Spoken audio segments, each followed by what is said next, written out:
Chapter 533. A gift. After looking through the slips with tool refining and spell formation information, the young woman was quickly sweeping through a jade slip that introduced medicine pill formulas and demon beasts. After she was done with it, she moved on to the next jade lip on the table. Immediately after immersing her spiritual sense into it, she was stunned. It contained a cultivation art known as the Golden True Arts. Out of curiosity, she read through it for a moment before her attention was completely drawn in. She read the jade slip for no less than an hour before withdrawing her spiritual sense in a daze. She wore an expression of fear on her face. This Golden True Arts was the precious top-grade cultivation art of a sect. Why was its cultivation incantation so casually placed on a table without any restrictions guarding it? Although the young woman knew the cultivation art's value, she still reluctantly put it back in its original place after some hesitation. Now she was even more interested in looking through the rest of the jade slips on the table. Half a day later, the young woman had finished browsing through all of the jade slips on the table. A vast majority of the jade slips contained teachings about either formation spells or medicine pills. Only a small number contained cultivation arts, but there wasn't a single one present that wasn't top grade. There was one particular cultivation art, the Coiling Jade Arts, that left her particularly tempted. The Azure Spirit sect was only a tiny sect in the scattered star seas. Its main cultivation art, the Azure Spirit Arts, was merely a standard cultivation art. It couldn't possibly compete in terms of might with the Coiling Jade Arts. After glancing through the jade slips, her mind wandered for a moment before recalling that there were still other places that she had yet to explore. She left the stone room and walked back to the large hall. Of the remaining 3 arched doors, there were 2 that were guarded by puppets, leaving her with only one that she could enter. As a result, the young woman entered the only unguarded door. After entering, she was left stunned and remained motionless for quite a while. There was a 60-meter-wide hall with a 30-meter-wide spell formation placed at its center. The spell formation released a barrier of translucent, faint red light. The light fluctuated and sparkled intermittently, revealing a magnificent sight. The light barrier contained dozens of variously fashioned swords, spears, and other such items. There were a few that released a clear ring and some that chased after one another, but all of them appeared to possess intelligence. Outside of the light barrier, there were 2 layers of crude wooden racks lining the walls. Each of the racks held a variety of magic tools. Although they didn't have a light barrier blocking them, they each flickered with brilliant light and contained vigorous amounts of spiritual qi. Although the young woman hadn't seen any of them before, she was able to tell that the items contained inside the light barrier were like the magic treasures from legend with the intelligence that they displayed. The young woman had always yearned to look at such magic treasures, but unfortunately there were just far too many before her. Eyes filled with amazement, she couldn't bring herself to believe what she was seeing. A long while later, she finally came to her senses. After further looking at the light barrier with a strange expression, she hesitantly walked towards the wooden racks. She casually took a pitch-black ruler and examined it, discovering that the unremarkable item was actually a high-grade magic tool. But having already experienced far too many surprises before this, she hardly revealed any shock at the discovery. She then began to look through each of the magic tools on the racks, all of which were either high or top grade. There was nothing of inferior quality present. Had the young woman managed to acquire one of these magic tools in the past, she would have been immensely excited. Now, after glancing at the many magic treasures and hundreds of magic tools, the young woman left the room with empty hands, after recalling that she was now but a cultivation vessel.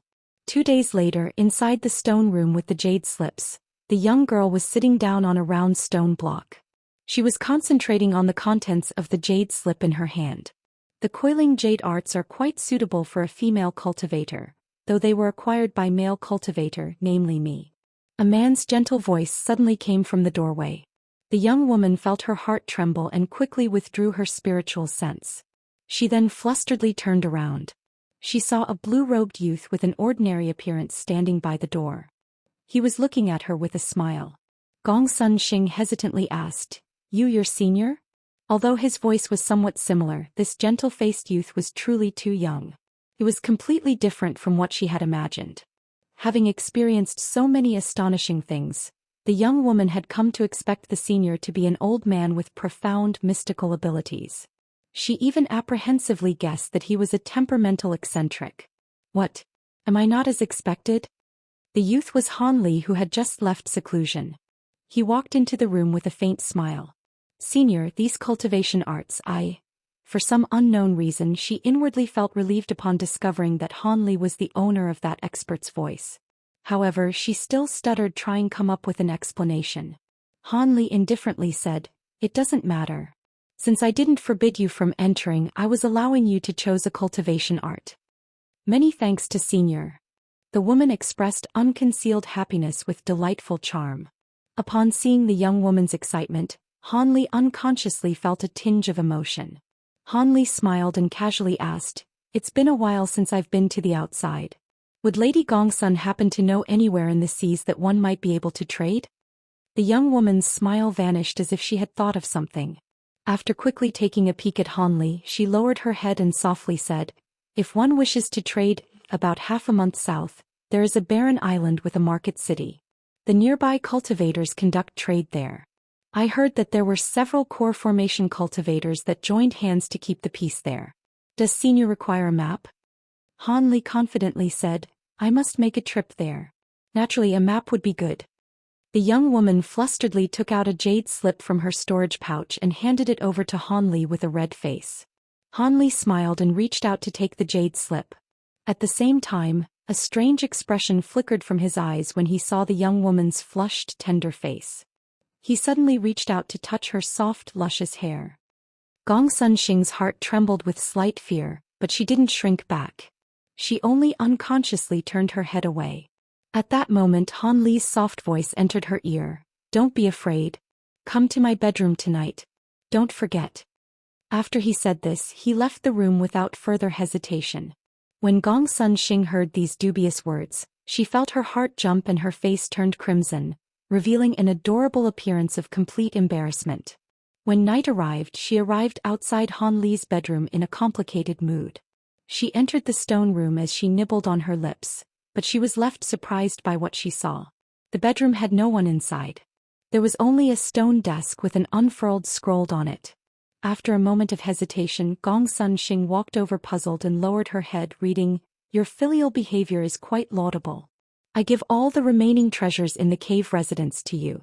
Don't show them to others or you will attract calamity upon yourself. Do your best."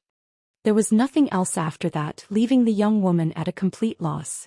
She could only feel blank confusion along with an indescribable emotion. At that moment, Han Li had already flown 500 kilometers away from the small island in a streak of azure light. Smiling, Han Li leisurely thought, "I'm sure that girl must be completely baffled. Anyone going through such an unpredictable experience should be left amazed for at least half a day." When he had left the sea mist, he had stripped the cave residence of everything apart from the jade slip containing the coiling jade arts, numerous unwanted magic tools, along with a few medicine pills and 2 looted magic treasures that he left behind specifically for the girl. These items would surely allow the young woman to tread to future heights that are rarely reached on the path of cultivation. This rare showing of immense generosity wasn't due to a sudden feeling of tenderness towards the fairer sex, but rather the young woman's resolve to sacrifice herself for her father had deeply moved Han Li. If Han Li had any regrets before setting foot on the path of cultivation, it would be that he was unable to fulfill his filial duties to his parents after reaching adulthood. Although he had secretly made arrangements with the Seven Mysteries sect master for his family, it didn't offset the sense of loss he felt deep in his heart. Additionally, the young woman's appearance had reminded Han Li of the last he had seen his little sister when she had gotten married. As such, he had deliberately used the pretense of having the woman as a cultivation vessel in order to give her a few benefits. Of course, the magic tools and treasures that Han Li had left for her posed little to no value to him. Since the items would remain useless on him, it would be better for him to take the opportunity to give them to the girl, providing her the assistance to tread farther on the path of immortal cultivation. The woman's spiritual roots were also inferior, just like his own had been. As for Han Li's cave residence, he had already decided that he would abandon the island the next he left, long before these people had arrived. Chapter 534. Rescue from Demon Beasts. After Han Li reached mid-core formation stage, he had remained in seclusion for an additional 20 years. During this time he still hadn't exhausted all of his medicine pills and carried about a smaller portion of them in his storage pouch. His early departure from seclusion without having yet consumed all of his medicine pills was due to neither restlessness nor impatience. It was because he had encountered a bottleneck as he neared late core formation stage. Until he broke through the obstruction, his cultivation wouldn't progress in the slightest even if he used more medicine pills. These breakthroughs were left completely up to destiny or fortunate encounters. There were absolutely no established methods to break through such a bottleneck. However, in the past, cultivators had managed to break through this stage through merely cultivating, touring the world, or battling in a life-or-death struggle. Each occurrence was entirely unexpected. As such, Han Li was unwilling to vainly waste his time in seclusion, and he prepared to set out to find the legendary demon Echo Grass. Perhaps he would even happen to unexpectedly break through the bottleneck during this journey.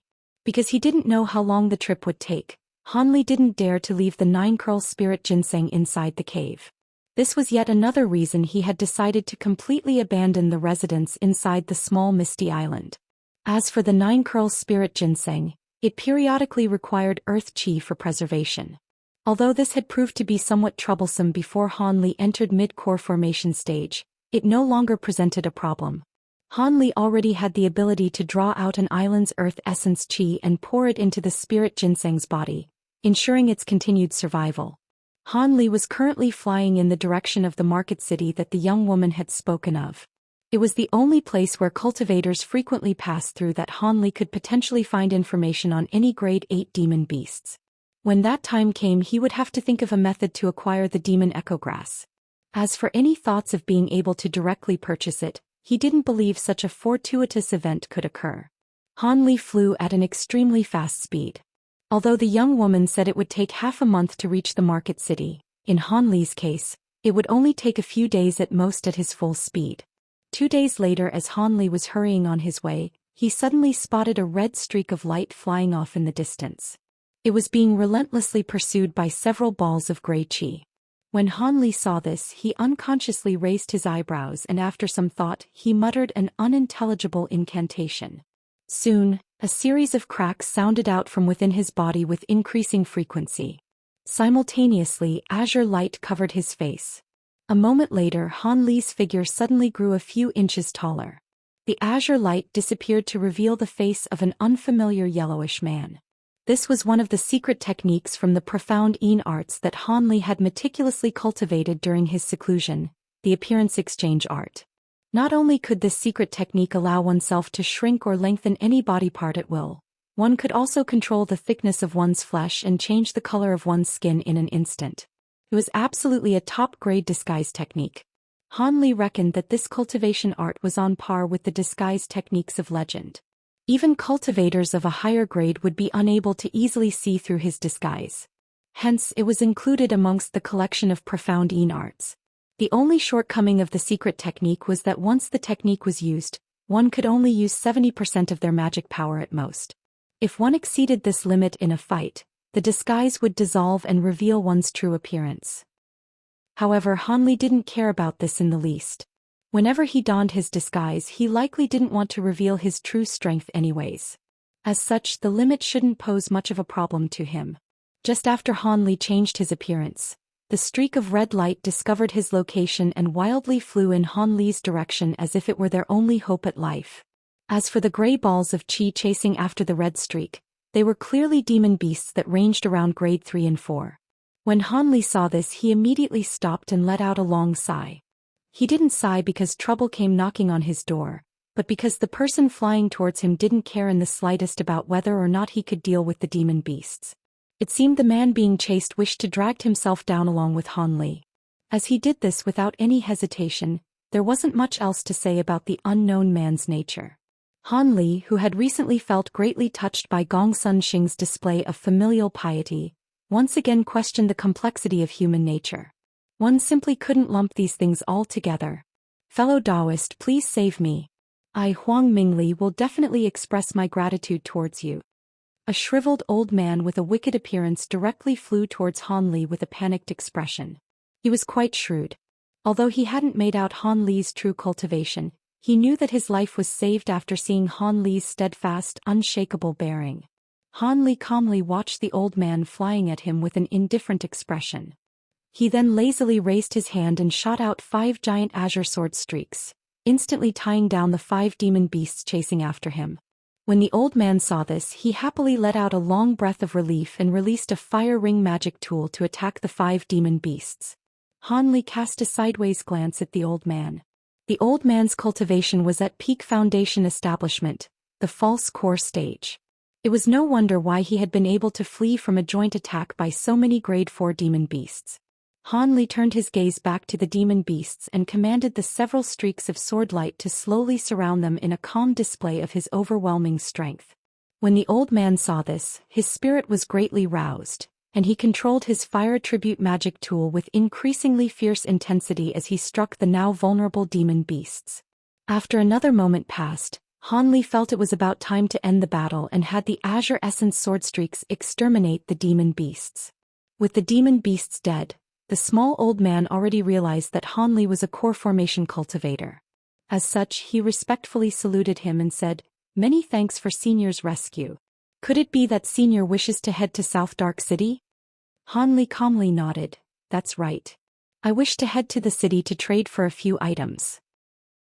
Huang Mingli's eyes shifted around for a moment and he bitterly smiled before saying, "Then Senior need not continue, the trip would be in vain." Han Li's expression stirred and he asked with surprise, "What happened?" As he faced a core formation cultivator, the small old man carefully explained, "Several days ago at South Dark City, there were a few low-grade demon beasts that unexpectedly arrived.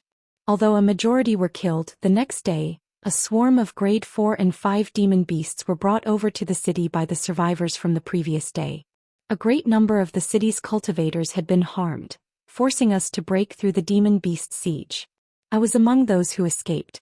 However, I didn't expect to come across another group of demon beasts on my way out." "According to what you've said, this trip was for nothing?" Han Li frowned and wore a sullen expression. Huang Mingli's eyes faintly flickered before revealing a grin with crooked teeth. He then secretly said, "Well, if Senior truly wishes to trade, this little old man knows of another place. The items there are all precious. One must be at Foundation establishment or higher to enter the city along with having a referral. Additionally, the market city frequently changes location. This old man currently has the qualifications to give you a referral to the city. If Senior wishes to go, Junior will lead the way as payment for saving his life." Han Li paused for a moment before pensively saying, "Are you talking about a secret city?" The old man wore an embarrassed expression and quickly explained, "Senior must think me silly. The market city can't be considered to be secret. They merely fear conflict. Once the demon beasts discover it, it will be the city's end." "So it's like that." Han Li couldn't help but smile after hearing this. He then asked, "How far away is this place?" Huang Mingli seemed quite familiar with this market city and instantly replied, "If we hurry, we should be able to reach it in half a month's time. By then the market city should have just opened." After some consideration, Han Li replied, "All right.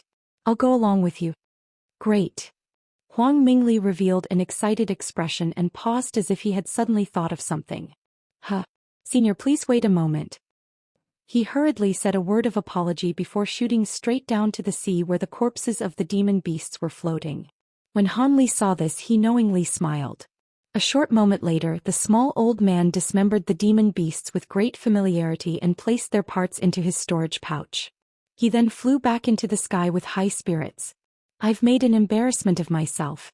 While these demon beasts certainly wouldn't have caught Senior's eyes, they are quite valuable to this junior." The old man spoke with slight embarrassment.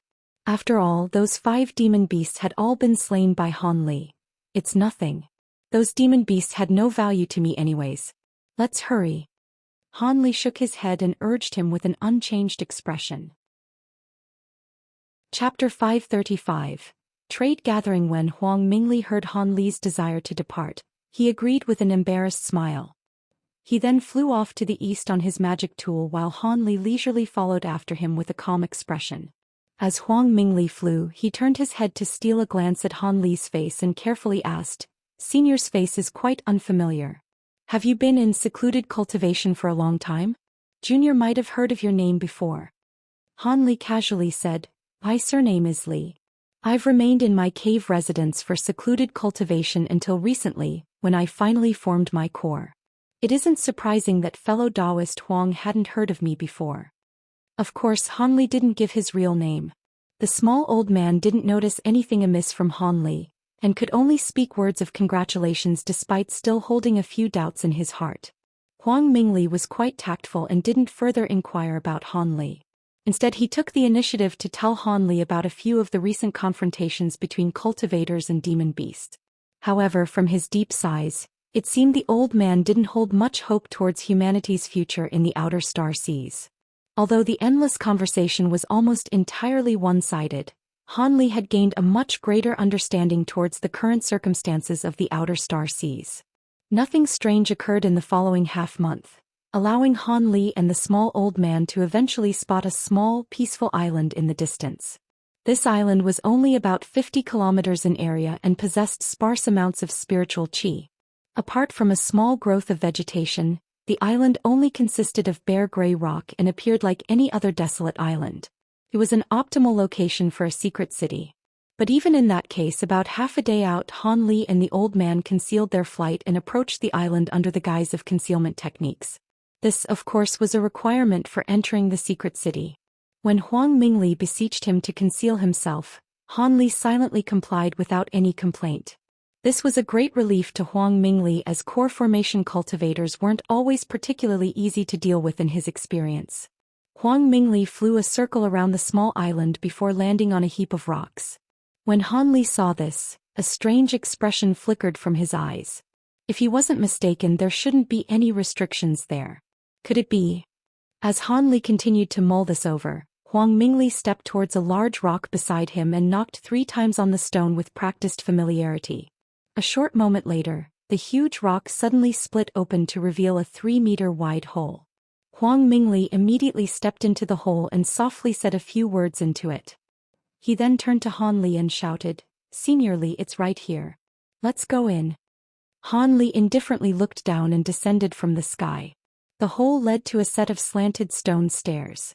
To the side of the stairs stood a gray-robed, white-haired old man with a late foundation establishment cultivation.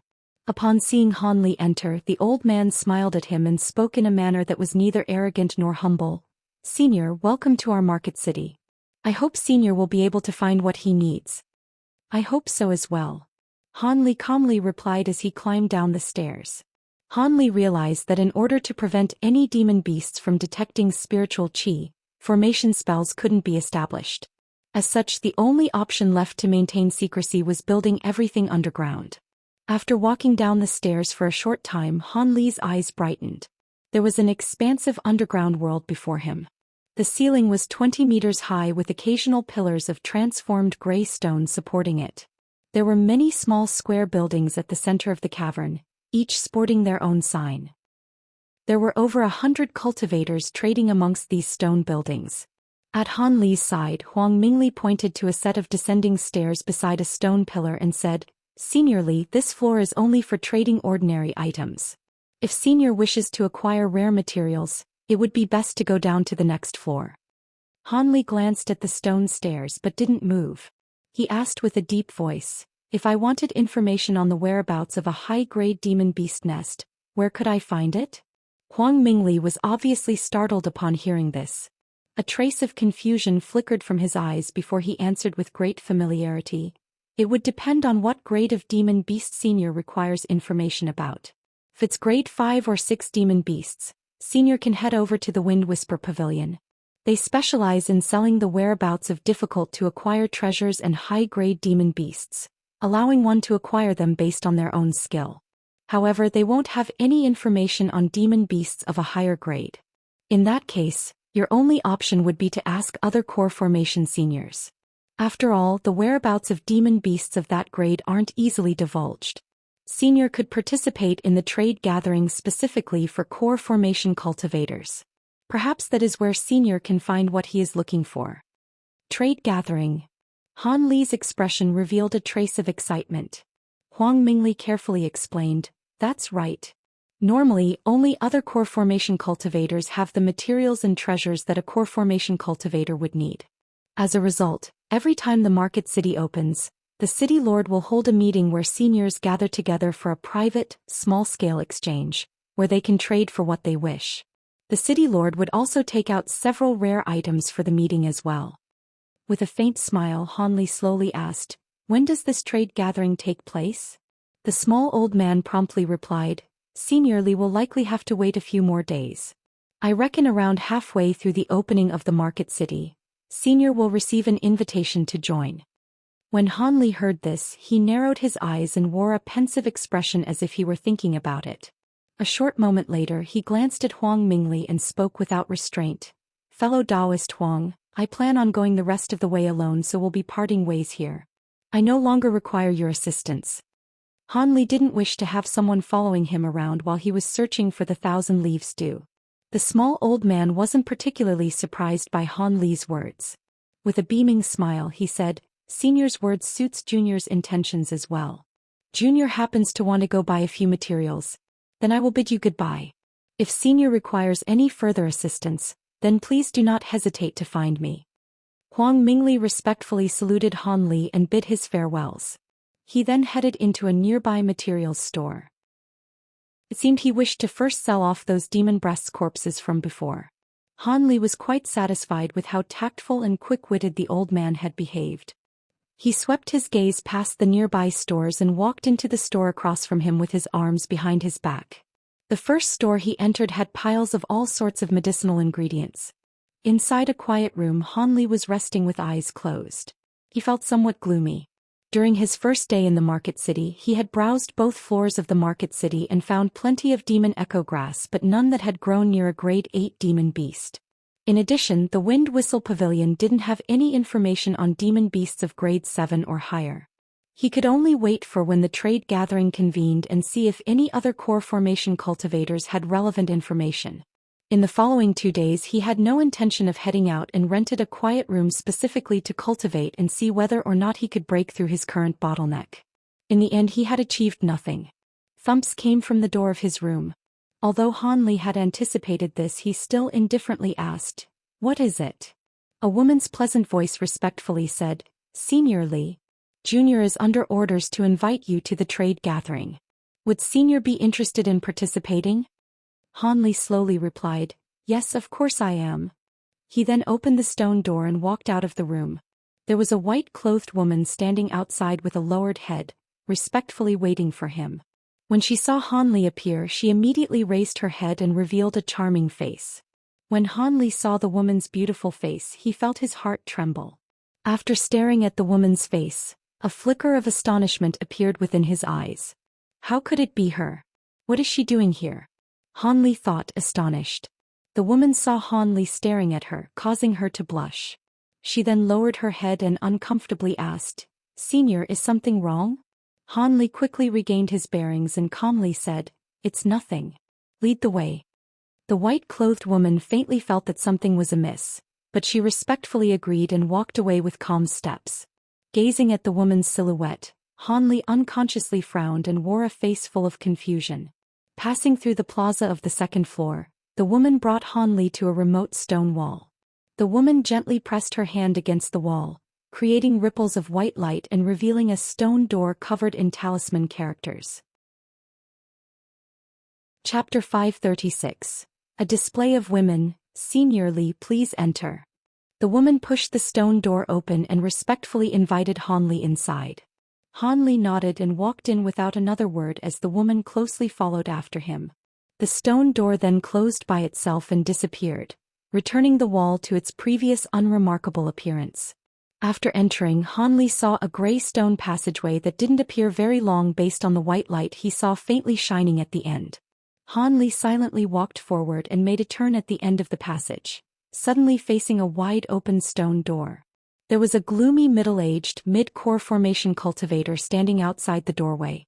When he saw Hanli appear, he immediately smiled and said, "So your fellow Taoist Li? I am Yun Tianxiao, the master of the city. Welcome to my trade meeting. Nearly all of the fellow Taoists have already arrived."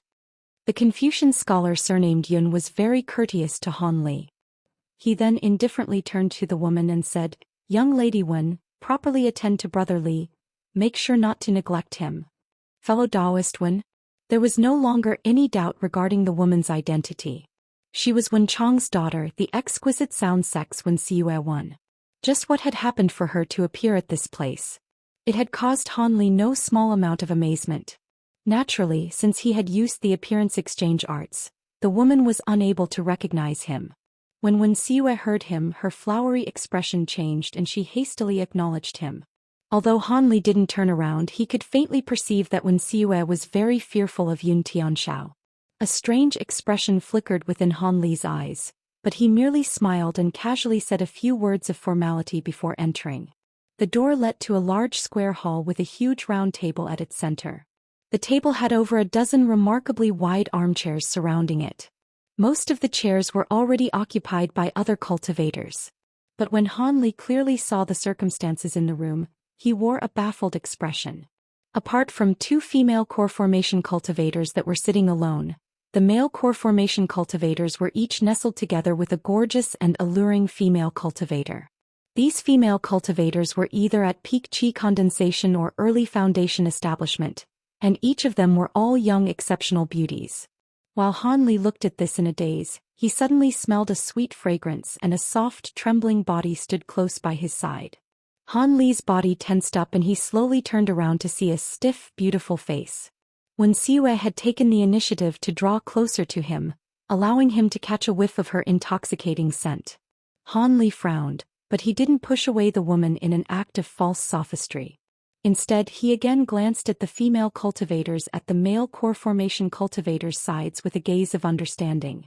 After some thought, he wrapped his arm around the woman's waist and headed towards an empty armchair before sitting down. Wen Xiue did the same as the other female cultivators, and reluctantly sat alongside him while leaning into Han Li's chest.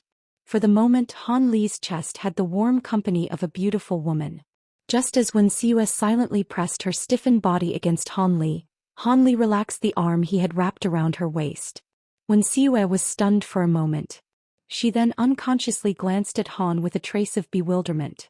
At that moment, Han Li was calmly examining the others in the room. The 8 other core formation cultivators had naturally gazed in Han Li's direction as well. Although they found Han Li's appearance strange, they didn't reveal it on their faces. Instead, most of the people looked at Han Li with a kind smile. Han Li's expression relaxed and he returned the gesture. A short moment later, 6 more core formation cultivators entered the hall, each with a young, beautiful female cultivator at their side. Han Li watched this with an ordinary expression, but his heart felt amazement. Yun Tianxiao must have possessed significant skill to have found so many young and beautiful female cultivators. All of their cultivations weren't shallow either, but they were still at varying levels. Just as Han Li pondered this, Yun Tianxiao finally entered the hall with a graceful and elegant beauty wrapped around his arm. The woman was at late foundation establishment stage. Lady Fan. Han Li's heart was shaken upon seeing her. She is the exquisite sound sex envoy of the right Lady Fan. It seems she has a somewhat deep relationship with the city master. This trade gathering should prove to be quite interesting. Despite his excitement and the expectations in his heart, Han Li was able to maintain his calm expression. Wen Xiue faintly trembled next to Han Li. A faint, painful groan left her dainty mouth. It sounded as if it contained flustered embarrassment. Han Li was stunned for a moment and couldn't help but puzzlingly glance at her. He found her face to be flushed red and bashful. He also discovered that his arm had unknowingly grasped onto her chest. He even felt his fingers pinching onto something stiff and round. This soft, overwhelming sensation shook the depths of Han Li's soul. He immediately withdrew his hand out of instinct. Wen Xiue's smooth, delicate neck was now flushed red. She hesitantly raised her head and gazed at Han Li's face with a trace of astonishment. A trace of discomfort faintly appeared on Han Li's face, but he pretended not to notice, relaxing the arm he had around her. Although he had never thought of himself as a man of honor, this woman could be considered an acquaintance, causing Han Li to be somewhat embarrassed. Han Li discovered that this strange display wasn't noticed by anybody else in the room. Their attention had been captured by Yun Tianxiao, who had already sat in the main chair with Lady Fan gracefully poised at his side. Yun Tianxiao widely smiled and said, "I am truly honored to have you 13 fellow Taoists participate in this trade meeting. Although there were 2 fellow Taoists that had to leave early, this trade meeting is already the largest one yet. That is about all I have to say. Everyone can now take out their items. Give your items a brief introduction and then, everyone can start bidding or offer an exchange. Accept whatever offer pleases you. He then turned his head to the fat, blue-robed old man and smiled. He was clearly indicating for him to start. As of current, the fat old man was closely embracing the body of a dainty female cultivator. Upon seeing Yun Tianxiao's smile, he reluctantly relaxed his grip on her waist and leisurely said, "Since this is the case, I will start. I've brought quite a few good items this time around. I am more than willing to exchange them for any of the materials that I require." After that was said, the old man stood up and placed a storage pouch from his waist onto the table. Numerous items suddenly appeared on the table in a vortex of spinning red light. The spiritual qi that the items emitted appeared significant. 3 heavenly spirit beads, an ambusher shark demon core, the hide of an ocean-form beast. The old man gave a proud introduction for each of his items, impressing no small number of the cultivators at the table. It was clear that each of these items were quite rare. Han Li couldn't help but coldly smile at the items. While these items could be considered truly valuable to ordinary core formation cultivators, they were completely unremarkable to him. The rarest item amongst them, the ambusher sharp demon core, was only a grade 6 demon core. Han Li had personally exterminated at least 8 demon beasts of that specific type. When the fat old man finished giving an introduction to his items, he sat back down and once again embraced the dainty woman at his side. He had a face full of arrogance. The Qi condensation woman was originally somewhat unwilling to be held by him, but now her eyes unconsciously glowed with a soft light. After the old man sat down, the person who sat next to him, an eccentric with a red embroidered headband, dryly coughed and unsteadily stood. This person was rather shriveled and appeared as if a stiff breeze would blow him over. "I've only brought 1 item. The beast egg of the grade 5 dark coil worm." He spoke unhurriedly and took out a yellow beast egg from his robes shortly after he finished speaking. It was the size of a chicken egg. Dark coil worm.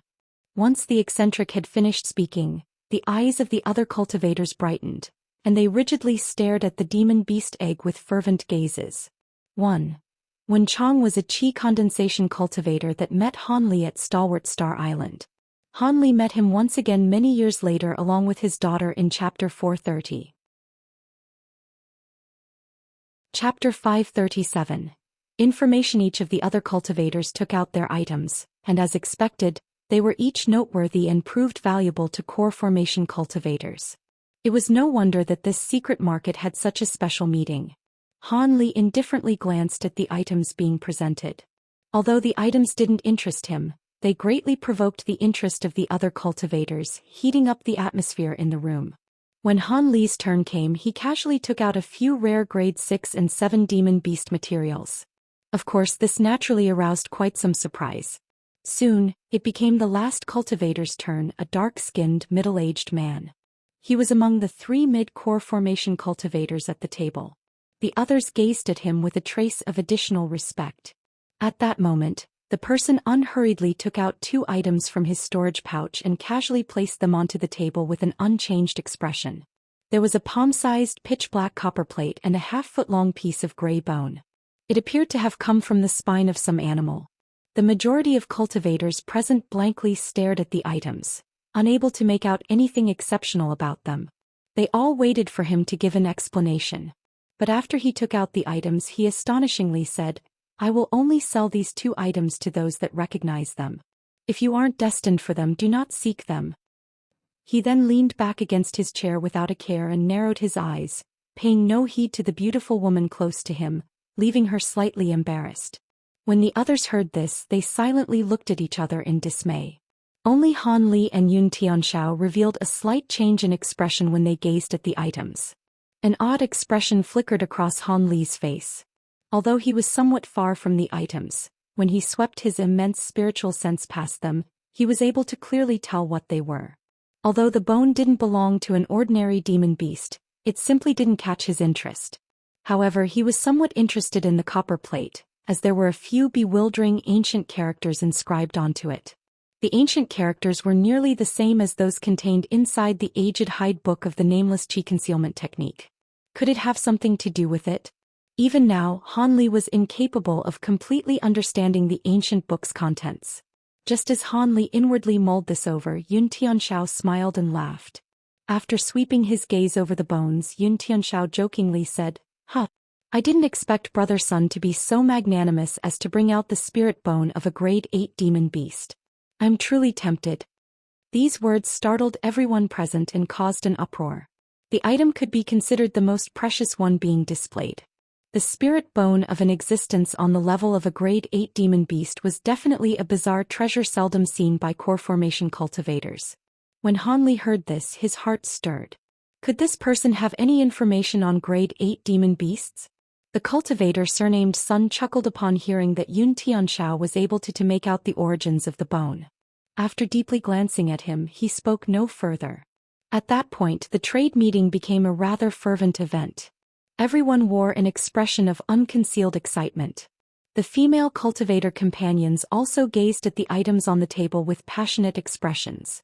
When Han Li saw this, he unconsciously turned his head to Wuxia to find that she also wore a passionate expression.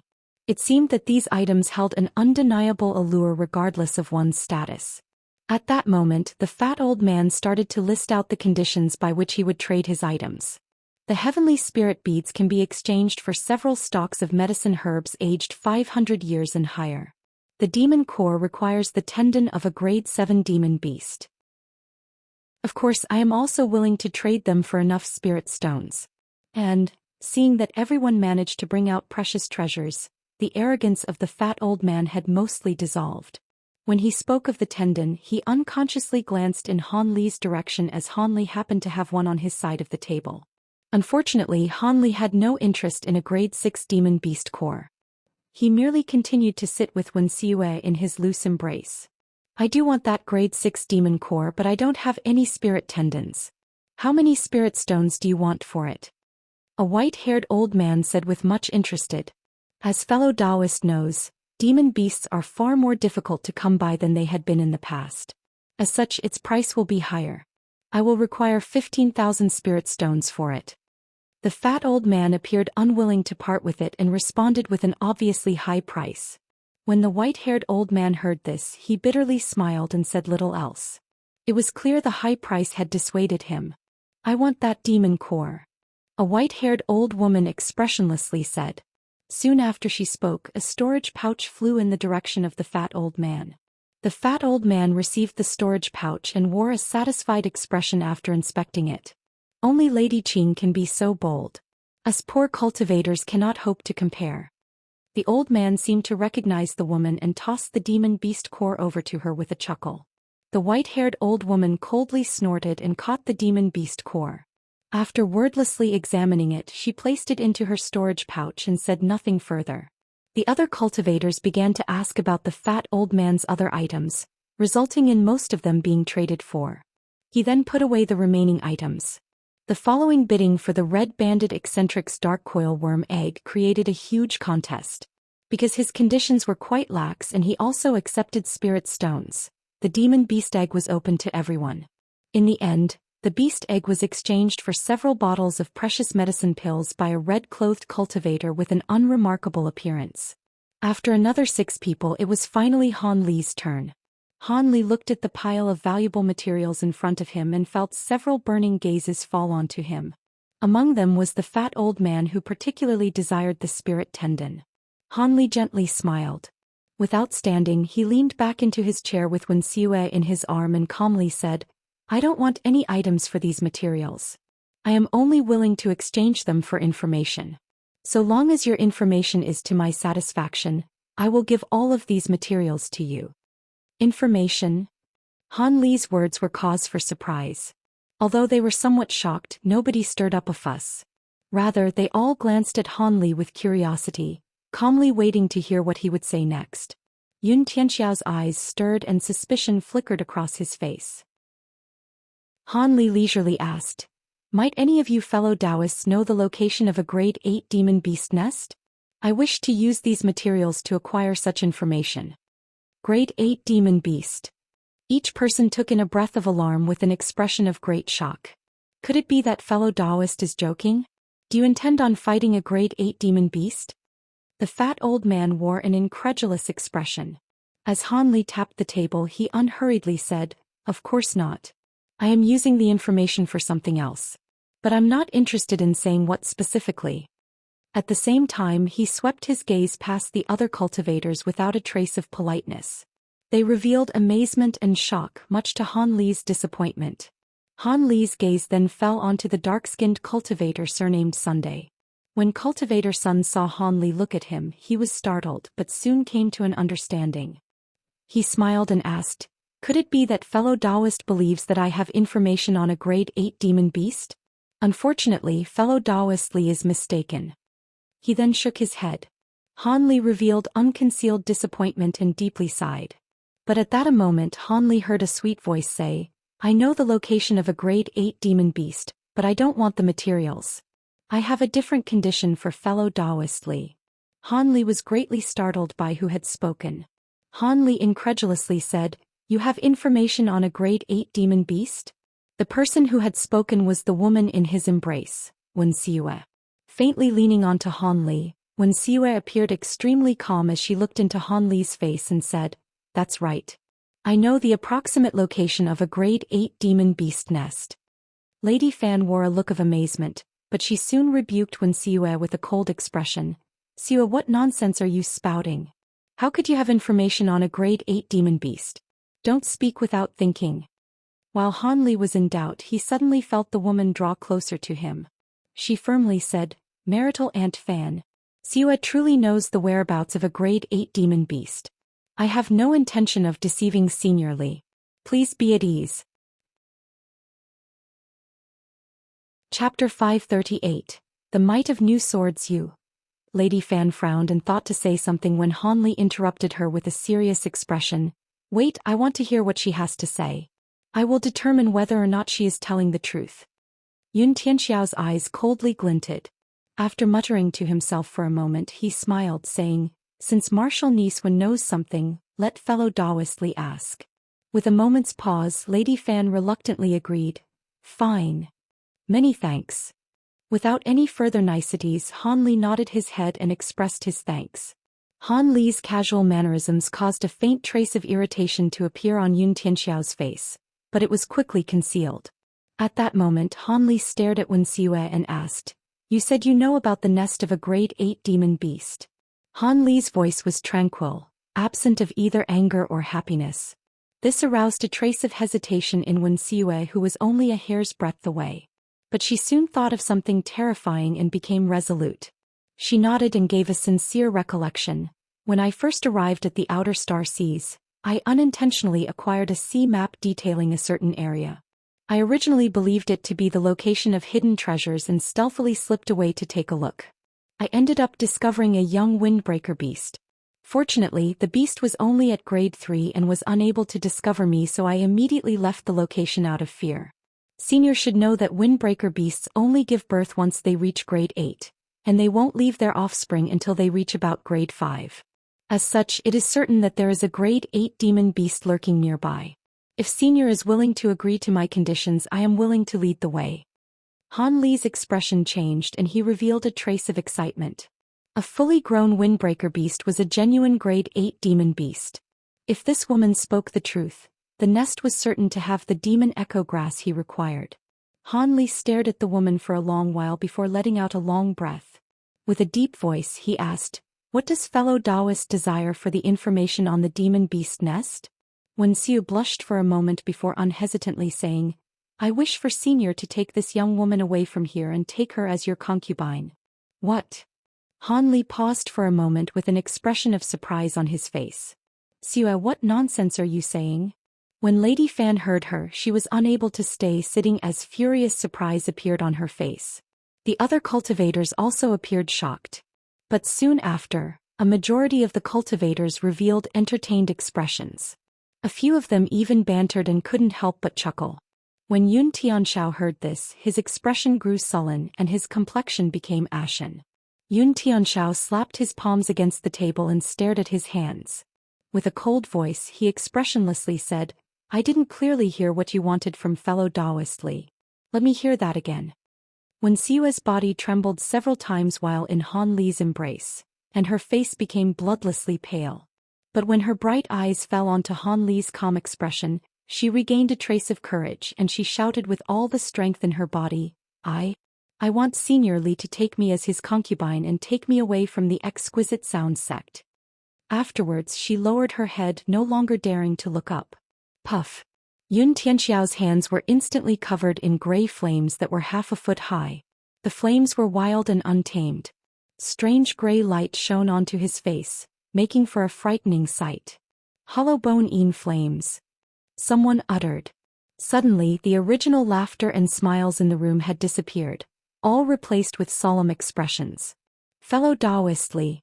It seems that girl's cultivation has gone awry, and her mind became addled. I hope fellow Taoist doesn't take her drivel to heart. Servants, restrict Wen Xiu's magic power and place her in seclusion for half a month. Yun Tianxiao coldly ordered without the slightest emotion. Just as those orders were spoken, two azure-robed late Foundation establishment cultivators walked in and headed straight towards Han Li. With an ashen complexion, Wen Xiu looked into Han Li's eyes with a pleading expression and a delicate, heart-wrenching gaze. Han Li couldn't help but frown. Wait? Without waiting for Yun Tianxiao to speak, Lady Fan perturbedly said, What? Does fellow Taoist Li plan on taking in the woman? Without faltering, Han Li indifferently said, Perhaps. However, I rather want to know the information on the demon beast. I hope Brother Yun and Madam won't be impatient. How about you wait until after hearing my response? When Yun Tianxiao heard this, his expression fluctuated as he muttered to himself for a short moment. He then waved his hands and extinguished the flames. As Yun Tianxiao emotionlessly stared at Han Li, he uttered, Servants, step down. I will listen to what he has to say. He decided to give Han Li face as he was a fellow core formation cultivator. After all, there would soon be a great event where he would require the power of all the core formation cultivators present. Thus he was unwilling to casually offend anybody. Fellow Taoist Wen took the initiative to willingly become my concubine, but I don't care about that in the slightest. However, I am quite determined to win over her information on the demon beast. Wouldn't it be better if I were to exchange these materials for this woman's freedom? What do you think, Brother Yun? Han Li pushed out the pile of precious materials towards Yun Tianxiao and unblinkingly gazed at him with a mysterious smile. You will use these to exchange for her? Yun Tianxiao spoke with an ice-cold tone, but his eyes revealed a trace of confusion. The pile before him contained precious materials from grade 6 and 7 demon beasts. It was worth several tens of thousands of spirit stones at the very least, and he was more than willing to accept it in exchange for a Foundation establishment cultivator. Even if the woman was an enchanting beauty, it was quite an astonishing affair. Could it be that the information of a grade 8 demon beast was that important to him? Should he use this opportunity to settle the situation, or should he use force to further pressure him? After some further thought, Yun Tianxiao quickly came to a conclusion and his expression relaxed. Just as he thought to say something, Lady Fan leaned her seductive body against him and whispered something into his ear. In an instant, Yun Tianxiao's expression changed to reveal hesitation. After a moment of silence, he righteously said, Fellow Taoist Li, I cannot let you take this girl away no matter how much you pay. Otherwise, it would set a precedent that will allow the sect's female cultivators to be easily taken away by anyone who fancies them. This would greatly tarnish our reputation. These words startled the other cultivators and caused them to look at each other. It was reasonable to say that the pile of precious materials was worth far more than a Foundation establishment woman, no matter how beautiful she may be. Hence, there was definitely something amiss with Yun Tianxiao's rejection. With Han Li's unwillingness to release the woman, the others watched the scene with a sneer. They felt the following exchange would prove to be quite entertaining. Exquisite sound sect? Han Li pursed his lips and a strange expression flickered through his eyes. What? Fellow Taoist Li doesn't know that this secret room was opened by the sect? I happen to be an elder of the Exquisite Sound sect. I am assisting sect elder Fan in managing it, Yun Tianxiao coldly said. His face was faintly covered in a layer of strange gray qi, undoubtedly in a display of superior might. Yun Tianxiao's display was but a minor effort at intimidation. Since he is only an early core formation cultivator and he is currently in my territory, he will have to submit after thinking about what there is to gain and lose. It is only a pity about those materials. Yun Tianxiao thought with slight regret. There wasn't a trace of worry in his mind. But at that moment Han Li suddenly sneered and uttered, "Fine." Much like Yun Tianxiao, Han Li raised his hand, summoning a white light that abruptly flashed before him. Yun Tianxiao was greatly startled and unconsciously circulated his cultivation art, enveloping his body in countless gray flames. At that moment the white light ruthlessly struck the flames. It underwent a series of blurs and suddenly revealed 12-inch-long swords that all bore into the flames. Yun Tianxiao was stricken with terror and hastily unleashed his magic treasure. However, the flames weren't able to block the 12 flying swords for even an instant. The flames faded away as a dozen bloody holes appeared on Yun Tianxiao's body. By the time Yun Tianxiao had released his small gray pitchfork, he had already fallen to the ground with a miserable scream. When the other cultivators saw this, they became dumbstruck and their mouths were gaping open. They were unable to recollect themselves for quite some time. Chapter 539. Provoking awe. Han Li indifferently waved his hand and the 12 small swords converged back into one. It then disappeared into his sleeve with a flash of white light. Han Li lowered his hand and wore a tranquil expression, saying, "Now let's have a chat." Having been struck down just a moment ago without the slightest resistance or contest, Yun Tianxiao had lost the will to fight. After a short moment, Yun Tianxiao managed to stand up with his blood-covered body. He glanced at Han Li with a gaze full of fright. With a pale face, Yun Tianxiao said, "Well, since I cannot stop you, feel free to take Wuxia away. However, let's get the unpleasant matters out of the way first." She already caught the eye of a senior and was being prepared as a cultivation vessel. After you take her away, don't be afraid of any calamities you attract. Soon after, he took out several talismans and slapped them onto his body. With the flashes of green light, his wounds healed at a visible rate. Cultivation vessel? Han Li suddenly realized why Wuxia desired to depart. However, Han Li's expression suddenly grew cold from the implicit meaning of Yun Tianxiao's words. Han Li said with an unchanged expression, "There is someone else that fancies her? That's no problem. I'll take her anyways. Though it would be better if fellow Taoist kept his threats to a minimum. Otherwise, blood will be shed if my mood takes a turn for the worse." He then casually swept his gaze across the room. Han Li's threats weren't entirely plausible. If it weren't for the fact that so many core formation cultivators were present, Han Li would have clearly killed the lot of them to tie up all the loose ends. However, he wasn't completely confident in being able to kill them all. As such, he could only use his heavy words to intimidate those that were present. If his previous attack had left the others bewildered, then his current tone had aroused suspicion that Han Li was a nascent soul cultivator. The cultivators present became anxious and they quickly lowered their heads. None dared to meet Han Li's gaze. Yun Tianxiao naturally also thought of this possibility. He appeared to be an early core formation cultivator, but had nearly taken his life with a single strike. Additionally, he wanted to find the nest of a grade 8 demon beast. When he made the connection, he suddenly began to inwardly curse without end. When Wuxia, still in Han Li's embrace, suddenly widened her beautiful eyes and her body jolted straight. She would rather die than become someone else's cultivation vessel. As a result, she had decided to risk her life in that previous display. However, she completely hadn't expected this cultivator surnamed Li to possess such a frightening cultivation. He was able to suppress all the cultivators present by himself, and in a single terrifying move, he gravely injured Yun Tianxiao and left Lady Fan with a face full of terror. This was all such a delightful surprise, it felt like something that would come out of a dream. Han Li glanced at the other's careful and meek mannerisms and coldly smiled. He then raised his hand and summoned the dark-skinned cultivator's copper plate to his hand. Han Li began to examine it without a trace of politeness. The dark-skinned cultivator's expression faintly changed. However, his mouth trembled several times only to remain silent. He didn't dare to say any words of dissatisfaction. Since Han Li was able to nearly deal Yun Tianxiao a killing blow in a single strike, he naturally knew that he didn't pose a chance and turned his expression away. Han Li put down the copper plate and indifferently spoke to its owner. "I want this item." How many spirit stones for it? The dark-skinned cultivator was slightly surprised and instinctively responded, 7. No, 5,000 spirit stones. Han Li then took out a grade 5 demon core and promptly dropped it in front of the other person. I'll use the demon core to trade for it. Han Li then turned to Lady Fan and said, moreover, don't say that I robbed you of this woman. The materials on the table can be considered payment for her. Han Li patted the shoulder of Wen Xiyue and let go of her. He then stood up and unhurriedly walked towards the exit.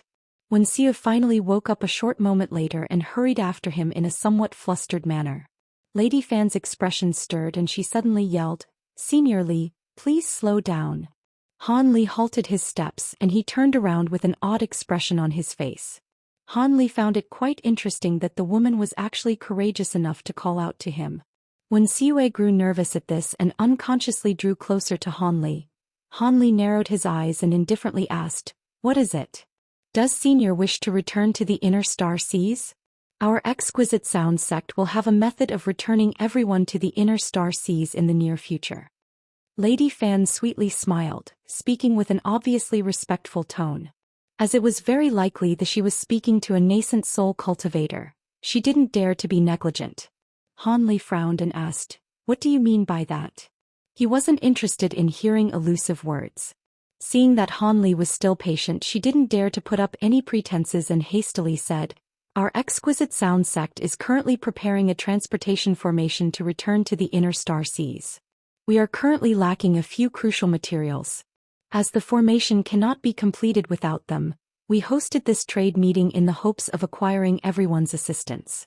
So long as you assist in the creation of the transportation formation, our exquisite sound sect will send you back to the inner star seas free of charge. Lady Fan's words caused the other core formation cultivators to become restless. A majority of them revealed pleasant surprise. The outer star seas had already become the dominion of demon beasts. They couldn't stay here for much longer. As such, they had naturally thought of returning. However, there were no transportation formations and it would take more than 600 years to return at the speed of their flight, not to mention the many dangers they would encounter along the way. They remained here only out of an inability to leave. The white-haired old woman's expression stirred and she coldly asked, even with the transportation formation, won't we need displacement talismans? Don't tell us that the exquisite sound sect has already grasped how to refine them? Senior, please don't be worried. Although our exquisite sound sect cannot refine these talismans, we acquired quite a few of them before the beast torrent. We currently have more than enough to send everyone back to the scattered star seas. The most important material for the formation is Phantasm Stone. It is a truly rare. Although we found a deposit of this stone during our search for it over these past few years, it happens to be located near the resting area of a group of high-grade demon beasts. A majority of them are at grade 5 and 6 and they are great in number. It isn't something that can be done with a small number of cultivators. Moreover, if any of them are allowed to escape, they will alert higher-grade demon beasts, resulting in disaster. Thus, our sect requires everyone's strength. Lady Fan spoke with a righteous expression. After hearing this, the others wore a pensive expression. Cleanly exterminating a group of demon beasts wasn't something that could be easily agreed to. They had to carefully think about it. The dark-skinned cultivator muttered to himself for a moment before slowly asking, why didn't you ask a nascent soul cultivator for assistance instead of core formation cultivators? The certainty of success would have been higher. Do you fellow Taoists think that I didn't try? However, most of those venerable seniors had completely vanished after the beast torrent. I was only able to get into contact with Senior Swift Crane. With that person joining us, we would have been able to deal with the grade 7 demon beasts. He was the one who fancied Xiyue to be his cultivation vessel. Lady Fan bitterly smiled and glanced in Han Li's direction. When the other cultivators heard this, they looked at each other in dismay. When Han Li heard this, he rubbed his chin and muttered to himself for a moment. He then promptly said, I have no interest in this endeavor. Deal with it yourselves. With that said, he ignored them and headed out. When Xiyue didn't dare to fall behind and quickly followed after him. Nobody dared to block Han Li. They could only gaze after him as he left. Lady Fan wore an expression of unconcealed disappointment. As for Yun Tianxiao, he finally began to speak once more. Since fellow Taoist Li is unwilling to assist us, We won't force any of you either. We will now introduce some information on the demon beasts nearby the Phantasm Stone. Please come to your own decisions after the details have been explained. Here, as if he hadn't been heavily injured, Yun Tianxiao began to ceaselessly speak. Senior, do you truly not wish to return to the inner star seas? When Siwei muttered from behind Han Li. Without turning his head around, Han Li aloofly replied, Why? Do you want to return? I also don't wish to, it's just. When Siwei's voice grew soft until she ceased speaking. At that moment Han Li had already brought her past the stone wall. Since his objective had already been accomplished, he naturally had no interest in staying here any longer. Han Li brought Wen Siwei outside of the concealed city, much to the astonishment of the old gatekeeper. He then wrapped the woman in his light and took off into the skies. Wen Siwei was silent as they flew, and didn't ask him any questions about their destination. It seemed she was leaving everything entirely up to Han Li. Han Li also hadn't thought to give her any further explanation and continued to fly in stifled silence. 2 days later, Han Li eventually found a desolate island with meager spiritual qi and descended. Chapter 540. Concubine. The island had several mountains that rose above 300 meters, and were lush with verdant forestry and filled with many trees. Han Li circled around the mountains before descending onto one of them with Wen Siwei in tow. Under the woman's astonished gaze, Han Li released his flying swords and carved a small cave residence into the mountain after a few hours. Although the cave residence was less than half the size of his cave residence in the Misty Island and was far more crude, it still had a bedroom and seclusion room, along with a tool refinement room, medicinal garden and so on. Han Li appeared quite satisfied and placed down several formation spells around it before bringing Wen Siwei inside. Han Li brought Wen Siwei into the bedroom and sat on a hurriedly carved stone chair. After examining the woman, he leisurely said, You will be living here from now on. I will tell you the incantations for the spell formations. This place is quite secluded. If you diligently cultivate, there is a chance you'll enter core formation. Many thanks, Senior Li.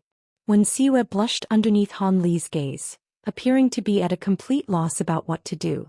Han Li smiled, Senior Li. Wen Siwei hastily hung her pretty head and hesitantly said, Sorry. Should I call you? Having just become his concubine, she didn't know how she should address him. Han Li rubbed his nose and indifferently said, You can call me Mr. Li. Han Li had yet to reveal his true appearance. He had still assumed the form of a middle-aged man. After a moment of hesitation, Wen Siwei obediently replied, Yes, Mr. Li.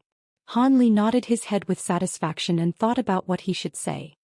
He then softly asked, When did fellow Taoist Wen arrive at the Scattered Star Seas, and how did Lady Fan become the Exquisite Sound sect leader? According to my knowledge, Fairy Violet Spirit should have been the sect leader. Mr. Li seems quite knowledgeable of the sect's past. Wen Siwei was quite amazed that Han Li had made inquiries about the Exquisite Sound sect instead of hurriedly asking about the demon beast nest. But after some thought she opened her almond lips and explained, The Exquisite Sound sect was entirely managed by the young sect master before we teleported to the outer star seas. But while she was out at Heaven Void Hall, a startling change occurred when we returned to the sect. The envoy of the left disappeared without a trace and all of the power in the sect fell into the hands of an outsider and the envoy of the right, Lady Fan. I later discovered that this cultivator was a Devil Dao cultivator and that the Exquisite Sound sect had already become a vassal of the Devil Dao. In order to establish herself as sect master, Lady Fan immediately gathered together a large number of disciples and sent us through Heavenly Star City's transportation formation. At the time I had been coerced into traveling along. Since then our sect has handled this hidden city. The disloyal female disciples have been mysteriously disappearing over the past few years and those that have been given away were never seen again. Were it not for Mr. Li saving my life earlier, I fear I would have become a cultivation vessel. Wen Siwei dimly said. Han Li's expression stirred. Hiding his intentions, he asked, What did your sect master Fan do in the outer star seas? It can't be that she only managed the hidden city. I'm not too sure about this. However, Lady Fan and that Devil Dao cultivator surnamed Yun were gathering all sorts of information with the assistance of the hidden city as if they were looking for something. Wen Siwei spoke with uncertainty and an expression of doubt appeared on her face. When Han Li heard this, he ceased asking questions and started to mull over what she had said. It seemed a violent usurpation had occurred while he and Fairy Violet Spirit were trapped in Heaven Void Hall. With the successful usurpation of power, Lady Fan immediately brought large quantities of disciples to Wondrous Depths Island. Afterwards, the Starfall Coalition had launched an attack on Heavenly Star City. It seemed that regardless of how the Devil Dao took over the Exquisite Sound sect, it was clear that the influence of the Starfall Coalition was immense. Otherwise, they wouldn't have been able to take over the sect at such an opportune time. By the time Fairy Violet Spirit returned from Heaven Void Hall, she would have discovered that her sect was gone. As for the Devil Dao powers, they were drawing support from the Exquisite Sound sect to find someone or something in the outer star seas.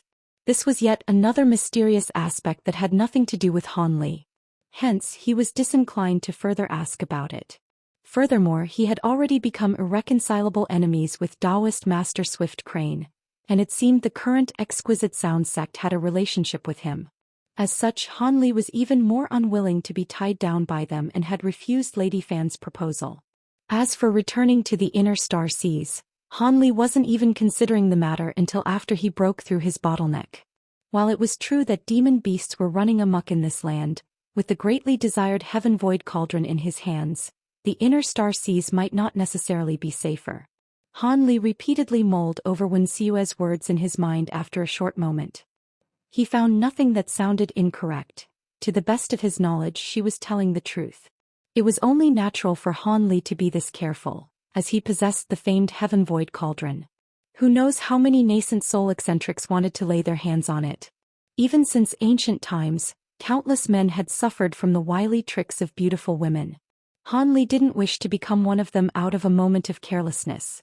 But of course, the odds of this woman attempting to deceive him were next to nothing. He had suddenly appeared before her as a person that nobody recognized and brought her to an unknown place. He was also under the effect of a secret technique that even early nascent soul cultivators couldn't see through. At that moment, Wen Xiue saw Han Li's expression fluctuate, and she unconsciously revealed a trace of restlessness. Having finally collected his thoughts, Han Li noticed the beautiful woman's peculiarity. He faintly smiled and said, "I've already brought you away from the hidden city, and I've even arranged this location for you. How about you tell me about the location of the demon beast nest? After you tell me, I'll immediately head off and you'll never see me again." Wen Xiu blankly stared for a moment before revealing surprise. "Senior doesn't intend on taking me in as a concubine?" Han Li calmly said, "I am used to traveling alone. I don't need anybody following after me." After a moment of silence, her beautiful face wore a complicated expression and she gently shook her head. After a strange emotion flickered within her eyes, she serenely said, "Many thanks for Mr. Li's kindness.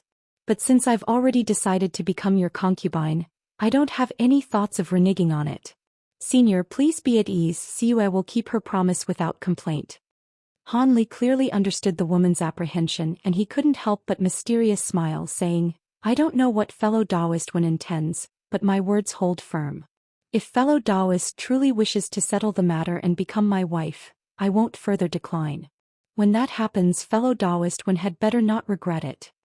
He was certain that Wen Xiue didn't want to become anybody's concubine. The conditions raised in the hidden city were most likely raised out of helplessness. Although being a concubine was far better than being a cultivation vessel, there weren't any foundation establishment woman that would be willing to become someone else's concubine. This only happened in desperate circumstances or under coercion. Although Han Li felt quite tempted by Wen Xiue's exceptional beauty, he clearly understood that he was at a crucial point in his cultivation. He couldn't afford to keep a foundation establishment woman by his side. It would be far better to let her go free and drop the subject. Doubts began to surface after Han Li explained his words. Hesitation appeared on her face. A trace of amusement appeared within his eyes. Han Li softly said, "What? Don't tell me that fellow Taoist still wishes to become my concubine?" "No." Wen Xiue's hurriedly refused and after a moment's pause, she bit her lip and saluted Han Li saying, I must give many thanks to Mr. Li. Junior Wen Xiue will never forget your kindness." Her expression was filled with anxious fright. "Since that is the case, let's drop the matter of being a concubine. There is no need for fellow Taoist one to take it seriously. Han Li had no intentions of deliberately making this difficult. Many thanks, Mr. Li. Wen Xiue was joyfully surprised. Her expression relaxed and her flowery beauty blossomed, producing an emotionally stirring scene.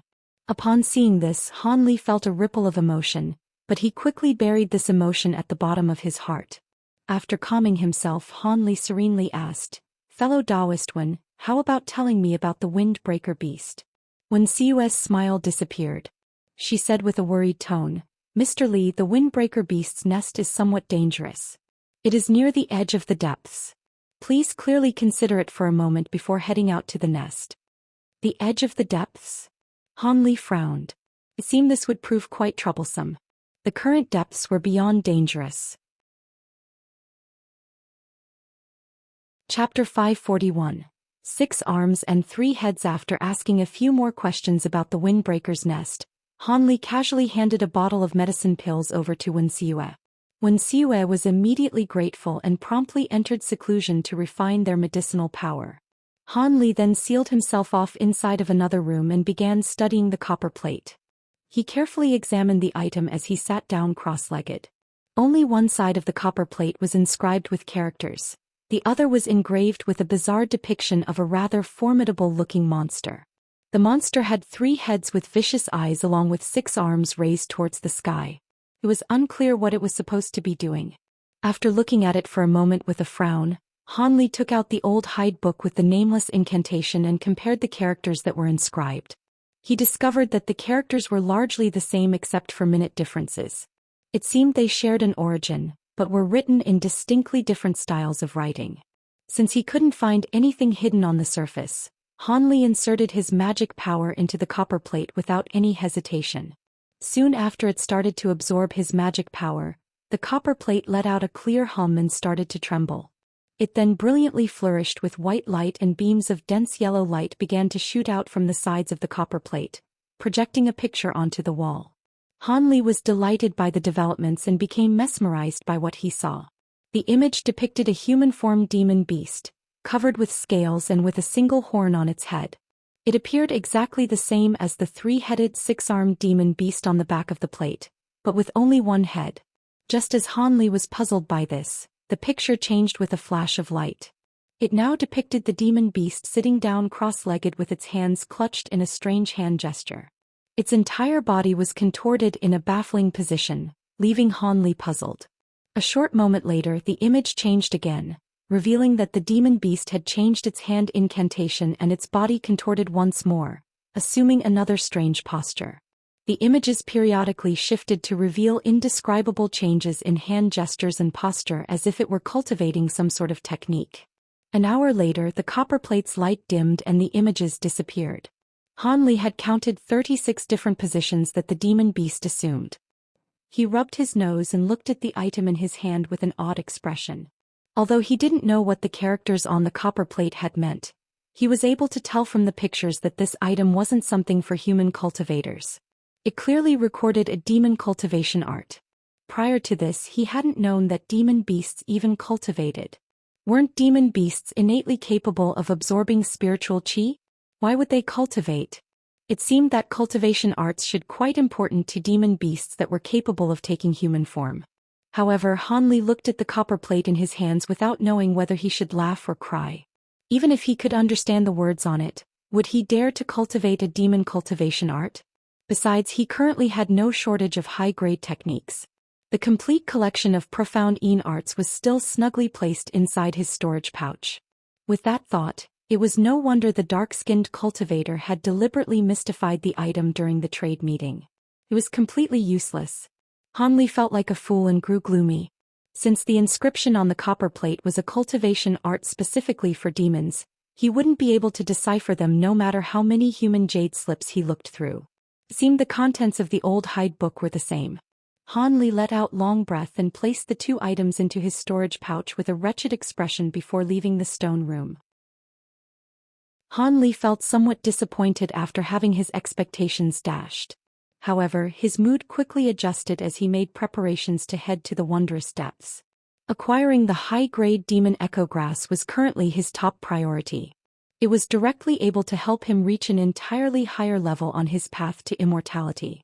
After he consumed the rainbow beads, he could feel his cultivation aptitude continue to change for the better over the years. Although he couldn't compare to those with heavenly spiritual roots or other outstanding geniuses, he was now able to absorb and refine spiritual qi at the level of cultivators with three-element spiritual roots. The Heaven Mend pill truly deserved its reputation. Han Li's chance at condensing a nascent soul was now a sliver higher. When Han Li left the room, when Xiyue was still in seclusion, he reckoned that she would need another 3 months in order to refine all of the medicine. Han Li didn't bother her. After some further thought, he left behind several magic tools along with the control incantations for the cave residence's spell formations before departing from the island. Han Li looked around while in the sky and determined his direction before flying off towards the wondrous depths. Along the way, Han Li came across several demon beasts and ruthlessly exterminated them. As for any humans he saw, he ignored them and continued on his way. Han Li eventually arrived at the vicinity of the wondrous depths after traveling for a month. At that time he started to conceal his aura and began to hide his tracks. As these seas are under the dominion of higher-grade demon beasts, Han Li naturally had to be extremely careful. He didn't dare to rely on his luck. As expected, Han Li came across many demon beasts along the way, but with his remarkable concealment techniques he was able to avoid their attention. Several days later, Han Li stopped in the air and stared at a small island in the distance with a solemn expression. The island was the grade 8 demon beast nest that Wen Xiyue had spoken of. Han Li didn't dare to boldly rush into it. If the ancient windbreaker beast was present on the island, he would be certain to die. For this same reason he only swept his eyes over the island, not daring to release his spiritual sense. Han Li spotted a reef emerging from the ocean far from the island and placed a small formation on it. He then sat on it and quietly meditated as he kept watch on the island. He wouldn't easily take action until he could predict the grade 8 demon beast's movements. Unfortunately, the rainbow skirt grass had no effect on demon beasts that were grade 8 and higher. Otherwise, he would have already used the grass to lure the ancient windbreaker beast away, instead of choosing to bitterly stand watch here. Day after day passed with Han Li gazing at the island from the reef. Several months eventually went by without Han Li spotting any signs of demon beast movements.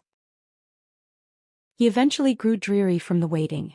Could it be that the developing demon beast isn't on the island right now and the windbreaker beast abandoned its nest? Han Li suspiciously thought. Yet another month passed with no developments. Helpless, Han Li finally came to the decision to enter the island and investigate. He wasn't about to waste several years on the reef. Early in the morning of the next day, just as sunlight began to illuminate the sky, Han Li restrained all of the spiritual qi in his body and stealthily flew onto the island. He had already observed the small island for several months and knew its terrain like the back of his hand. He flew halfway up the mountain and spotted a few boulders concealing a pitch-black cave, just as Wen Xiyue had described. Han Li narrowed his eyes. After placing several auxiliary magic techniques on his body and releasing his disguise, his body disappeared without a trace. Han Li then carefully entered the cave and slowly released his spiritual sense, occasionally probing his surroundings. The cave was exceptionally deep, and the deeper he went, the more damp it became. After the time it took to finish a cup of tea, Han Li stopped at a corner with a nervous expression on his face. Han Li slowly closed his eyes and scouted forward with his spiritual sense. Shortly after, an odd expression appeared on his face. Han Li then gritted his teeth and hesitantly turned the corner. Light suddenly shined before him to reveal a huge natural cavern. It was at least 300 meters wide and over 30 meters tall. The walls and the ceiling flickered with green light, and it had a dark blue pool of water at the center that appeared to be piping hot. There was strange vegetation growing around the pool. When Han Li's gaze fell onto the vegetation, he spotted several stalks of something short and jet black. Excitement flickered within his eyes. The stalks were the demon echo grass that he was looking for. Demon echo grass would only turn black when growing near grade 8 demon beasts. It was gray when growing near lower grades. As Han Li gazed at the pond at the center, delight momentarily appeared on his face before it was soon replaced with solemnness. If the windbreaker beast was in the cave, it would most likely be inside of the pool. Although he had swept over the pool with his spiritual sense, the pool was extremely deep. He had only inspected a small portion of it. Han Li licked his lips and steeled his heart. His body blurred before reappearing at the side of the pool. He gently clapped his storage pouch and took out a jade box. He then quickly reached toward the ground with his free hand. Chapter 542. Grade 9 Demon Cultivator. He quickly harvested the demon echo grass and placed it into the jade box, dirt and all. Han Li smoothly closed the lid of the jade box with a trace of joy. It was beyond his expectations how simple it had been to acquire the demon echo grass. However, he couldn't stay there any longer. Han Li immediately turned around and was about to set off when he heard a calm voice from behind him. You stayed nearby for so long just to get those plants? Human cultivators are truly baffling. These words were spoken by a strange male voice. Han Li's expression greatly changed and his face became extremely unsightly. He soon forced himself to calm down and turned around in a blur. He caught sight of an azure-robed figure that was looking at him with obvious curiosity. Upon clearly seeing the figure's appearance, Han Li grimaced. The demon cultivator had a silver scarf around the top of his head, azure robes on his body and rough shoes on his feet. Apart from his sharp, pointy nose and narrow green eyes, all other aspects were indistinguishable from a human. Han Li frantically examined the man several times. With this demon beast's nearly perfect human form, could it be a legendary grade 9 or 10 demon beast? Han Li's body grew rigid and his hands had already fastened on his 5-element bands and his spirit beast pouch. However, he didn't dare to attack. Your esteemed self watched me for quite some time. Han Li could hear that his voice had become unpleasantly hoarse. When the demon cultivator heard this, his expression stirred.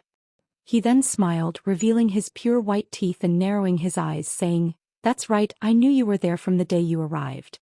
I merely thought you were a human cultivator passing by and hadn't paid you any attention. But who would have thought that before the day passed, you would sit on the coral reef nearby? I have grown quite curious indeed." Not knowing whether or not it was a trick of the mind, Han Li felt that the man's teeth were somewhat sharp and faintly glinted with a chilling light. Han Li's heart dropped even further as he thought, his surname is Feng? Then he must be the fully grown windbreaker beast one. Han Li forced a smile and asked, "Since that was the case, why didn't you attack me?" The windbreaker beast weirdly smiled and said, "I actually wished to come see you sooner, but I've only recently reached the second stage of my metamorphosis. While stabilizing it, it was difficult for me to go outside. As it just so happened, I actually finished stabilizing my form just now and was going to leave, but I hadn't expected that fellow Taoist would run into my lair of your own accord. That was quite surprising." Second stage metamorphosis? Could it be that you have entered grade 9? Han Li's face grew pale and his hands had unknowingly become lined with cold sweat. The fully matured windbreaker demon cultivator blinked and casually replied, "Grade 9? That's just how you humans differentiate us demons. Regardless, I reached the second grade of the metamorphosis stage, which would be the equivalent of what you call grade 9 demon beast." Han Li grew silent when he heard the demon's calm recognition. After a short moment, the corner of his mouth twitched into a bitter smile. Were it a grade 8 demon beast, he figured he would still have a chance at escape. But in the face of a grade 9 demon cultivator, he had no hopes of breaking free. It seemed his death would be the result of something entirely unavoidable. With that thought, Han Li said nothing further and suddenly opened his mouth, spitting out over 10 streaks of azure light that circled around him. He then raised his hand intending on opening his spirit beast pouches. But in that instant the demon cultivator moved. He blurred before Han Li's eyes and snatched the spirit beast bag out of his hand. Although the many flying swords protecting Han Li had moved to block the demon cultivator, he was far too quick. He had returned to his original spot before the swords could strike him. After a moment of overwhelming astonishment, Han Li's face turned ashen. How could he have forgotten that the windbreaker beast was originally known for its amazing speed? Their speed as a grade 9 demon beast was nearly identical to teleportation at such a short distance. There was no chance of even injuring him. In that instant, a chaotic torrent of thoughts began to surge through his mind. Han Li's ashen complexion underwent yet another change as he slapped his storage pouch and took out a ball of radiant golden threads. Han Li quickly grabbed onto the ball and swallowed it. Afterwards, he wordlessly gazed at the azure-robed demon cultivator. He had already decided that when he faced death's door he would ignite the celestial ice pearl with his divine devilbane lightning. This way, even if mutual destruction wasn't accomplished, the opponent would still suffer a heavy injury. The demon cultivator revealed astonishment upon seeing Han Li's baffling actions, but he soon nonchalantly smiled. Hee. There is no need for fellow Taoists to be so anxious. I hold no malicious intentions towards you. He casually tossed the spirit beast pouch up and down in his hand as he spoke. Han Li frowned and coldly said, "What do you mean? Aren't you demon beasts currently exterminating human cultivators?" He didn't wish to be played around with before he died. The corner of the demon cultivator's mouth twitched and he shook his head saying, "The demon beasts that have been killing you off are only the nearby sea races. I have nothing to do with them. I'm merely staying here for the time being because I enjoy the geyser pool here." Han Li was stunned. He suddenly recalled that windbreaker beasts were demon beasts that lay somewhere between demon birds and sea beasts. As such, they couldn't truly be considered demon beasts of the sea. Furthermore, from his tone, it seemed as though he wasn't even originally from around here. Could it be he truly doesn't wish to kill me? Han Li's expression wavered for a moment. After a short moment, he retrieved his flying swords into his body with a wave of his hand and his expression relaxed. Since his flying swords weren't able to deal with the demon cultivator either way, he may as well play along. If worst comes to worst, he would just detonate the celestial ice pearl. The demon cultivator wore a satisfied expression after seeing Han Li put away his magic treasures. "I do enjoy talking with sensible humans. I'll return this to you first." He didn't view the spirit beast pouch as a threat and threw it back to Han Li. Han Li caught it and felt somewhat more at ease. The demon cultivator stared at Han Li and said, "Does fellow Taoist have any interest in paying a visit to my true cave residence? This would be the first time I've ever invited a human cultivator." Although the demon cultivator's tone was polite, how could Han Li possibly refuse? He had no option but to nod with a forced smile. The demon cultivator appeared happy when Han Li agreed. He wordlessly raised his hand and a blue ball of light appeared within it. The light then grew several times larger and enveloped Han Li. Shock appeared on Han Li's face, but he didn't resist. With a flash of blue light, the demon cultivator began dragging him within the bubble of light that enveloped him. Then both of them dropped into the pool with a splash. Because of the faint blue light that was emitted from the bubble around him, Han Li was able to clearly see the world underneath the water. Perhaps it was due to the strange water in the pool, but there were no other animals apart from some strange palm-sized white fish. There was also no sea vegetation. The demon cultivator saw that Han Li was completely captivated by the underwater scene and just smiled. After the time it took to finish a meal, the bubble came to a stop and trembled for a moment before shooting off to the side. In the blink of an eye, Han Li spotted a huge black stone gate in front of him. The gate flickered with white light as if it was covered by a restriction. The demon cultivator pointed at the stone door and politely said, "We've arrived. Welcome to my humble home. I hope fellow Taoist doesn't find it too funny." Han Li forced a smile but remained silent. As soon as the bubble touched the stone gate opened to reveal a layer of white light. After they passed through it, they entered a completely dry passageway. The bubble surrounding Han Li then disappeared. The stone walls were embedded with all sorts of small pearls that reflected light, filling the passageway with dazzling light reminiscent of daylight. These weren't ordinary pearls. They were pearls that are only found at the ocean's deepest depths within spirit oysters and the like that were over 1,000 years old. They had the strange effect of repelling both water and fire. "Please come in, fellow Taoist." The demon cultivator couldn't help but feel proud upon seeing Han Li's astonishment. Han Li gazed down the passageway with complete unwillingness in his heart. But with a grade 9 demon beast staring at him, he could only force himself to head in first. The azure-robed demon cultivator leisurely followed after him. The passageway couldn't be considered large, and Han Li soon found himself in a gorgeous hall decorated with all kinds of coral. At the center of the hall, there was a sparkling white jade table with several chairs made from the same beautiful jade. The corners of the hall each had a small elegant pot with a finger-thick joss stick burning within. It filled the hall with a faint fragrance. 1. The surname Foam, that the demon cultivator uses the same wind in Windbreaker Beast. Chapter 543. Jade Fire Wine, fellow Taoist, please sit. The demon cultivator boldly took a seat and beckoned to Han Li. Han Li took a seat across from the demon cultivator and remained silent. The demon cultivator narrowed his eyes and gently said, "It seems I've embarrassed myself. I still haven't asked for your esteemed name. My name is Feng Shi." After a moment of hesitation, Han Li slowly said, "My surname is Li." So it's fellow Taoist Li. You must feel somewhat confused. In truth, if any other cultivator had appeared before me, I would have definitely slain them despite not being from the local sea race. Peaceful coexistence between humans and demons is certainly impossible. Han Li felt his heart tremble and forced a smile, asking, "In that case, does Senior Feng see something different about Junior?" Feng Shi's eyes flickered with green light. He slowly said, "You are only a mid-core formation cultivator, yet you dared to bravely enter so deeply into the seas, relying on that marvelous qi restraint technique of yours."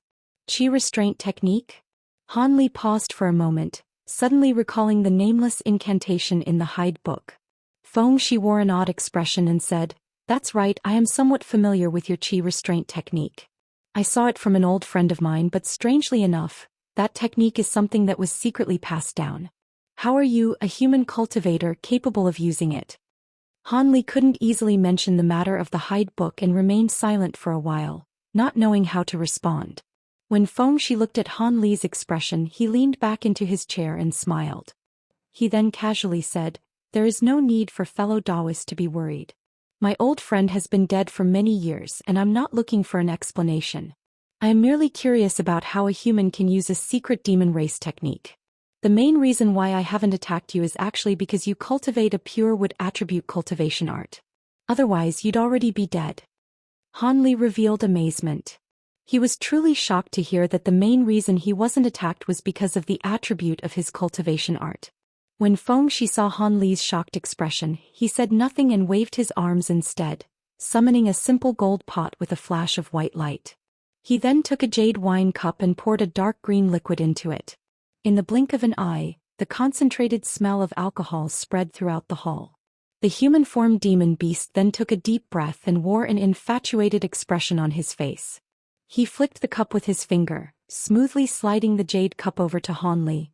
Feng Shi stared at Han Li and deeply said, "Fellow Taoist Li, take a taste of my jade fire wine.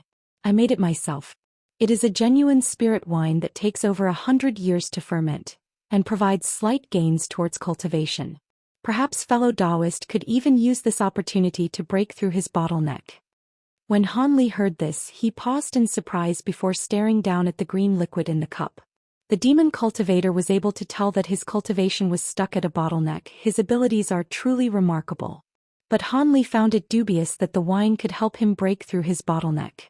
He had consumed no small number of medicine pills for cultivation progression. If he could break through the cultivation bottleneck with medicinal power, he would have already cultivated to the 9th layer of the Azure Essence Sword Art. Furthermore, as he had no idea about what the other party intended, he didn't dare to casually drink the wine. As these thoughts churned through his mind, Han Li's face revealed hesitation. A cold glint shone within the demon cultivator's eyes. His expression grew sullen upon seeing Han Li's hesitation and he coldly said, "What? Are you scared that I did something to the wine? Don't forget, if I wanted to take your life, it would only take me an instant."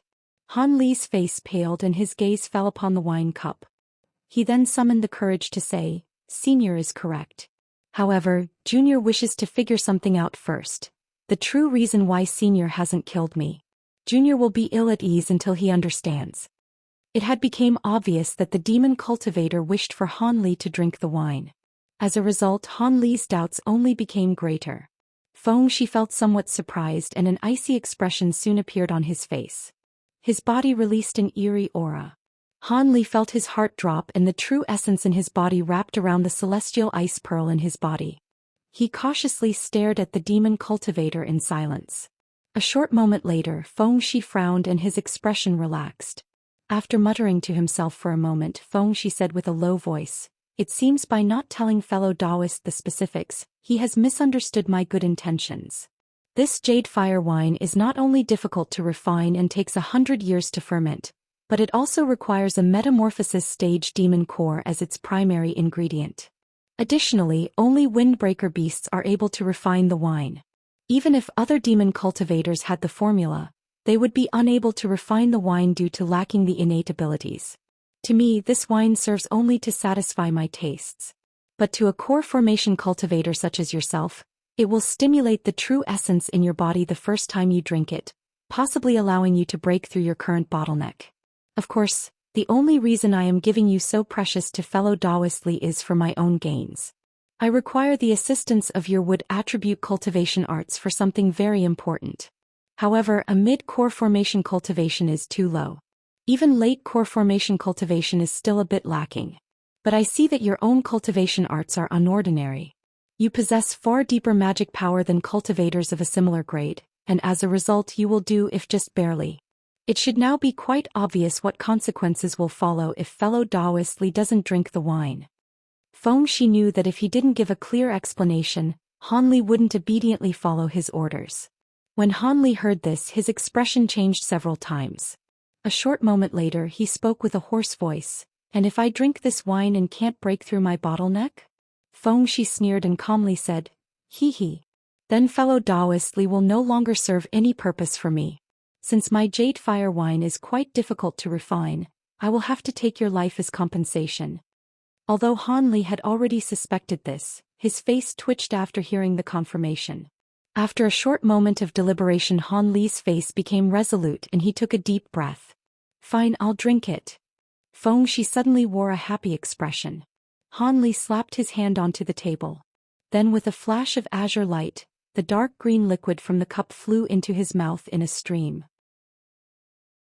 The liquid then dropped into his stomach without Hanli even tasting it. Good. I knew fellow Taoistly would make the sensible decision. Follow me. I've already prepared a quiet room for you. Fengxi spoke with a satisfied expression and stood up before walking to the side of the hall. Hanli wordlessly followed after him with a calm expression.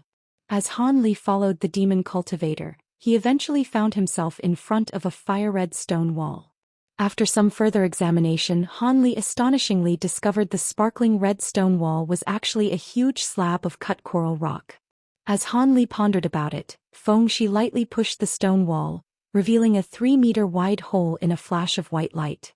Fengxi pointed to the hole and tranquilly said, "Refine the wine in this hidden room. According to my estimates, it should only take half a year at most to refine. Fellow Taoists should be able to succeed in that time. When the time arrives, I will release the restriction and allow you to come out." Hanli took a glance before expressionlessly entering the hole. At this point he naturally had no intention of further speaking with Fengxi. Just after Hanli walked in, the opening behind him disappeared. Fengxi stood outside the wall without immediately departing. He glanced at the wall with a face bizarrely full of excitement. A short moment later he disappeared without a trace in a flash of white light. Hanli was currently inspecting the so-called hidden room inside the coral wall. The room couldn't be considered small, at 100 meters wide and over 20 meters tall. Apart from a glistening azure jade couch at the center of the room, there was nothing else. But what was most baffling to Hanli were the countless small holes that filled the walls. They appeared just like bits of black sesame. Hanli's face grew gloomy for a moment and he sat down on the jade couch in a cross-legged position. With his eyes closed, he slowly released his spiritual sense from his body. After a short moment, he spread his spiritual sense across the room and was surprised to discover that the walls repelled it. Soon he confirmed that there were no gaps that his spiritual sense was able to slip through. Hanli then frowned, opening his eyes with a cold glint. After some thought, Hanli sat up from the jade couch and walked towards a side of the room. He inspected the coral wall in front of him with narrowed eyes. He extended a finger that glowed with blinding azure sword light toward the wall. The light was only several inches long and continuously glistened. Chapter 544. Progression. A trace of hope flickered within Hanli's eyes, but that was soon replaced with disappointment. The small sword was only able to penetrate several more inches before stopping. A colorful brilliance faintly glowed deeper within the wall, blocking its advance. The demon cultivator had placed many layers of formidable restrictions within the coral wall. It wasn't very likely Han Li would be able to break through the walls with his magic treasures. Han Li tightly creased his brow after retrieving the magic treasure and summoning it back into his body. He then unconsciously reached for the spirit beast pouch at his waist. He trusted that regardless of how powerful the wall's restrictions, they wouldn't be able to resist the vicious bites of the gold-devouring beetles. However, there was a reason why he didn't rashly release them. The beetles wouldn't be able to devour the restrictions in a short amount of time. In the time it would take, the demon cultivator Xianxia would be given plenty of time to perceive their actions. And with the demon's astonishing speed, there was no way for Han Li to escape his pursuit. After a period of heavy and repeated deliberations, Han Li fiercely glared and then returned to the jade couch with an unsightly expression. By that time he already felt a burning sensation in his stomach. It seemed the jade fire wine was about to take effect. Han Li didn't dare to be negligent of the wine as he was ignorant of what, if any, peculiar aspects it might possess. He could only relinquish his thoughts of escape for the moment and start refining qi. He sat down cross-legged and closed his eyes, peering into his body. Frowning, Han Li shot out a stream of azure core flame from his tricolored golden core and compressed the jade fire wine into a ball. In the blink of an eye, the stream of core flame had completely restricted the jade fire wine. Not longer after, Han Li became completely still with a blank face. The jade fire wine was refined at an exceptionally slow pace. After the passing of a month, less than a fourth of the wine had been refined. It seemed that Xianxia wasn't exaggerating when he said that the wine would take half a year for Han Li to refine. However, this extremely slow speed proved to be rather irritable to Han Li. If he truly was unable to enter late core formation, then this windbreaker beast named Xianxia would take his life without any hesitation. For that reason he steeled his heart and took the risk of forcing out all of the core flame his golden core could produce. As a result, the azure flame that covered the remaining dark green liquid nearly doubled in thickness.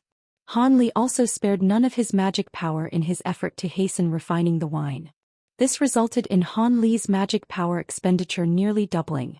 Each time he nearly ran out of magic power, he lamentably took a drop of the myriad-year spirit milk to ensure that his magic power could persist in fueling the wine refinement. After 2 months of this extravagant usage of his core flame, only a third of the wine had yet to be refined. Han Li felt somewhat relieved that the wine would soon be entirely refined.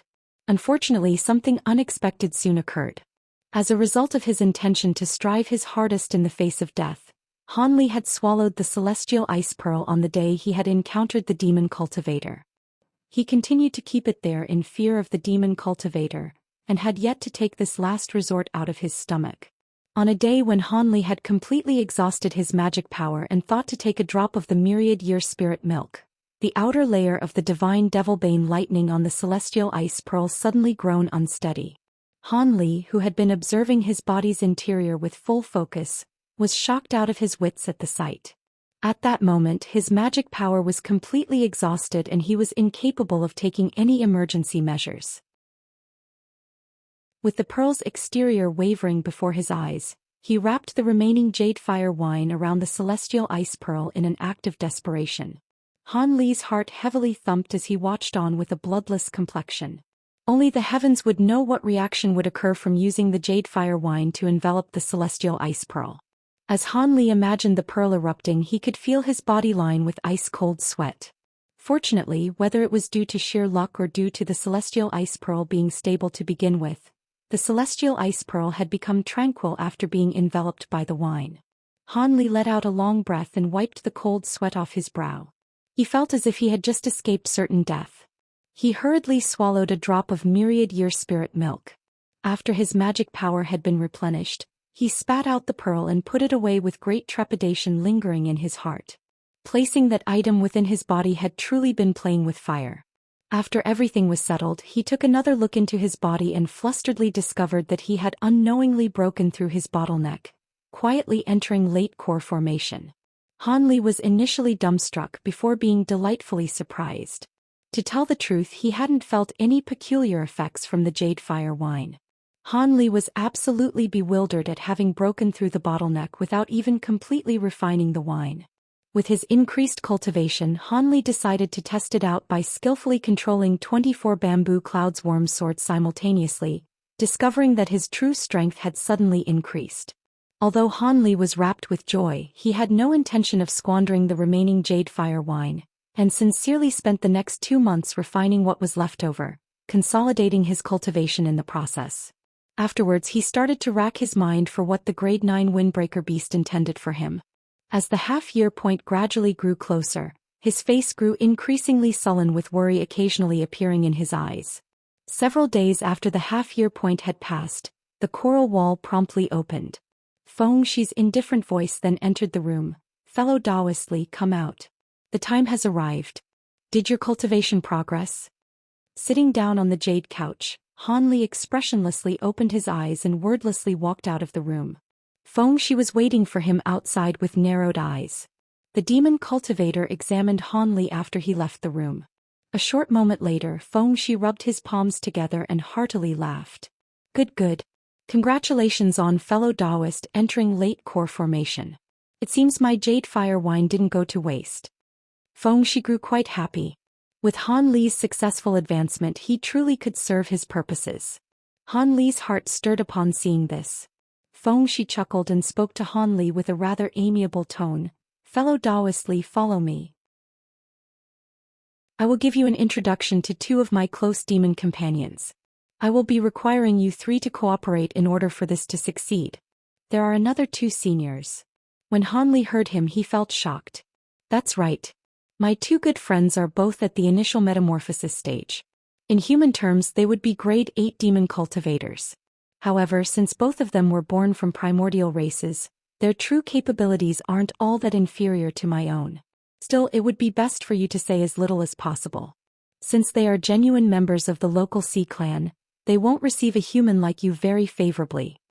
Feng Shi took a deep glance at Han Li and gave him a calm warning.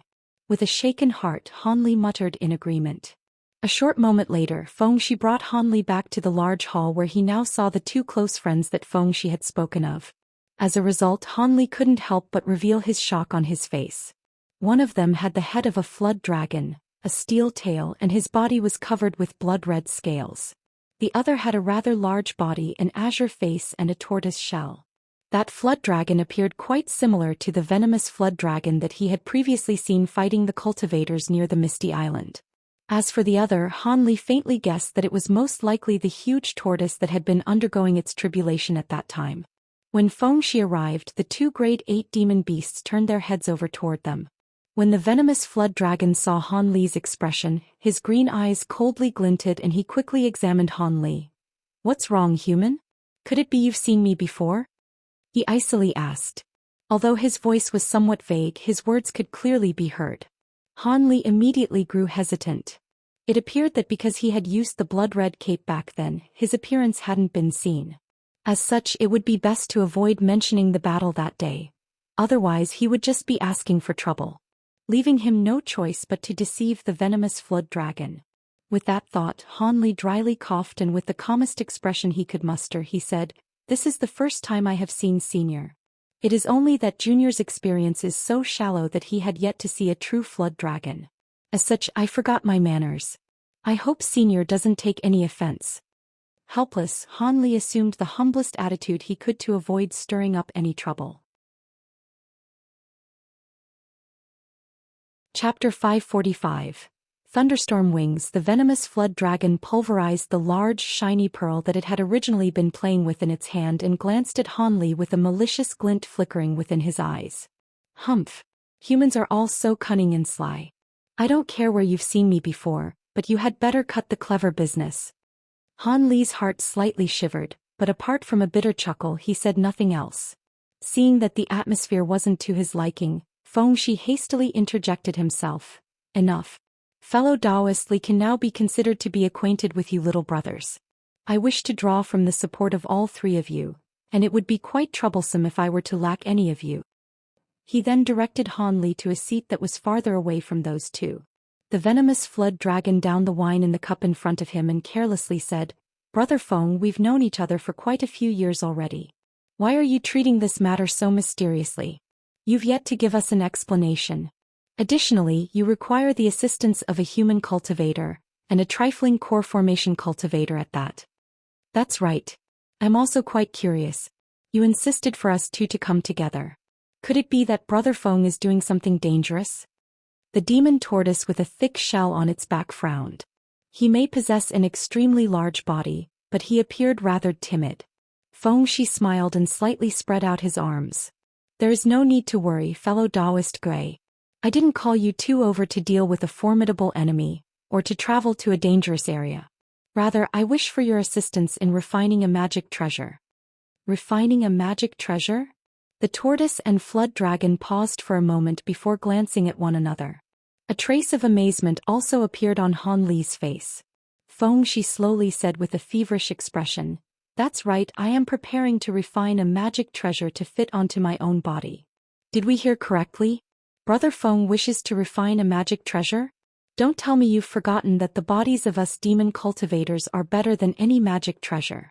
What material could possibly be refined to be stronger than one's own body? The venomous flood dragon shook his head in disapproval. The demon tortoise nodded his head in agreement and said, "Brother Wu's words are undoubtedly true. The might of any magic treasure will undoubtedly be inferior to the innate bodies of us demon cultivators. Rather than wasting time on external items, wouldn't it be better to further cultivate one's own abilities? For example, with regards to Brother Wu's flood dragon constitution, his innate water attribute techniques have become 100 times stronger than other races with only slight cultivation.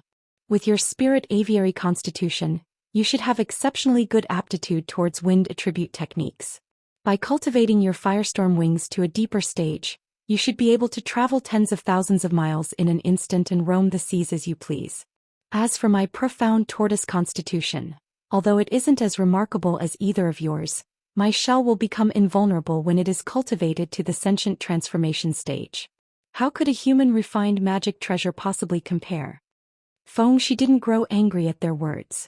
Rather, he wore a relaxed smile and said, "Given how long I've cultivated, how could I not know this? However, the magic treasure I wish to refine is profound. It is a pair of spiritual wings. With these thunderstorm wings, I am confident I will be able to roam the skies without limits." Thunderstorm wings. The demon tortoise absently blinked. It seemed he was at a loss. That's right. A few years ago, when I toured the deep seas for cultivation, I came upon an ancient cultivator's ruins, and discovered the remains of a huge bird. Although only its silver wing bones remained, they still possessed an astonishing amount of lightning energy.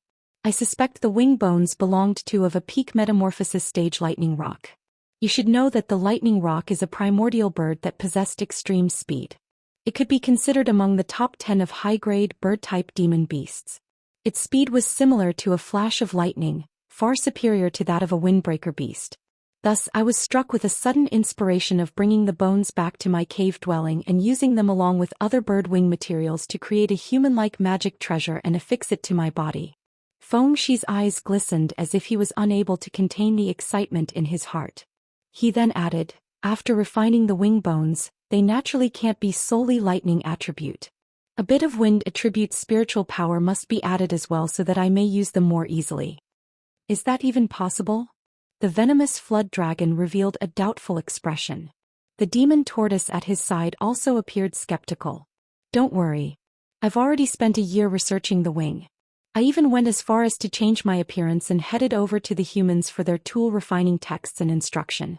Afterwards, I combined them with my firestorm wing refinement methods to come up with the current plans to refine a magic treasure. While I don't dare to say that success is certain, the odds are at least 80%. Of course, you won't be helping me for nothing. Regardless of whether the magic treasure succeeds." The windbreaker beast spoke confidently.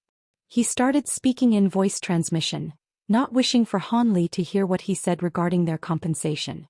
Han Li sat calmly at the side, turning a blind eye to what was happening. However, he had placed both of his hands on the table, unconsciously revealing his annoyance, contrary to his calm expression. Han Li knew that the three demons' conditions were unfavorable to him. However, he had no rights to be asking questions in their presence. He could only stifle his curiosity and think of his own countermeasures in silence. After discussing it with the demon tortoise, the flood dragon eventually agreed. "Good, since Brother Feng mentioned those conditions, we will definitely provide our assistance." Feng Shi was delighted to hear that and confidently smiled. With your Earth attribute techniques, you'll be able to use your formation spells to temporarily create lightning attribute spiritual power. I'll be able to combine wind spiritual power into it with my own wind attribute techniques. But in order to balance both powers, we'll require fellow Taoist Li's would attribute cultivation arts to counteract any disparities in power from either side. With this, the wind and thunder will hopefully be able to succeed. When his gaze fell upon Han Li and saw that he was sitting there without a word, he suddenly thought of something. A strange expression suddenly flickered within his eyes and he gave Han Li a beaming smile. Fellow Taoist Li, I forgot to tell you. Although the jade fire wine can assist in a human's cultivation, the wine was something that was prepared for the consumption of demon cultivators after all. As a result, human cultivators will experience a trace of chaotic malicious qi. Although there is nothing wrong now, soon enough the malicious qi will spread and mix with one's true essence, resulting in a detonation of one's spiritual power. After he said that, Feng Shi immediately closed his mouth and coldly stared at Han Li in silence. Han Li merely sighed with a frown, displaying neither panic nor fury. Han Li slowly asked with a tranquil expression, "If Brother Feng can help me eliminate this malicious qi, then please speak. Will I only be able to survive if the magic treasure refinement succeeds?" This caused a trace of surprise to momentarily appear in Feng Shi's eyes. The other two demon beasts also revealed an interested expression upon hearing Han Li. Fellow Taoist Li is a sensible person. Since you already know this, I won't further speak of it. So long as the thunderstorm wings are successfully refined, I will remove this future ailment. But if it fails, you will be the first target of my frustrations. You had best dissolve any fantasies of dissolving it on your own. Even if nascent soul cultivators were willing to assist you, they wouldn't be able to eliminate the chaotic malicious qi leftover from the jade fire wine. He spoke with a chilling voice and displayed not the slightest emotion. I know what must be done. Han Li nodded his head but bitterly smiled in his heart. He also refrained from saying anything in his mind, fearing that it would somehow affect his later performance during the magic treasure refinement. As Han Li was brimming with the feeling of helplessness, the three demon cultivators were having a leisurely chat at the table. Feeling that the odds of success with the refinement was high, Feng Shi cheerfully asked the Flood Dragon, I heard that little brother Wu's Flood Dragon clan has partaken in the unfathomable depths assault on human cultivators. Is this matter true? I've always recalled that flood dragons hadn't bothered themselves with these matters. Humph. That's right. This time there are a few experts from our clans that have decided to act. How else could the rubbish from the unfathomable depths possibly have succeeded in their attack? Were it not for our assistance, they wouldn't have been able to exterminate the two nascent soul cultivators. The flood dragon didn't bother to conceal the matter in the presence of Han Li. Although no clear emotion appeared on Han Li's face, he couldn't help but reveal some surprise.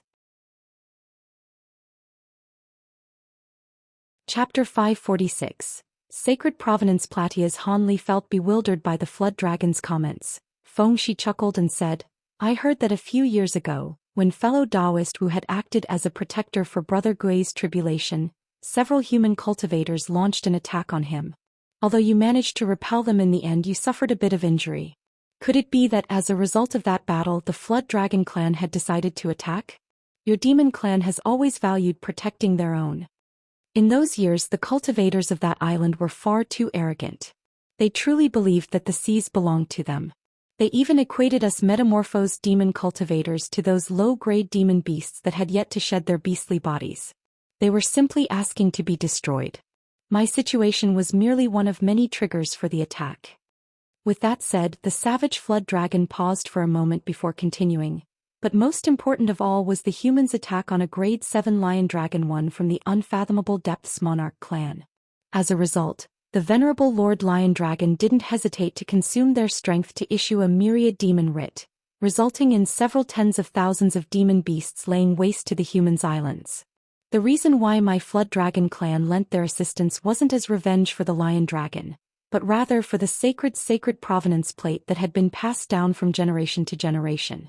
It was taken away by humans from the Lion Dragon when it was slain. Although it was badly damaged and had no true value, it was an item that has been continuously circulated throughout our demon clans. Cannot be allowed to fall into human hands. The savage flood dragon then flashed a harsh gaze at Han Li. Feng Shi's expression stirred and he looked at the flood dragon with a strange smile. I have heard of the lion dragon being slain, but nothing of the sacred provenance plate. Could it be that without the inherited keepsake, the lion dragon clan would find it difficult to remain the monarchs of the unfathomable depths? Is your flood dragon clan thinking about unseating them? I don't know much about that.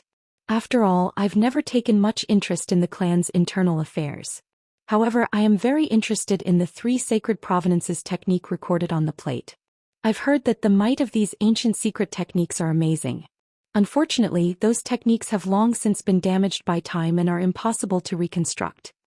The flood dragon's face revealed excitement before being replaced with regret. The demon turtle suddenly burst into laughter and said, "Hee hee. Brother Wu is quite greedy. Those secret desolate techniques are just legends from how I see it. I can't believe those techniques to be superior to your clan's dragonification arts." When the flood dragon heard that, a trace of pride appeared on his face. That may be. My clan's dragonification arts are capable of turning flood dragons into true dragons when the deepest level is cultivated. As such, it is naturally the peak cultivation art among demons. Feng Shi chuckled without adding anything further. The sacred provenance plate? When Han Li heard this, he was able to maintain his calm expression despite the restlessness in his heart. He suddenly thought of the copper plate that he had recently acquired. The copper plate recorded demon cultivation arts that possessed seemingly great might. Could it be that he had happened to acquire the item that the demons were discussing? Although he didn't know the specific uses of the sacred provenance plate, he came to realize that the item was cause for trouble after hearing that it was something that was passed down by demon clans from antiquity. Could that dark-skinned cultivator have been the main offender that brought about the beast torrent? It wasn't impossible for a mid-core formation cultivator such as himself to slay a grade 7 demon beast. Han Li didn't feel particularly worried as he mulled over these thoughts. He could already be considered drowning in misfortune. As his life could be forfeit at any one moment, Han Li couldn't bring himself to care about yet more trouble that had befallen him. It would be better for him to not dwell on any of those matters while he was still here. At the moment, Feng Shi turned to Han Li and indifferently said, "Fellow Taoist Li, as you've recently entered late core formation, you should consolidate your cultivation. I don't wish for you to suddenly be incapable of using your magic power during the magic treasure refinement. Follow after the light and return to your room for a bit of further cultivation." With that said, he flicked a ball of white light from his fingers, leading out one of the doors. Without a choice, Han Li could only stand up with a forced smile and follow the light out of the hall. He had actually wished to further listen to the secret matters of the demon clan. As he walked outside the hall, he suddenly heard Feng Shi indifferently warn him, "Fellow Taoist shouldn't rashly leave the room. Otherwise, I will misunderstand and trouble will arise." The 3 demons behind him saw Han Li slow down before wordlessly continuing on his way. The flood dragon looked in the direction that Han Li had disappeared with an odd gaze and said, "Is there a problem? From how I see it, the young one doesn't seem resigned. A surprise could occur during the treasure refinement." Feng Shi sneered and said, "Be at ease. The success of the thunderstorm wings will mostly depend on us 3. The human will merely be a tool to provide what attributes spiritual power. Once the treasure refinement has started, he will have no control. Not to mention the malicious qi that is contained in his body. With that in mind, he is completely powerless." The demon turtle suddenly smiled and teasingly said, "Now that you mention the chaotic malicious qi, the jade fire wine shouldn't have such a thing. Could it be that Brother Feng entrapped him?" Feng Shi fixed the silver scarf on his head and evilly grinned, "Hee hee. Of course. I gave him a specially refined cup of jade fire wine. The malicious qi should actually be called devilish qi. In an encounter with a formidable devil Dao cultivator, he summoned something he had refined from his body, leaving devilish qi on my body. It proved quite troublesome to remove." When the flood dragon and the tortoise demon heard this, they smiled at each other with their last doubts dispelled. At that moment, Han Li had followed the white light sphere into a stone room. It was elegantly decorated. Not only was there a couch refined from white jade, there was also a table with a set of chairs along with many pots of rarely seen plants. After Han Li entered the room, the white light orb suddenly dissolved itself. When Han Li saw this, he immediately closed the door to the stone room and took out several differently colored formation flags from his robes. He placed them at each corner of the stone room and enveloped the room in a small spell formation. Han Li felt somewhat at ease from being free of the demon cultivator's surveillance. Although the spell formation had no defensive qualities, it would give early warning of any outsider's malicious eavesdropping. Although this would certainly annoy the Windbreaker beast, he wouldn't make a big deal over this small matter. With that thought, Han Li changed his focus to the most important worries. He walked in front of the couch and sat cross-legged on it before closing his eyes. After the time it took to brew a cup of tea, Han Li opened his eyes with a furrowed brow. His body appeared exactly the same as it was before. There was nothing amiss. It seemed the demon was tricking him with false words. He had absolutely no perception of the malicious qi in his body. Han Li stroked his chin with a pensive expression. After a moment of deliberation, he suddenly took out an item and examined it for a moment before revealing a harsh expression. 2 days later, Fengxi knocked on Han Li's stone door and then walked in. Upon seeing Han Li, the human-form demon beast wore an excited expression and said, "Let's go. We will be refining the magic treasure today. Fellow Taoists Wu and Gui are waiting for us in the tool refinement room." He then brought Han Li out of the room and headed towards his tool refinement room. After following the demon cultivator for a short distance, Han Li arrived in front of an azure jade wall. Fengxi slapped that wall without any hesitation, causing an arched gate to appear and open.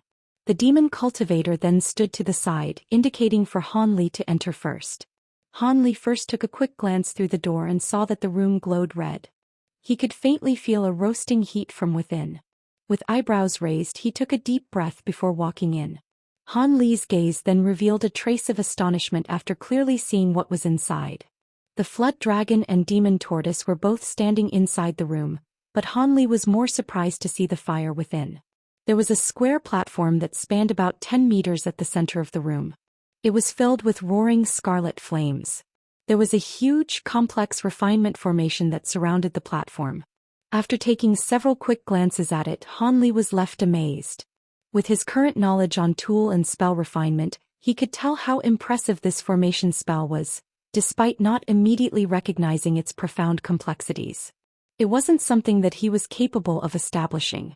The 2 demon cultivators coldly glanced at Han Li when he walked in before paying him no further heed. "Alright, everyone has arrived. I've already explained the spell formation's refinement principles to brothers Wu and Gui. Fellow Taoist Li, all you have to do is stand at the corner of the formation and provide a steady stream of what attributes spiritual power to the formation.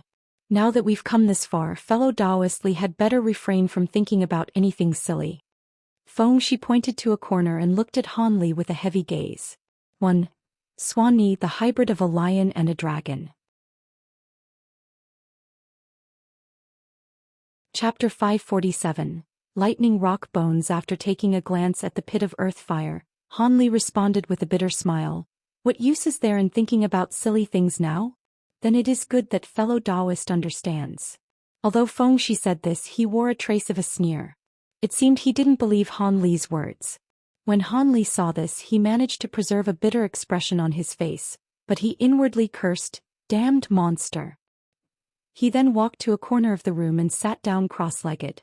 After seeing that Han Li obediently sat down where he had pointed, Fengxi nodded his head in satisfaction and turned to the 2 demons, politely saying, "Brothers, let us enter the formation and prepare."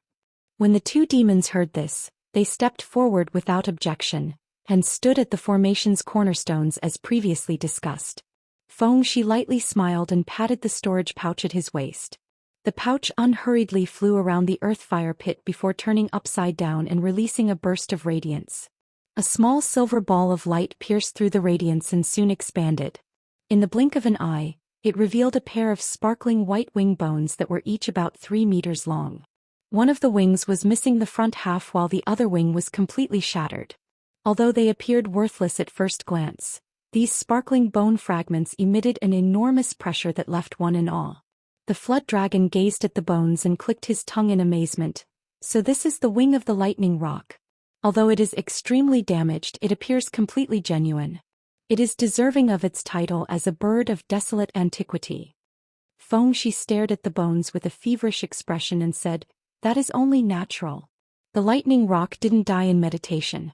The reason why its bones were broken should be because someone had trapped it there and ambushed it. Otherwise, with its amazing speed and its peak metamorphosis stage cultivation, it definitely would have been able to flee. At that moment, Han Li was glancing at the lightning rock wing bones in appreciation. The demon tortoise didn't seem to be particularly interested in the bones. After glancing at it for a moment, he said with unusual impatience, "Let us start on refining it. We don't know how many months it will take." Feng Shi paused after hearing this, but he immediately thought of something and broke out into laughter. I've forgotten that Brother Gui entered metamorphosis stage less than 100 years ago. He'd naturally feel uneasy towards lightning attribute items. Well then, let us start without delay. The flood dragon didn't raise any opposition to starting. With that said, the demon beast's bodies gradually released an astonishing demonic qi, each filling the room with white, blue and yellow radiance. Han Li didn't know whether the formation spell was activated from the demonic qi or some other method, but the formation started to glow and slightly sway before it finally started to revolve. The tens of mid-grade formation stones that surrounded the formation each began to release a blinding gleam. Han Li felt restless as he watched the scene occur. Feng Shi let out a shout and brought his hands together. He parted his hands and shot 2 arm-thick beams of white light down into the formation. With a low hum being released, the ground began to tremble for a moment before the earth fire started to rampage at the center of the room. Fush! A head-sized ball of flame shot out from the pit and directly floated above the wing bone. The flame then ruptured, enveloping the wing bone in scorching scarlet flames. The flood dragon and the demon tortoise exchanged a glance before raising their hands and releasing threads of yellow and blue radiance. The numerous, densely packed threads of radiance penetrated the flames and wrapped around the bones. The bones then began to soften amongst the intertwining lights. A short moment later, the two used those spirit threads to mold the bones into a more complete shape. As Han Li watched this, he felt as if his perspective had been greatly widened. With the other 2 demons molding the bones, a strange light glinted within Feng Shi's eyes and he grasped his hands in an incantation gesture and repeatedly shifted his 10 fingers in a rapid manner. Tens of thumb-sized balls of white light subsequently appeared and accurately fell upon the bone wings. In that instant, deafening rolls of thunder began to sound out from the flames. The mended wing bones had begun to release countless sparks of lightning. The sparks were extremely slender and shined with silver light. They began to quickly strike and merge into the blue and yellow spiritual threads. After the spiritual threads absorbed the lightning, it flourished with silver light, overwhelming the thread's original color in an instant. When Feng Shi saw this, he solemnly stomped the ground, sending an incantation seal into the spell formation. With several muffled crackles, the variously colored beams of light began to shoot out from the earth fire pit. Simultaneously, the wing bone's radiance converged into a blinding single point. Han Li unconsciously narrowed his eyes. By the time his vision had returned to normal, there was a dense, luminous rainbow barrier that had appeared above the earth fire pit. Han Li's expression stirred for a moment before he managed to recover his expressionless face. The white wing bones were intensely scorched by the earth fire within the light barrier, but not the slightest change had occurred. Upon seeing this, the 3 demons all let out a long sigh. The first step was completed without any mishaps or mistakes. Afterwards, Feng Shi took out an azure transparent gem with a relaxed expression and tossed it into the light barrier without any hesitation. A short moment later, the gem melted into a semi-liquid. Feng Shi hastily released white spirit threads and manipulated the melted gem to evenly coat the wing bone's surface. Feng Shi still appeared quite vigilant after all this was done. He glanced at the other 2 demons with slight significance and softly said, "Wind." He then took a breath and then spat out a white translucent pearl, sending it into the light barrier in an instant. The flood dragon and demon tortoise didn't dare to delay and also spat out their long cultivated demon cores. The demon cores intertwined with one another as they spun through the air. Feng Shi raised his hand and struck his demon core with an incantation seal, immediately arousing a white wind attribute core flame to wildly erupt from the demon core. Under the control of the flood dragon and demon tortoise, they also had their demon cores release a finger-dense string of core flame. The blue and yellow strings of flame intertwined with a crackle before turning into a silver flame. The silver and white flames were then immediately absorbed into the surrounding earth fire, resulting in the earth fire immensely growing in pressure. Afterwards, the spirit-infused flames enveloped the wing bones and it slowly began to be refined. Fengxi revealed an expression of unconcealed joy on his face and called out to the other two demons before sitting down cross-legged. The flood dragon and demon tortoise soon followed suit. A moment later, the huge formation spell became deathly quiet. Silently sitting alone in the corner, a strange expression flickered within Han Li's eyes several times. But after taking a look around, Han Li could only bitterly smile. Due to some unknown designs of the formations at the same time the rainbow barrier had formed above the earth fire pit, an identical formation had appeared around Han Li, trapping him inside. Were it not for the absence of flame inside Han Li's barrier, he would have entirely suspected that he was also a material to be refined. Han Li had grown even more uneasy upon seeing that he was still left alone after so long. But at that moment a change had suddenly occurred. With a flash of light, the light barrier began to pulsate. Han Li narrowed his eyes for a moment before recovering his indifferent expression. Before he could even guess what had happened, he suddenly felt something amiss from his body. He couldn't help but fearfully lower his head. As the rainbow light barrier around him pulsated, he saw faint wisps of azure light visibly leaving his body. Although it was quite slow, his spiritual power was undoubtedly being drained from his body and into the light barrier. Han Li frowned with a sullen expression. It seemed the three demons had no plans of having him meddle with the treasure refinement. As such, he was only being treated as a huge spirit stone. But after some further thought, his expression returned to normal and he inwardly sneered. He didn't believe that the three demons would hold him there forever. He reckoned that they would have him assist them sooner or later. Chapter 548. Combining Wind and Lightning. Although Han Li had anticipated that the treasure refinement wouldn't merely take a few days, he was quite shocked to find that the three demon cultivators sat cross-legged in complete stillness for 5 entire months while refining the bizarre material with their core flames. During this period, apart from stopping 4 times to recover their magic power, they had kept their demon cores suspended in the air, continuously spouting out core flames in a leisurely manner. Their statuses as grade 8 and 9 demon beasts clearly weren't just for show. Their magic power was truly profound. Because Han Li was refining qi the entire time, he had managed to preserve his full state of magic power. The minuscule amount of magic power that the light barrier consumed could hardly be considered significant. The wing bones within the core flames had become increasingly translucent and bright with each passing day. It also faintly carried the sounds of thunder and sharp wind. The joy in Fengxi's eyes became more obvious as this occurred. Han Li knew that the finalization of the thunderstorm wings was approaching.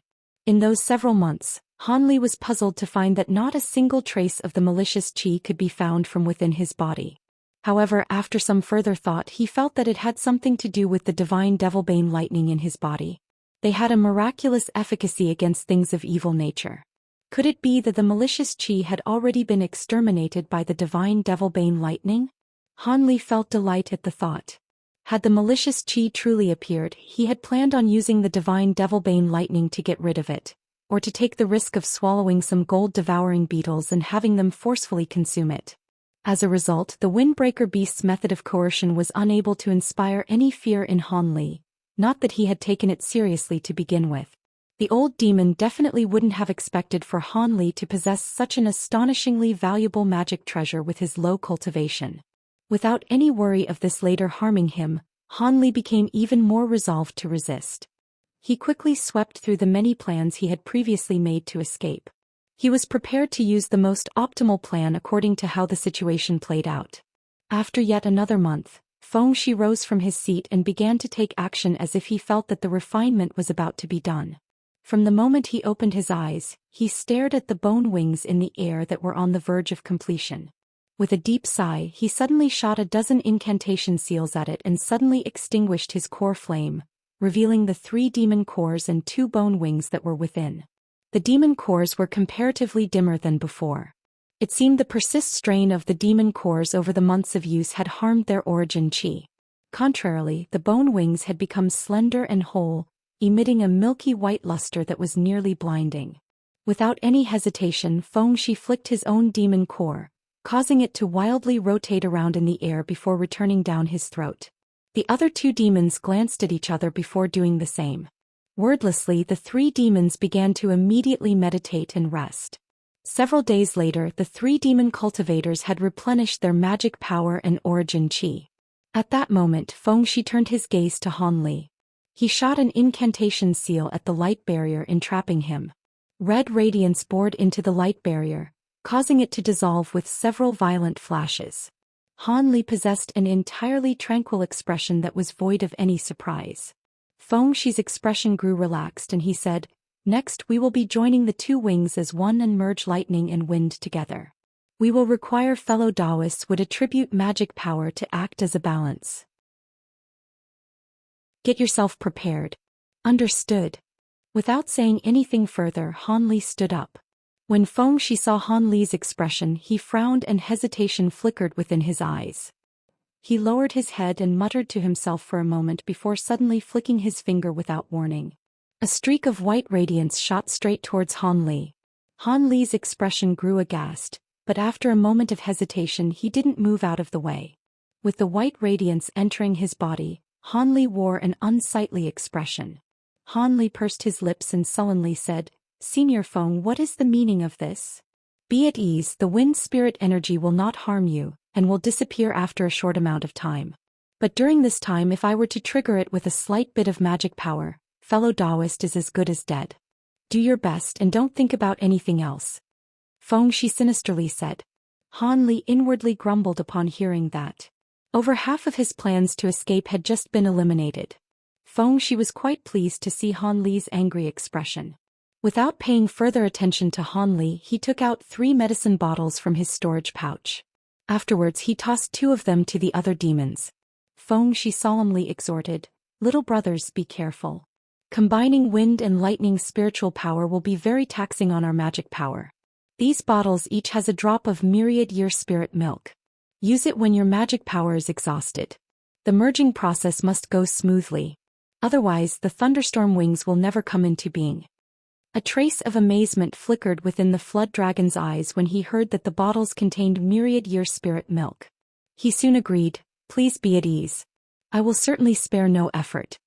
The demon tortoise to his side slapped his chest and pledged, "As will I. I also wish to see what profound abilities the thunderstorm wings will display upon completion." Fengxi wore a satisfied expression after hearing their responses. He then wordlessly rubbed his hands together before holding them out and shooting a bowl-thick beam of white light towards the rainbow light barrier. The light barrier trembled and released a low hum for a moment. Afterwards, it flickered and continuously shifted colors until it shined with a blinding white radiance. When the flood dragon and demon tortoise saw this, they rushed to shoot out their own blue and yellow beams of light at the barrier. Halfway to the barrier, the beams of light converged to turn into a white beam of lightning spiritual energy before then striking the barrier. In an instant the light rumbled and the light barrier underwent another change. Rolls of thunder began to sound from within the barrier as it pulsated with a silver radiance. Upon seeing the barrier flicker, Fengxi unhesitantly ordered Han Li with a deep, icy tone, "Fellow Taoist Li, pour in 1/10 of your cultivation's spiritual power." Han Li hesitated for a moment and his expression stirred. Fengxi could definitely end him from controlling the wind spiritual energy inside his body. He could only raise his hand and shoot a finger-thick beam of azure light into the barrier. A strange scene occurred. The instability and hums released from the light barrier were instantly reduced. The brilliance had also dimmed and became slightly more stable. Fengxi's expression relaxed and he excitedly said, "Good. Continue to supply the spiritual power." It appeared that his plan to combine wind and lightning energy was coming into fruition. When the other 2 demons saw this, their confidence greatly increased. They started to form many various complicated incantation gestures, and strike countless spell seals against the light barrier. After a short moment, the light barrier began to reveal a furious white gale contained within it along with bolts of silver lightning. The lightning and wind energy wrapped closely together around the bone wings and started to merge. Fengxi then called for Han Li to pour in further would attribute spiritual power as he gazed into the light barrier. In the following week, huge bolts of silver lightning and furious white gales rampaged within the barrier. The three demons grew tense and continuously struck the light barrier with their incantation seals. Fengxi appeared particularly intense. As Han Li watched them from the side, he continued to pour his wood-attribute spiritual energy into the barrier under their orders. However, a trace of a strange, excited expression flickered within his eyes, but in the end Han Li decided against taking any rash actions. He felt the opportunity had yet to arrive. Three demons couldn't conceal their fatigue. Although their incantation seals didn't cease, their magic power was definitely on the point of exhaustion. Although the violent storm of lightning and wind inside the light barrier was intense, a strange union began to form. The violent winds began to flicker with sparks and the lightning began to carry cries of the wind. The three demons wore unconcealed joy upon seeing this. On the next day, the demon tortoise had exhausted his magic power and took the drop of spirit milk. In the following days, the flood dragon and Fengxi followed suit. Han Li expressionlessly looked at this and gripped the storage pouch in his hands. His eyes contained a difficult-to-perceive trace of slyness. When the three demon beasts' magic power had been exhausted and the magic treasure had yet to be fully refined, that would be his moment to act. Han Li had originally thought this plan to be unreliable. But under the current circumstances, it had become somewhat feasible. Chapter 549. Intrigue. After another 20 days passed, the interior of the barrier had become tranquil. The violent storm had disappeared to reveal a pair of silver-white wings. The missing flesh around the lightning rock bones had been replaced with precious materials, and the feathers were replaced with lightning and wind. With this, the pair of wind and lightning wings had taken form. Although the wings currently appeared completed, in truth, the feathers' wind-lightning power had only just taken form and had yet to stabilize. As a result, the clearly exhausted Fengxi had forced himself to pour even more magic power into the barrier, fearing that their previous efforts would go to waste. Fengxi felt quite gloomy as he did this. He had originally believed that the 3 drops of spirit milk that he had specially acquired for them would be sufficient. But he didn't expect that their spiritual power would be depleted while just on the verge of the wing's completion. Fortunately, under the current circumstances, he could choose to damage his origin chi and forcefully support it until the end. Otherwise, the magic treasure would be lost forever and he would be inflicted with incurable regret. But during that moment, the grade 9 demon beast suddenly felt a strange fluctuation of chi inside the room. Although it was very weak and only occurred for a short time, it was extremely pure. He swept his gaze across the room with narrowed eyes, eventually arriving upon Han Li. Fengxi's face turned sullen. Han Li revealed shock, but he immediately forced a smile. However, Fengxi continued to coldly gaze upon him without emotion. "Take it out," the demon cultivator ordered. "What does Senior want?" Han Li's expression grew increasingly strained and artificial as he quietly withdrew his hand from his sleeve. A cold glint flickered from Fengxi's eyes. He wordlessly pointed at Han Li, shooting a ball of dazzling, pulsing white light towards Han Li. Han Li was initially stunned before he immediately released a miserable scream. He fell to the floor and thrashed about with an agonized expression as his complexion turned purple. "Humph! If you won't listen to words, then listen to force." A hostile gaze flashed across Fengxi's face as he gazed at the small bottle that fell out of Han Li's sleeve. With a strange expression, he grabbed toward the small bottle and had it fly to his hand. Fengxi glared at Han Li and bluntly said, "Is the flare of wind spirit energy unpleasant? You had consumed quite a bit of spiritual energy recently, but you've recovered quite a bit of it. It seems the bottle should hold some spiritual medicine. Did fellow Taoist Li plan on taking advantage of our deprived state to flee by using his recovered spiritual energy?" After the demon cultivator ceased his technique, Han Li was barely able to stand back up. His face paled as if his scheme had been exposed. Fengxi glanced at the small bottle. "Why, aren't you clever? Let's see what is in the bottle." "I've never heard of something besides from myriad spirit milk that is able to recover spiritual power in an instant." The flood dragon curiously said, "I've also never heard of such a thing. However, it has come at a useful time." At that moment, the demon tortoise and flood dragon were striking the barrier with incantation seals and accelerating the fusion process between the lightning and wind. Although it seemed that the demon tortoise was doing slightly better than the flood dragon, His magic power was also heavily depleted and he was barely able to persist. Feng-Shi opened the bottle with a thumping heart, catching a whiff of pure spirit qi. He glanced at the bottle before bringing it to his nose and taking a sniff. The demon tortoise was unable to keep calm and closely questioned, "What is it?" Feng-Shi glared at Han Li and coldly said, "Speak." Han Li crestfallenly hung his head and reluctantly said, "It is a flask of diluted myriad-year spirit milk."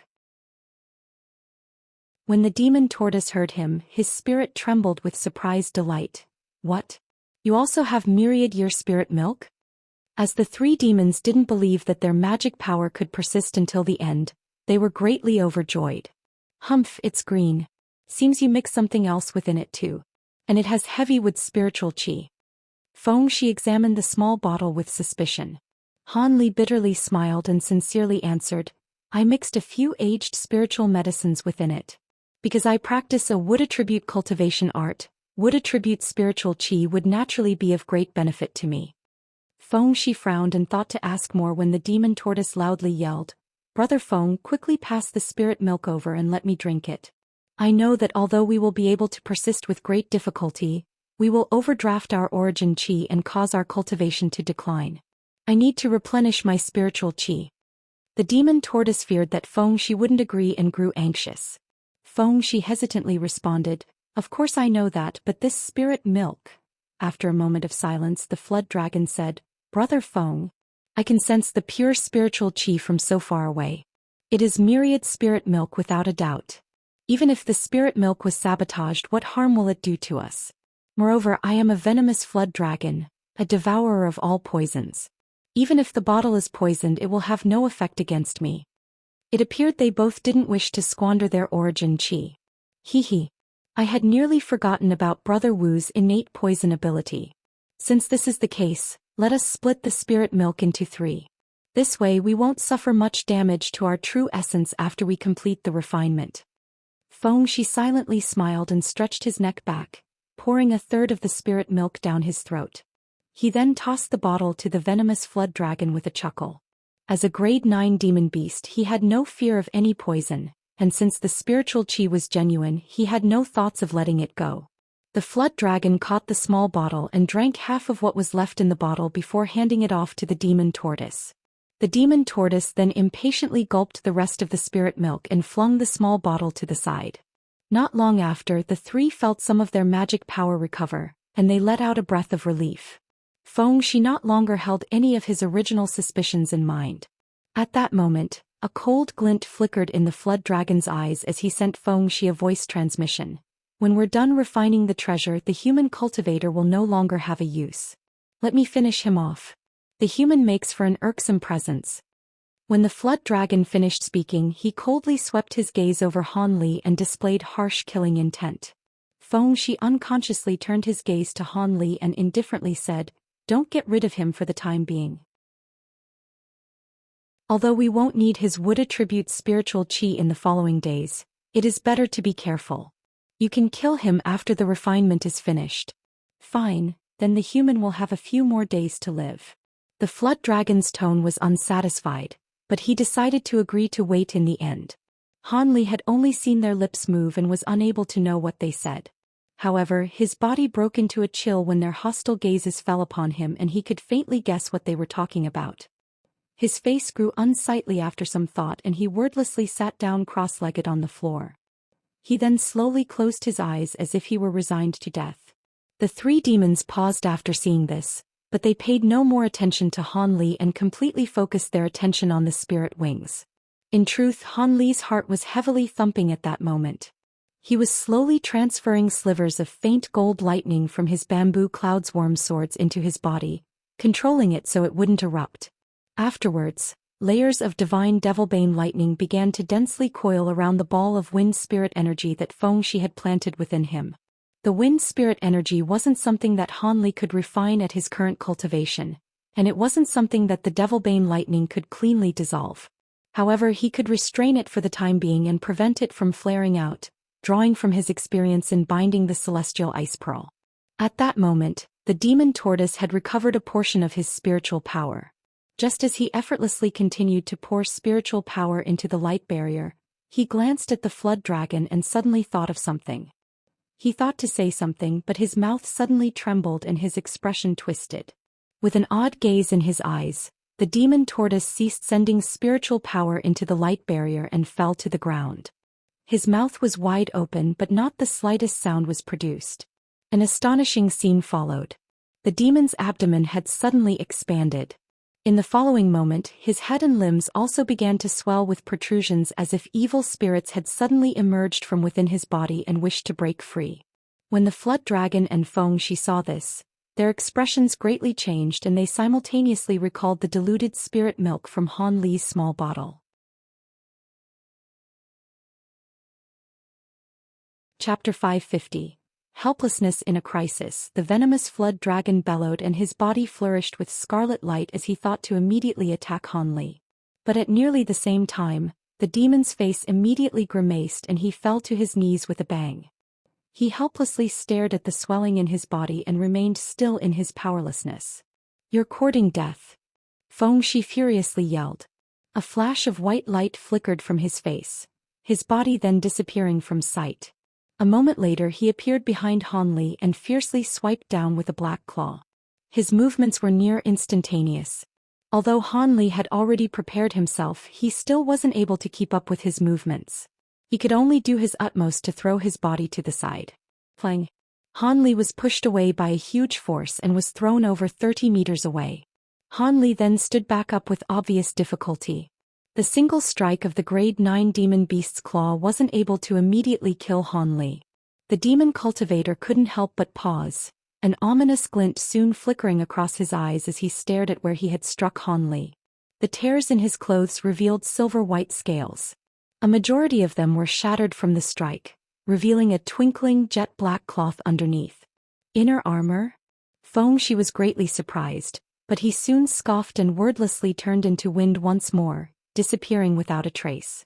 The inner armor was clearly an extremely fine treasure for it to be able to withstand one of his strikes. However, the armor wouldn't be able to save his life a second time. Han Li also recognized his previous survival to only be a result of luck. He was sure that strike should have been able to kill him.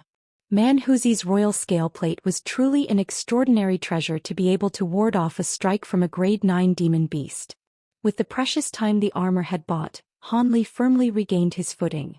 Golden lightning surged throughout his body without the slightest thought, accompanied by a blinding flourish of azure light that took the form of a huge azure essence sword shield.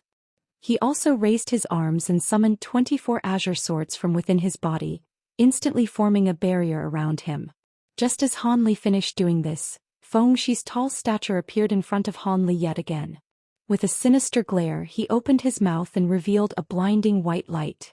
Han Li's expression abruptly changed as he inwardly cursed in helplessness. He was fundamentally incapable of surviving if the old demon was going to use his demon core in a direct attack. As Han Li felt his heart freeze, Xianxia suddenly closed his mouth and his body swayed. His face wore an unsightly expression as he lost his footing. Han Li was immediately roused from his shock, noticing that the demon cultivator had started to tremble. Moreover, his abdomen began to show protrusions.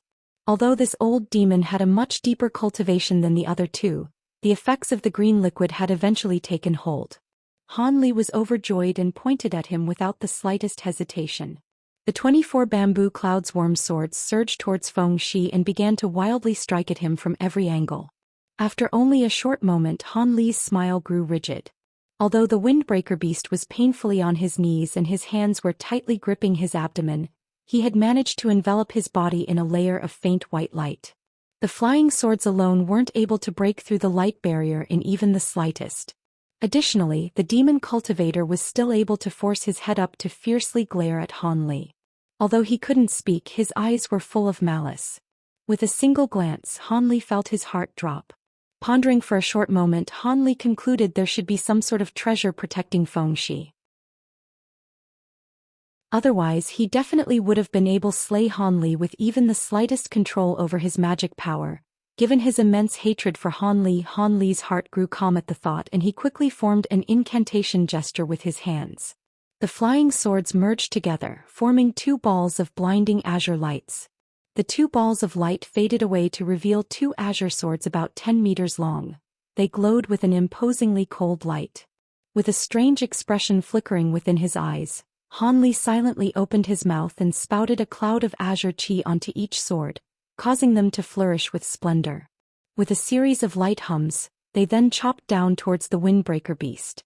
The huge swords fiercely struck the white light with a bang.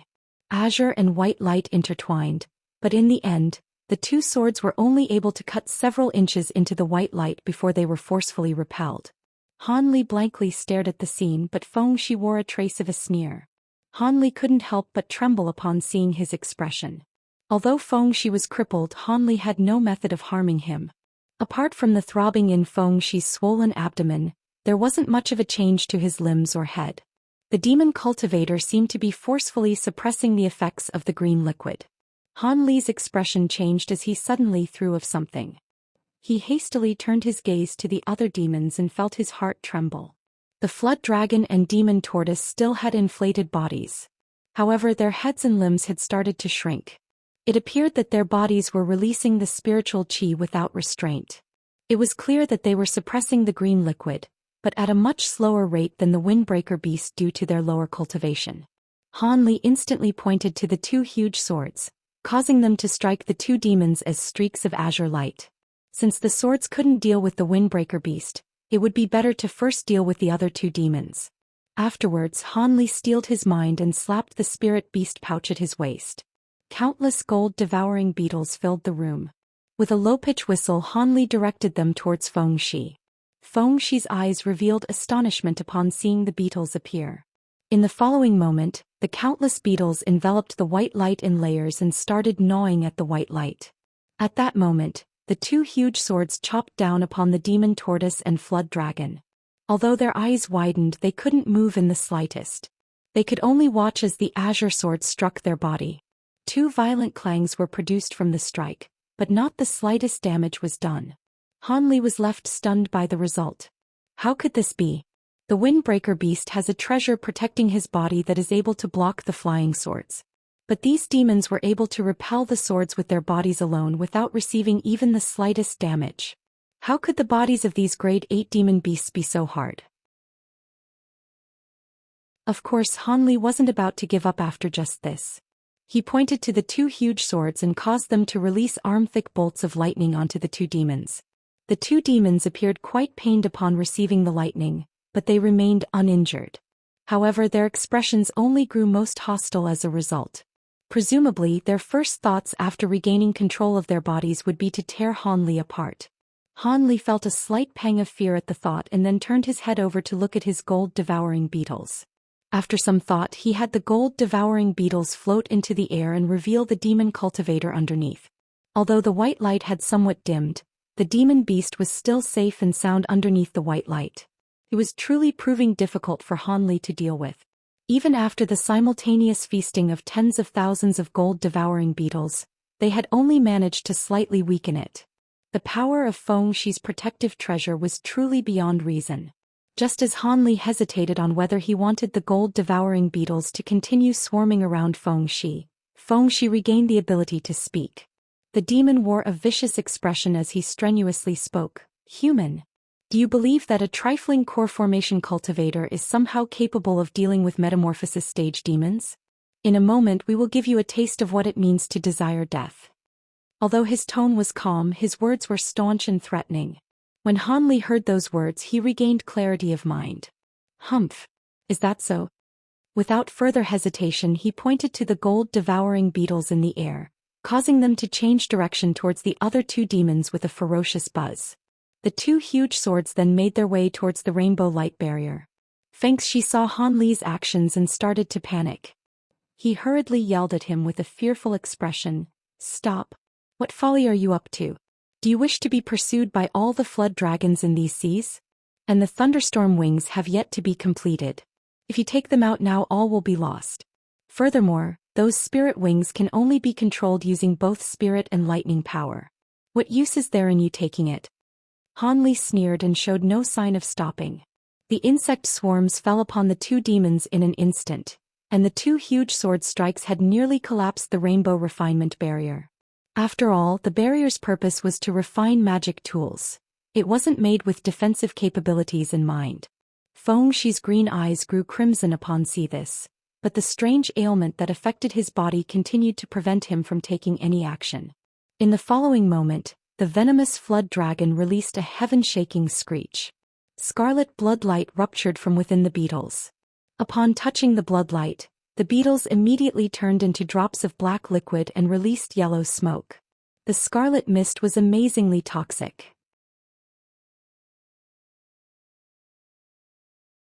Chapter 551. Devouring the flood dragon. Han Li squinted while gazing at the scene through the red mist. The venomous flood dragon's scales had been torn away under the onslaught of the gold-devouring beetles. However, the shredded skin and flesh underneath spouted out a seemingly endless mist of bloodlight, melting large quantities of the beetles into a black liquid. Not long after, the many beetles that had surrounded the flood dragon had nearly all perished. As of current, the mutilated body of the venomous flood dragon was oozing green blood from all over. He stared at Han Li with a bone-deep hatred. Han Li's heart trembled. It appeared that the venomous flood dragon's reputation wasn't undeserved. His gold-devouring beetles had already evolved to a point where ordinary magic treasures could hardly pose a threat to them. It was obvious how deadly the mist of toxic bloodlight was from how easily the beetles had been exterminated. Soon a sneer reappeared on Han Li's face. The demons had no idea just how many beetles he possessed. Even if he had to expend most of them, he would definitely slay each and every one of them. With that thought, he took a quick look at the swarm of beetles that were covering the demon tortoise.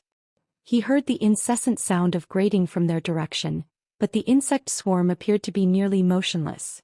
If it weren't for the faint demonic chi that leaked out from the beetles, Han Li would have dared to believe that the demon was already dead. Although he felt uncertainty swell in his heart, Han Li raised his arms into the air without any further thought and tossed several spirit beast pouches out. Suddenly, a huge hum of insect wings reverberated throughout the room as over 100,000 black-tainted gold-devouring beetles appeared. Upon seeing such a large quantity of beetles, the flood dragon revealed an expression of despair. At that same moment, Feng Shi's expression abruptly changed to reveal astonishment. It was said that exotic spirit insects had a far shorter lifespan than common spirit beasts. Although their incubation period was quite short and they laid hundreds of eggs when breeding, they would ordinarily only breed once every 100 years. After hatching and accepting a master, they would need several tens of years of training and nurturing before they could be truly used. Additionally, the greater the power and the higher the grade of the insects, the more time was required.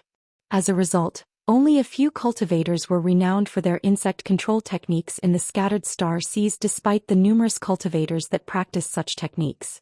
They were especially rare to find past core formation stage. Most insect controllers would only possess about 1,000 exotic insects in their lifetime if they were lucky. In most of these cases, they had inherited a majority of their insects from a master in order to acquire such an amount. Additionally, exotic insects were said to be far weaker than spirit beasts. It wasn't uncommon to see an entire swarm of insects be exterminated in a single battle. As a result, there were few cultivators that used insect control techniques despite knowing that their powers were great. As a result, Feng Shi and the flood dragon were in disbelief after seeing Han Li release such a vast quantity of insects. Despite being metamorphosis stage demon beasts, they still felt fear at the ferocity of Han Li's beetles. Of course, if they knew that this might was coming from insects that had yet to fully mature, they would be left in even greater shock. Without paying any further attention to the hate, fury, and fear in the flood dragon's eyes, Han Li quickly uttered an incantation and had the flying insects separate into several groups before sending them off to maul the flood dragon. A mist of bloodlight spurted forth once more from the flood dragon's wounds, and liquefied any gold-devouring beetles that it touched. However, the beetles swarming around the ceiling of the room held no fear. After a short moment, the mist of bloodlight shrank and dimmed, eventually disappearing to reveal the flood dragon's wretched expression. Han Li's eyes brightened as he saw this and had another group of beetles immediately fall upon flood dragon, drowning him once more in a sea of gold, silver, and black. This pattern repeated over and over. The swarm would be melted by the toxic bloodlight only to be replaced by yet another swarm after it faded away. Eventually, the venomous flood dragon could no longer endure, succumbing to the repeated swarms of gold-devouring beetles. When Fengxi saw this, his expression faintly changed, but he immediately wore a face of calm. He merely stared at Han Li with an icy gaze. Han Li snorted and had the insect swarm depart from the body, revealing the remains of the venomous flood dragon. A sparkling fist-sized, blood-red core could be seen within. A strange emotion flickered from his eyes, but before he took any action, the demon core took off into the air with a flash of blue light, heading in the direction of the room's exit. Han Li instantly reached and shot an azure sword streak from his hand. The demon core wobbled through the air from the strike before an inch-long miniature flood dragon suddenly emerged from within the demon core in a flash of blue light. It was the flood dragon's primal soul. When the flood dragon's soul saw that it had been revealed, it panically disappeared with a flash of scarlet light. A chilling glint flickered from Han Li's eyes. He slapped a spirit beast pouch at his waist, summoning a yellow streak of light. When it fell onto the floor, a small, gloomy monkey with a lazy appearance appeared. It was the weeping soul beast. Han Li didn't have the time to worry about the beast's mood and slapped its head, causing the weeping soul beast to involuntarily snort and shoot a yellow light out from its nose. The yellow light spiraled through the air before eventually enveloping an empty area. With a flash of yellow light, the miniature flood dragon's soul appeared. Soon after, the yellow light wrapped around the flood dragon's soul and dragged it back into the weeping soul beast's nose. The flood dragon's soul was naturally unwilling to face death and stopped itself halfway by releasing a blinding blue light. The blue light stopped the yellow mist in its entirety. With a soul that powerful, it was worthy of belonging to a desolate beast at the metamorphosis stage. It was far more capable than any grade 7 demon beast. Of course, this was also partially due to the weeping soul beast's young age.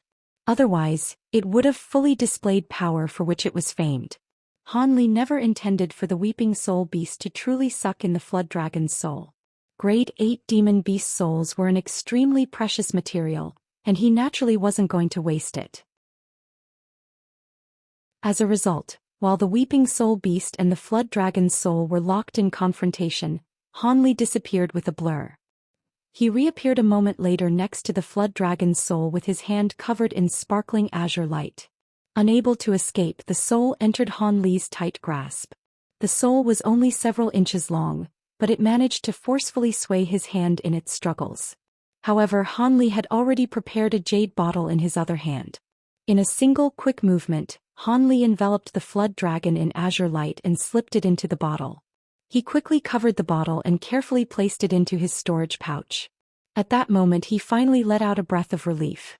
Han Li then turned around to face the demon tortoise, possessing not the slightest intention to delay its death.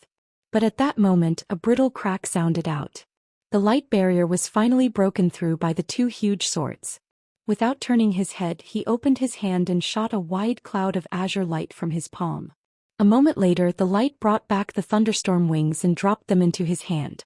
Since he couldn't deal with them at the time being, he stuffed them into his storage pouch for later. This action caused Fengxi to nearly spit out a mouthful of blood. His originally calm expression was now brimming with hatred. Han Li's gaze fell upon the mound of beetles lying on another part of the room. He let out a low whistle and the beetles flew off, revealing the demon tortoise underneath. Han Li felt his breath turn cold.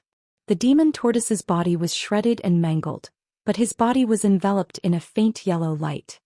His bare flesh was squirming before Han Li's eyes and was healing at an amazing rate. In an instant, a majority of the wounds had already healed. Wearing a stupefied expression, Han Li bitterly yelled, "A self-mending body." Self-mending bodies were quite common amongst demon beasts, and there were many low-grade demon beasts that possessed one. It would allow for quick recovery from wounds and for severed limbs to regrow. However, this instinctual trait was rare amongst high-grade demon beasts. Despite having killed so many grade 6 and 7 demon beasts, Han Li had never seen an ability of near rebirth such as this. Han Li was immensely shocked to discover that this grade 8 demon tortoise actually possessed such a trait. But with this, Han Li's problems had grown much larger. Apart from somehow slicing open the demon tortoise's head and shattering its demon core, Han Li had no other methods to kill it. Unless he could somehow exhaust his regenerative abilities, he was helpless. Unfortunately, he had only refined his bamboo cloud swarm sword several tens of years ago, and he had scarcely spent any of that time tempering them. As a result, they couldn't be considered powerful amongst magic treasures of cultivators at a similar grade, despite being made out of the legendary golden lightning bamboo and being refined with the exceedingly precious crystal. In the past he had mostly relied on the magic treasure's quantity and astonishing coordination to slay grade 6 and 7 demon beasts. Of course, while its power was immensely strengthened when a set of 12 combined together into a huge sword, this was merely one of the beneficial aspects of a set of magic treasure. But even with the huge sword fusion, it was clear that he was incapable of defeating either of the present demon beasts' long cultivated bodies.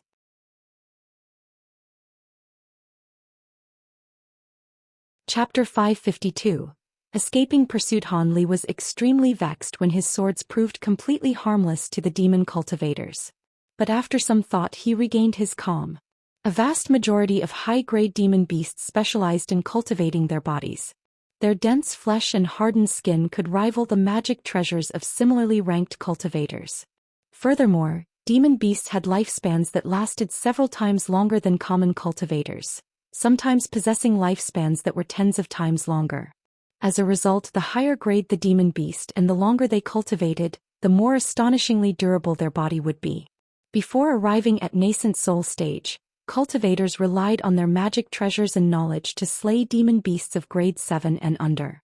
But once demon beasts reached the metamorphosis stage at grade 8, they would often suppress human cultivators of the same rank with their cultivated bodies and expanded intellect.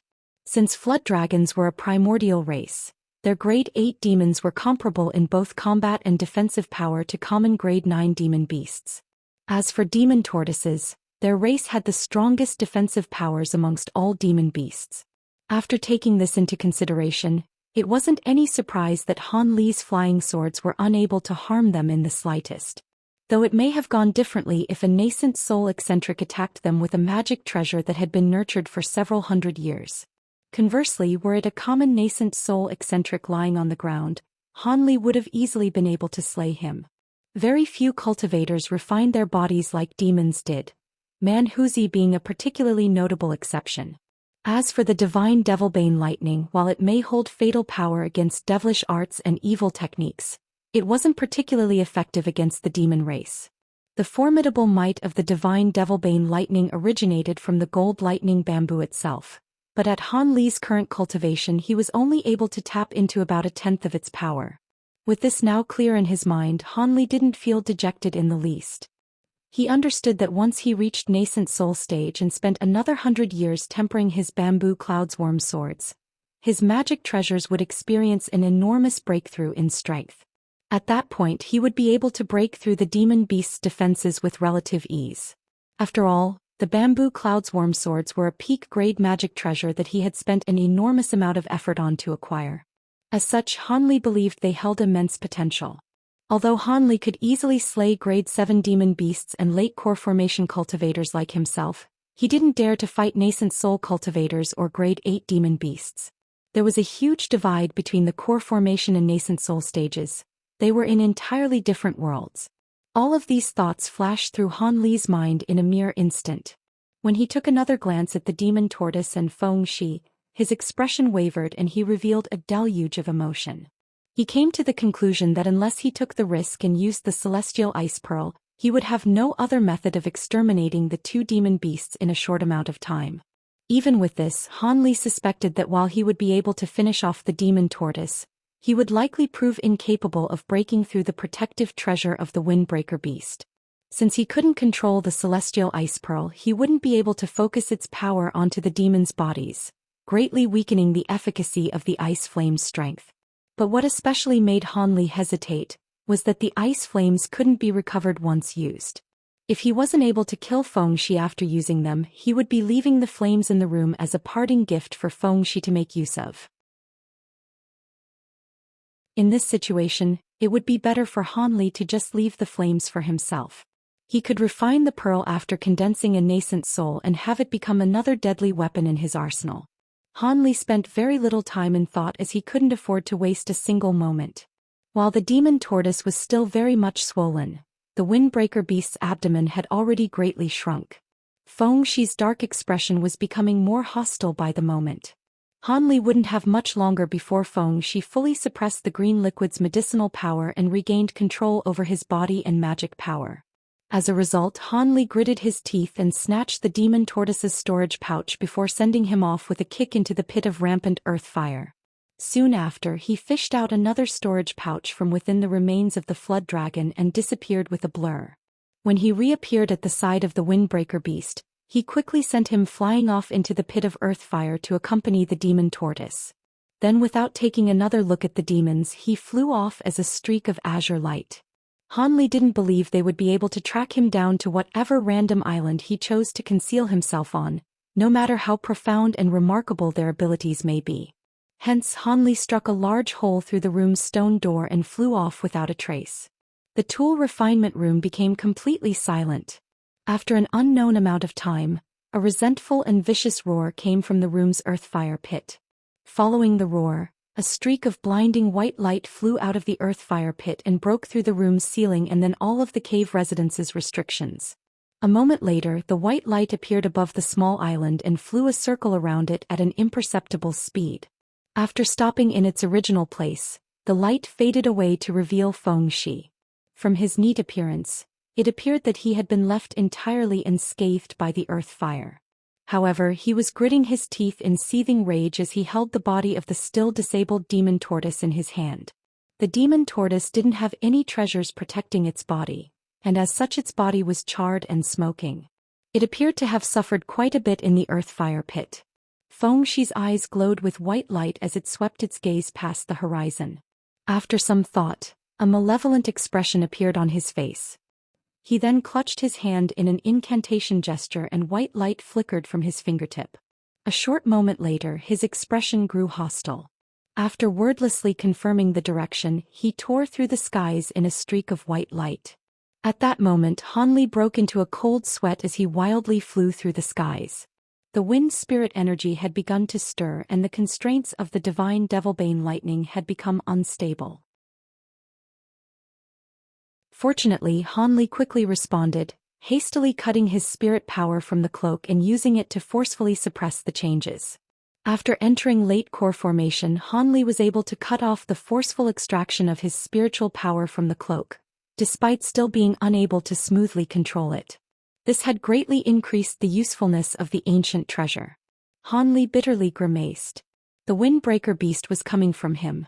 Han Li instinctively changed direction and wildly poured spiritual power into his cloak before swiftly shooting off. He had undoubtedly enraged Feng Shi, and if he were caught he would undoubtedly be chopped into pieces and have his soul refined. Much to Han Li's vexation, Feng Shi was still able to control the wind spirit energy within his body despite being such a great distance away from him. This was a completely unanticipated variable. He now felt regret at having not released the celestial ice pearl inside the tool refinement room when he had the chance. But there was no point in thinking about that now. Han Li could only wildly escape with the aid of his blood-red cape. As Han Li continued with his escape, the wind spirit energy within his body would flare up once every 4 to 6 hours. Although he managed to suppress it every time within a quarter of an hour, he still had to change the direction of his flight each time to prevent Feng Shi from determining his direction. Han Li's speed was far inferior to that of the windbreaker beast, but he always managed to seize the initiative each time and throw him off by a large distance. However, Feng Shi was still able to relentlessly chase Han Li down by relying on the reaction of the wind spirit energy. This game of cat and mouse continued for a month as they traveled across a huge expanse of the sea. As the chase continued, Han Li felt increasingly more on edge and gloomy. In order to permanently escape from the windbreaker beast's pursuit, he wanted to refine the wind spirit energy within his body and rid himself of it for good. However, it was proving to be extremely durable. In the month he had been escaping, the wind spirit energy hadn't decreased in the slightest despite all of his efforts to refine it. It seemed it wasn't something a core formation cultivator could get rid of. Helpless, Han Li wholeheartedly continued his efforts to escape. However, Han Li was extremely puzzled as to why the windbreaker beast didn't flare the wind spirit energy more often. Had he done this, the demon would have long since captured him. Of course, Han Li couldn't have known that several thousands of kilometers away, Feng Shi constantly wanted to do just that. But much to his vexation, he found himself in the same position in Han Li. Although the demon cultivator didn't know what strange poison had been placed inside the spirit milk, he would periodically have his spiritual power constrained and his body would begin to swell. Each time this happened, he had no choice but to stop flying and forcefully suppress it. Although he was sure that he could completely refine this poison after a period of meditation, he couldn't allow Han Li to escape from his pursuit. Moreover, Fengxi didn't have much magic power left, so he had to do his utmost to pursue Han Li before he ran out. As for the demon tortoise, he had long since recovered. But since he was too slow, Fengxi had left him behind and continued on his own. To his great annoyance, he was surprised to see that Han Li was able to travel so quickly. He faintly guessed that Han Li must have possessed a magic treasure capable of such speeds.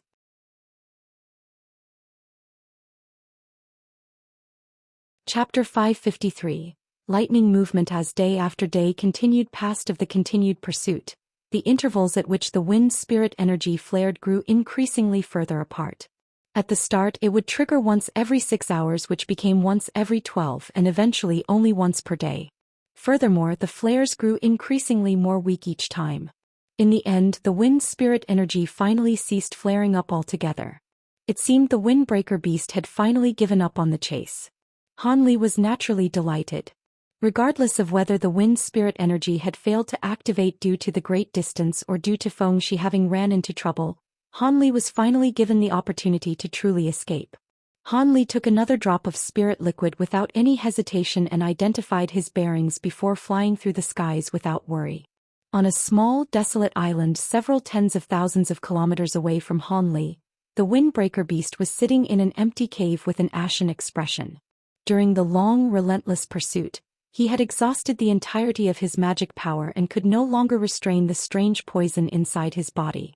As he had no method to instantly recovering his magic power, unlike Han Li with his myriad-year spirit milk, Fengxi could only helplessly stop on an island and spend some time to thoroughly rid himself of the poison afflicting him before continuing his pursuit of Han Li. Having expended so much of his time and effort on refining the thunderstorm wings, he was dead set on getting them back. The demon cultivator vowed to accomplish this with bone-burning hatred before closing his eyes and entering a meditative state of selflessness. A month later, Han Li found himself at an unfamiliar, abandoned island. Upon seeing that there were neither cultivators nor high-grade demon beasts nearby, he descended onto the island and quickly carved out a crude stone cave. After placing down several concealment spell formations, he hurriedly entered this cave and took out the thunderstorm wings. Han Li glanced at the small palm-sized wings in his palm with unconcealed delight. Since the wings possessed both wind and lightning attributes and Fengxi only possessed wind spirit power, the wings only required either lightning or wind to drive them. With the divine devilbane lightning within his body, Han Li should be able to control the magic treasure.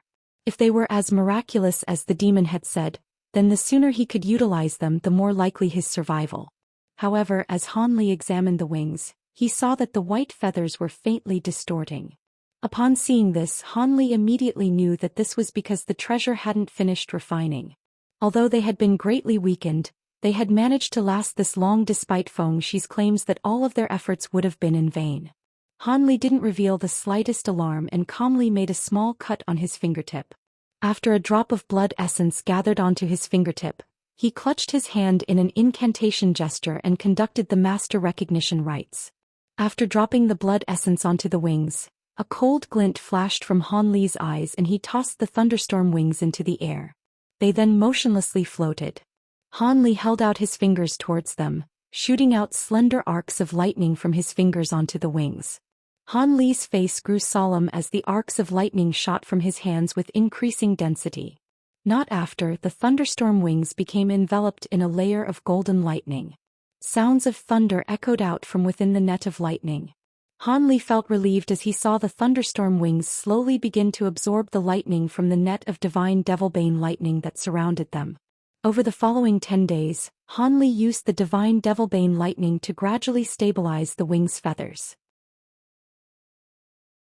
Additionally, because they absorbed the divine devilbane lightning, their silver color was tinged with a faint gold. Unless one was carefully examining the wings, the gold tinge would be difficult to perceive. Having finished the thunderstorm wings in place of the demon cultivators, Han Li ceased his lightning. He then spouted a mist of azure light onto the wings and absorbed the wings into his body. Soon after, Hanli left the stone cave and flew off the small island, preparing to test both the thunderstorm wings' usability and miraculous capabilities. Hanli took a deep breath as he floated high up in the sky.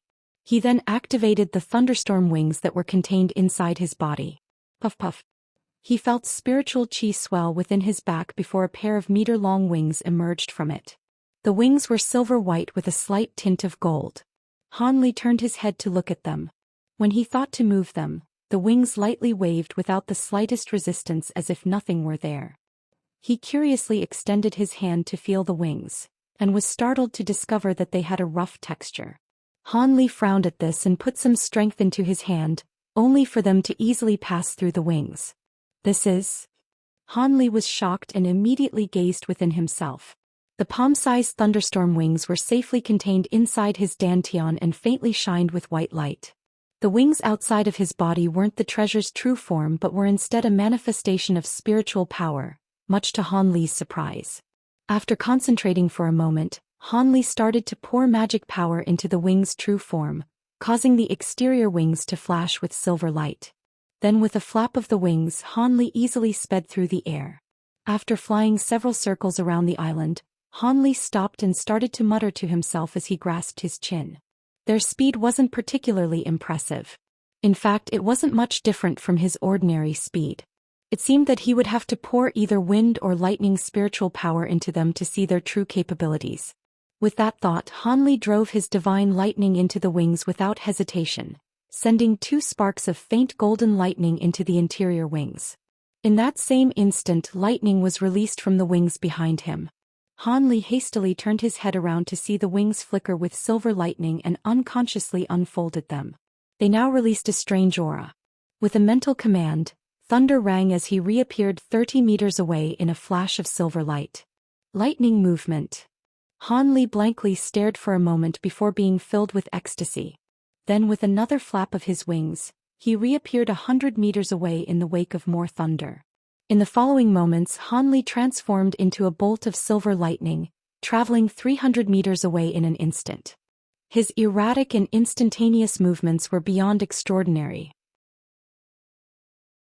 After reappearing in an arc of silver lightning, Hanli joyously caressed the wings and muttered, "Lightning movement is worthy of being called the most profound of all movement techniques.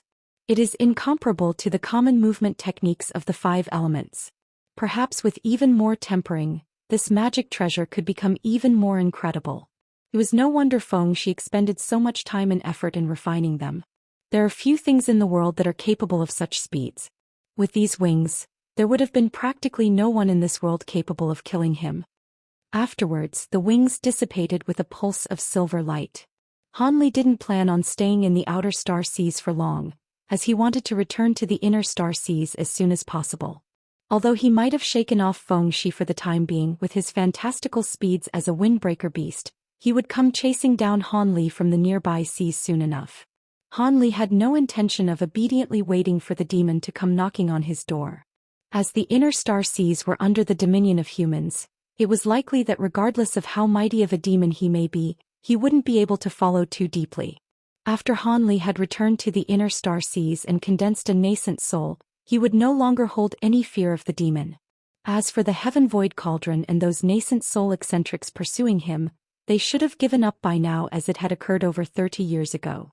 Furthermore, after Hanli became a nascent soul cultivator, he should be able to flee from Zenith Een and the others without problem, so long as he didn't come across anyone as fearsome as Manhuzi.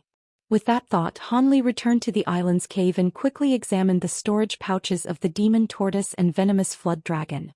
He unexpectedly found many demon beast cores within them along with a few extremely precious materials.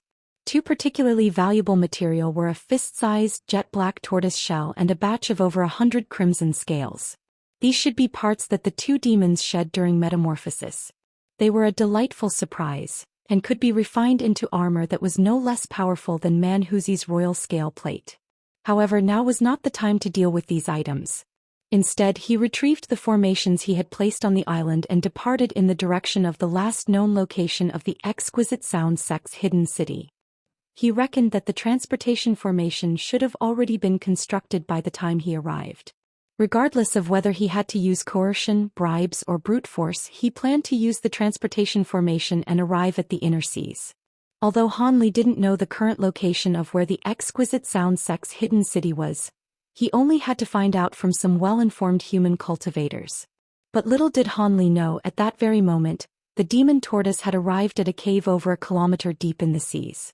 Here he informed a nearby flood dragon clan elder about the killing of the venomous flood dragon.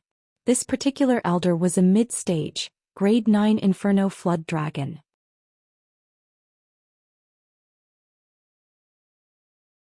Chapter 554.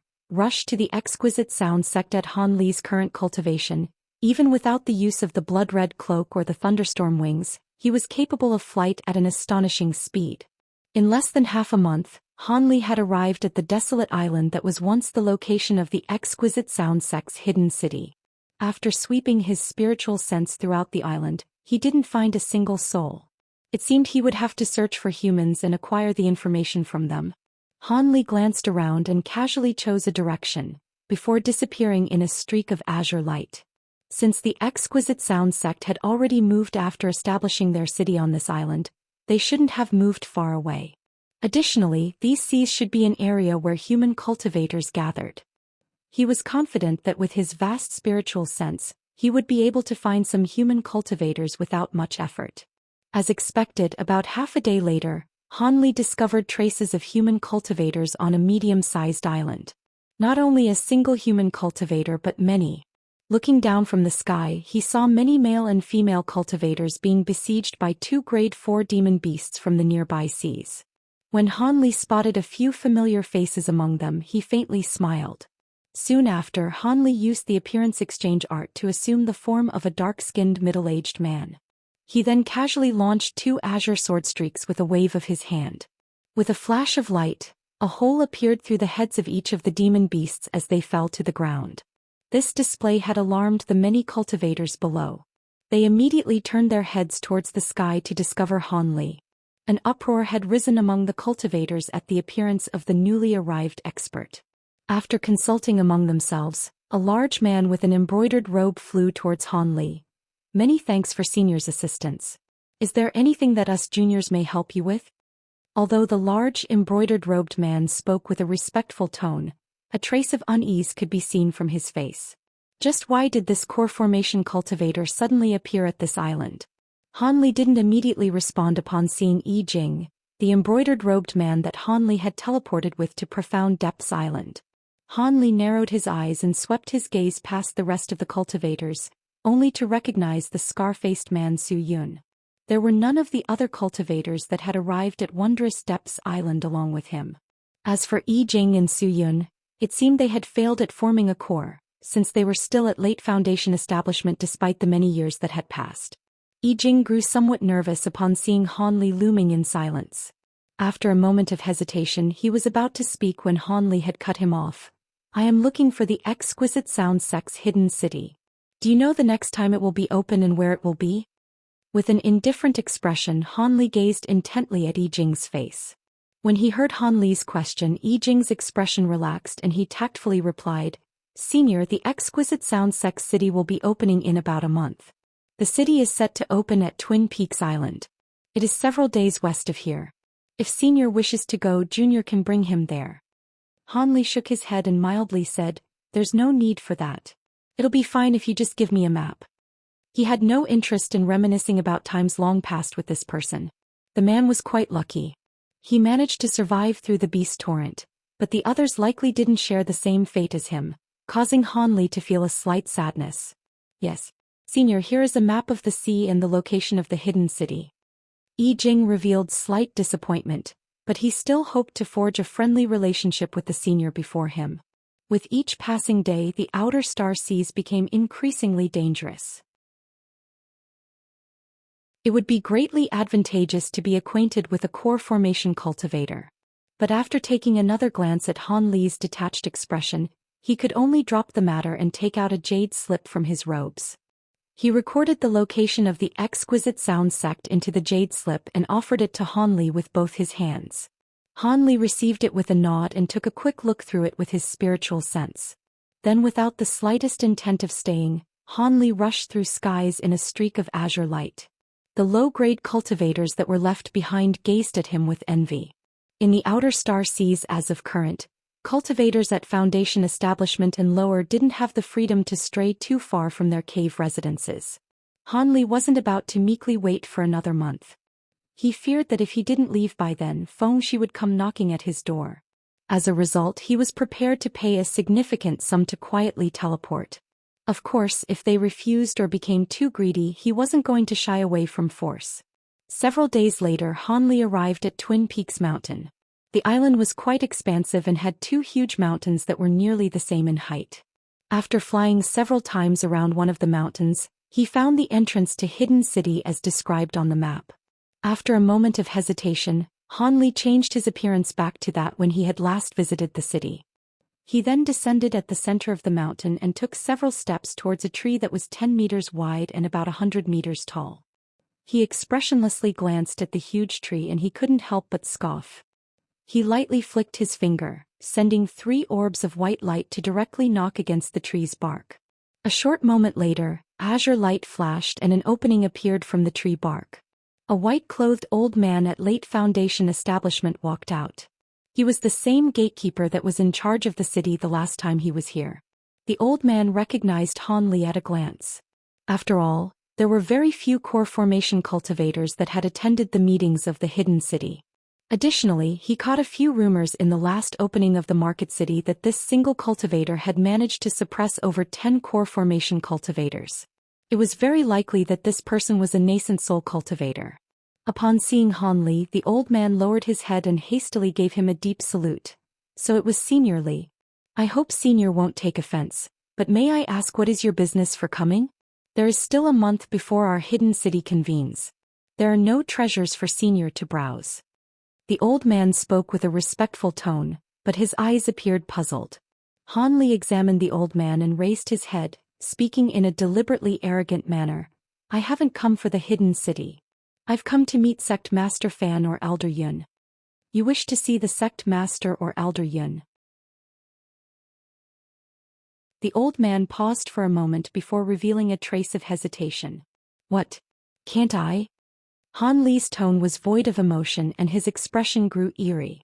When the old man saw this, he shivered and immediately smiled, saying, Of course you can. A trace of cold sweat could be seen from his brow.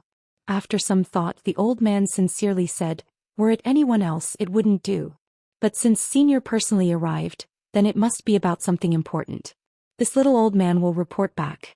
Just as it so happens, Sect Leader Fan recently arrived to take care of arrangements for the Hidden City.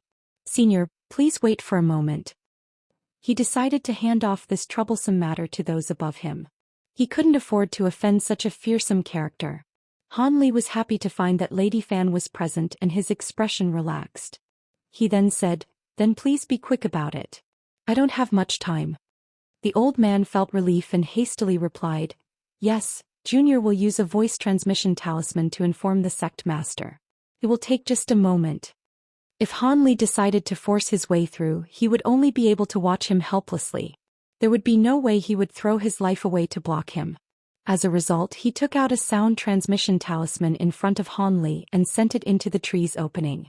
After seeing the sound transmission talisman disappear, Han Li expressionlessly asked, Where is Elder Yun? Why isn't he with your Sect Master? The old man's expression grew unsightly. He hesitated for a moment before muttering, This Junior truly doesn't know about the whereabouts of Sect Leader Yun. Matters regarding this recent market city were all handled by the Sect Master alone.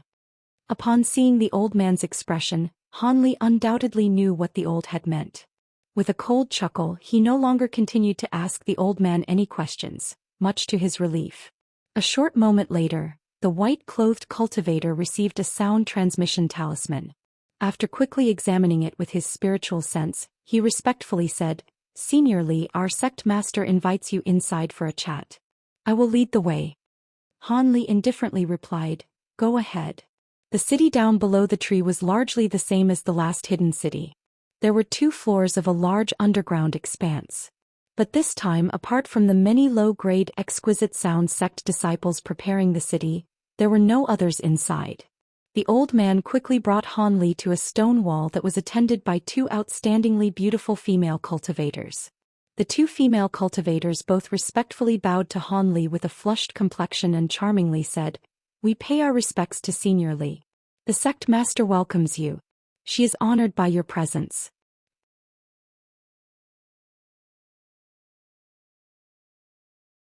Chapter 555. Exposed. Han Li glanced at the two women's expression and stroked his chin in thought. He then wordlessly nodded his head. One of the women reached out to the stone wall with her hand and summoned a stone gate with a flourish of azure light. "This is as far as I can lead, Senior. I will be taking my leave." The old man took the opportunity to hastily withdraw. Han Li didn't mind him in the slightest and walked inside.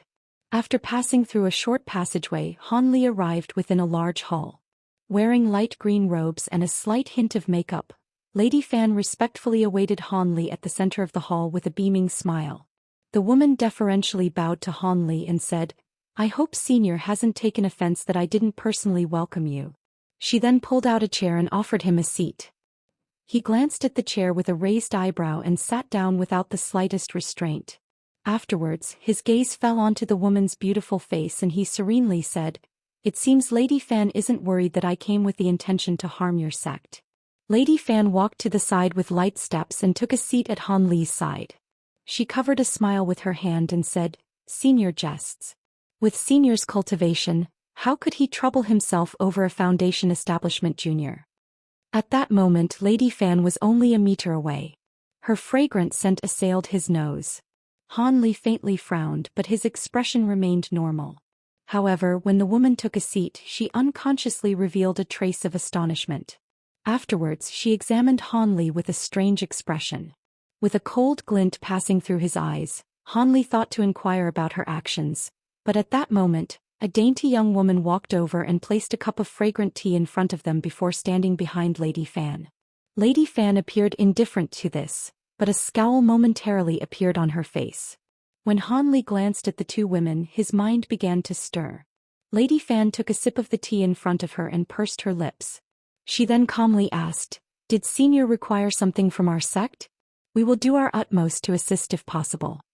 Since Lady Fan mentions it, I won't drag this on. Did your sect already complete the transportation formation to return to the inner star seas? I wish to use it." Han Li casually spoke of the matter as if he had mentioned a trifling thing. Transportation formation? Lady Fan paused for a moment, and her beautiful eyes blinked for a moment before revealing a mysterious smile. "I'm afraid I must disappoint you. The transportation formation has yet to be completed. However, it is possible that will be completed soon. If you'd wait a while longer." Han Li didn't wait for her to finish and callously interrupted her. "How much longer?" Senior Fan hesitated for a moment before placing the cup back down onto the table. She explained, "It's hard to say. Senior should already know that we lacked the phantasm stone for the spell formation. Elder Yun and the other seniors went to retrieve more of the stone, but they alarmed the demon beasts in the region. A huge battle erupted and they were only able to acquire a meager amount of materials at the cost of many seniors. Helpless, Elder Yun could only make a plan for future action. In fact, the female cultivator standing behind Lady Fan let out a small cough. A sullen expression momentarily appeared on Lady Fan's face, but she soon stopped as if a problem had arisen. A trace of surprise appeared on Han Li's face, but after coldly gazing at the female cultivator behind Lady Fan, the woman fearfully lowered her head. After a moment of thought, he stood up and said, "Since the transportation formation can't be used in the near future, then there is nothing to be said.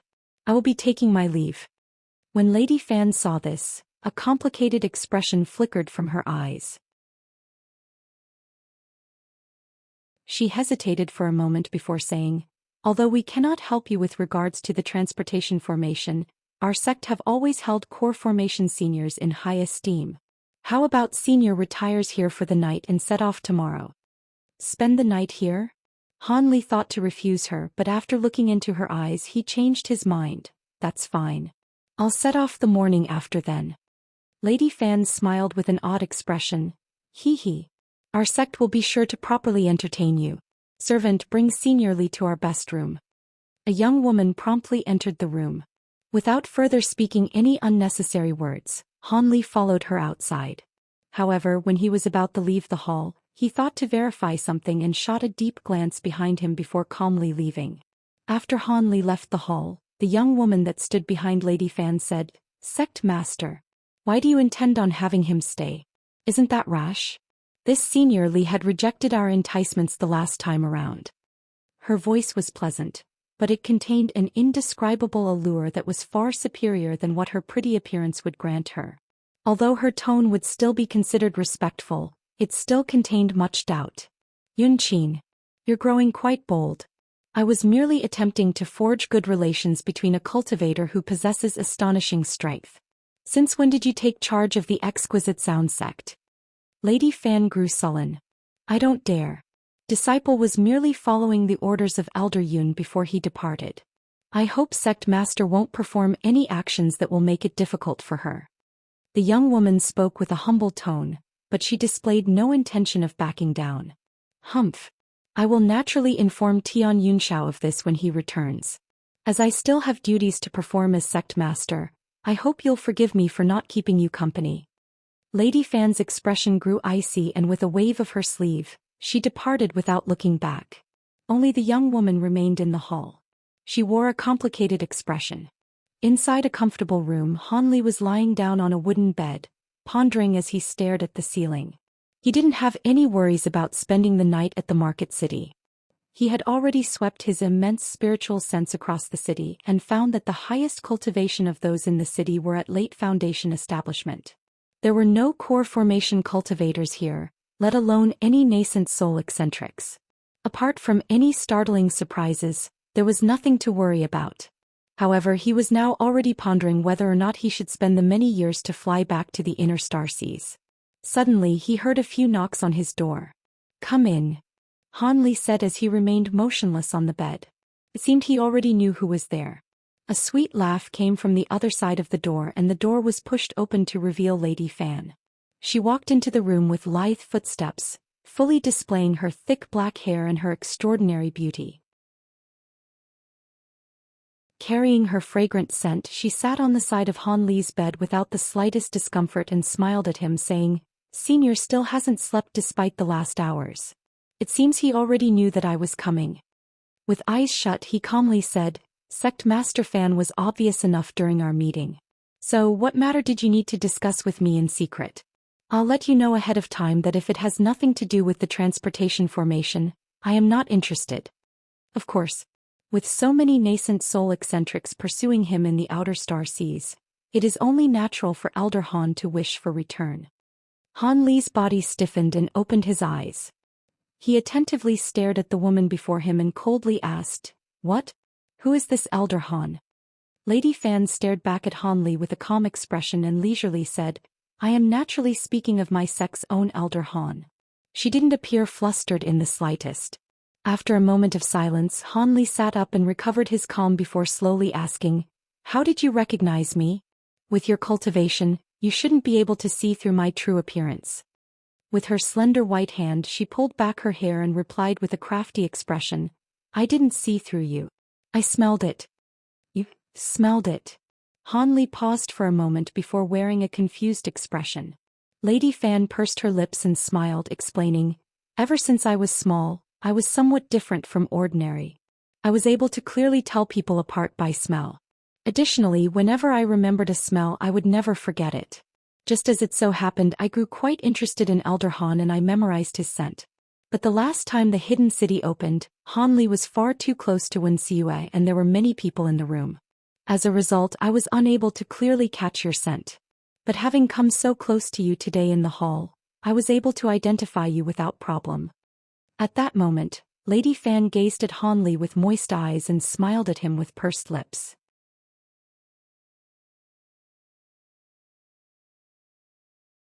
Chapter 556. Request and Exchange. Han Li remained speechless after being told that he was identified by his scent. There were even people that were capable of recognizing others by their scent. There truly were too many bizarre things in this world. He was merely unfortunate enough to be discovered this way. However, he didn't display the slightest panic. So long as experts on the level of Manhuzi and Feng Shi didn't discover him, he had nothing to fear, given his current cultivation and treasures. Besides, this woman's knowledge was beyond his and she had deliberately sought him out in secret. He was convinced she had something in mind. With that thought, Han Li mildly said, "Since Lady Fan has already recognized me, I won't continue to put up the act. However, should I now address you as the envoy of the left or as sect master?" Lady Fan responded to Han Li's words with a wry smile. "It seems Senior doesn't approve of my current role as sect master. I'm not sure if Senior knows, but if I hadn't followed the orders of the Devil Dao, the Exquisite Sound sect would have been eliminated from the scattered star seas. I admit I did long for the position of sect master, but my actions were a result of helplessness." Han Li stretched his body and wore a lazy expression. Lady Fan need not speak further of the matter. "I have no interest in who is the sect master of the Exquisite Sound sect. My status as an elder was only in name after all. However, it seems that Lady Fan knows a few things about me. Could you tell me about this? I've grown quite curious." With luminous eyes, Lady Fan smiled and said, "Although Senior Han's name can't be said to be known to everyone, it's quite the topic of interest among high-grade cultivators at the very least. A single core formation cultivator snatched the Heaven Void Cauldron under the presence of many nascent soul eccentrics, and then fled, disappearing without a trace." Han Li coldly smiled and directly addressed the woman. "That's right, Lady Fan, envoy of the left. I assume almost everyone who knows of this wants me dead, but I also assume there are a few that have the vain dream of acquiring the treasure for themselves. Lady Fan, do you also hold those sentiments?" The beautiful woman shook her head and said, "Senior jests. If I were a core formation cultivator, I might hold a few vain delusions, but ever since I failed in forming my core, I've already given up on ascending to the next stage of cultivation. That kind of treasure isn't something that I could ever hope of obtaining." This little woman possessed no intention of foolishly bringing trouble upon herself. Having examined her as she spoke, Han Li felt that her words were sincere. However, he wasn't going to easily trust someone's words and remained vigilant. He then calmly continued his questioning. "Apart from the Heaven Void Cauldron, is there anything else that you've heard?" Previously, he hadn't dared to make contact with high-grade cultivators, resulting in a great lack of information. Since he had the opportunity to clear up some doubts, he may as well bluntly ask more questions. It seems that Senior has also heard quite a bit. There are quite a few rumors relating to Senior. It was said that Senior Han had spent many years in the nearby seas exterminating many cultivators as the insect devil. Junior cannot bring herself to believe this rumor. Since Senior had acquired the Heaven Void Cauldron, how could Senior possibly act in such an inflammatory manner and still have concealed himself? I imagine that if it weren't for the beast tide, the close friends and kin of the insect devil's victims along with the various dubious insiders would have formed a hunting party specifically to chase you down." The woman mysteriously smiled as she gazed at Han Li and covered her mouth as she chuckled. Han Li calmly nodded his head and remained silent. This caused Lady Fan to become somewhat apprehensive. Could it be that the vicious devil from the rumors was actually this Elder Han?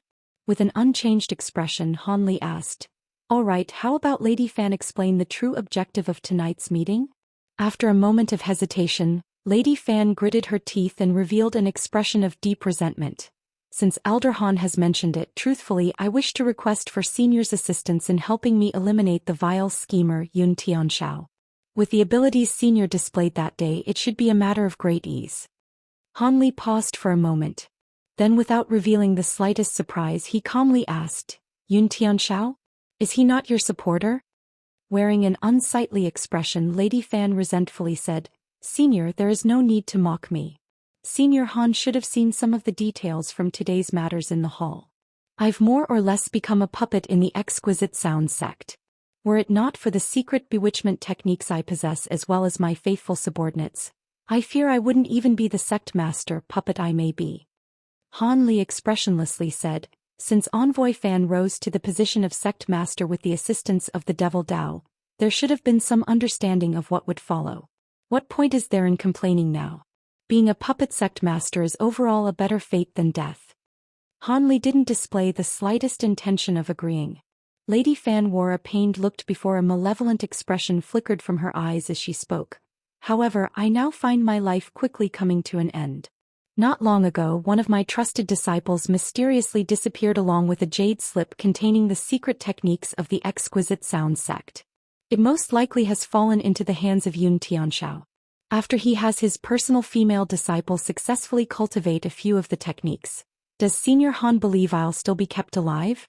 So long as Senior assists me in eliminating the treacherous bastard, I am willing to give most of the long-accumulated resources of the sect to Senior Han. You may also do as you wish with the sect's maidens.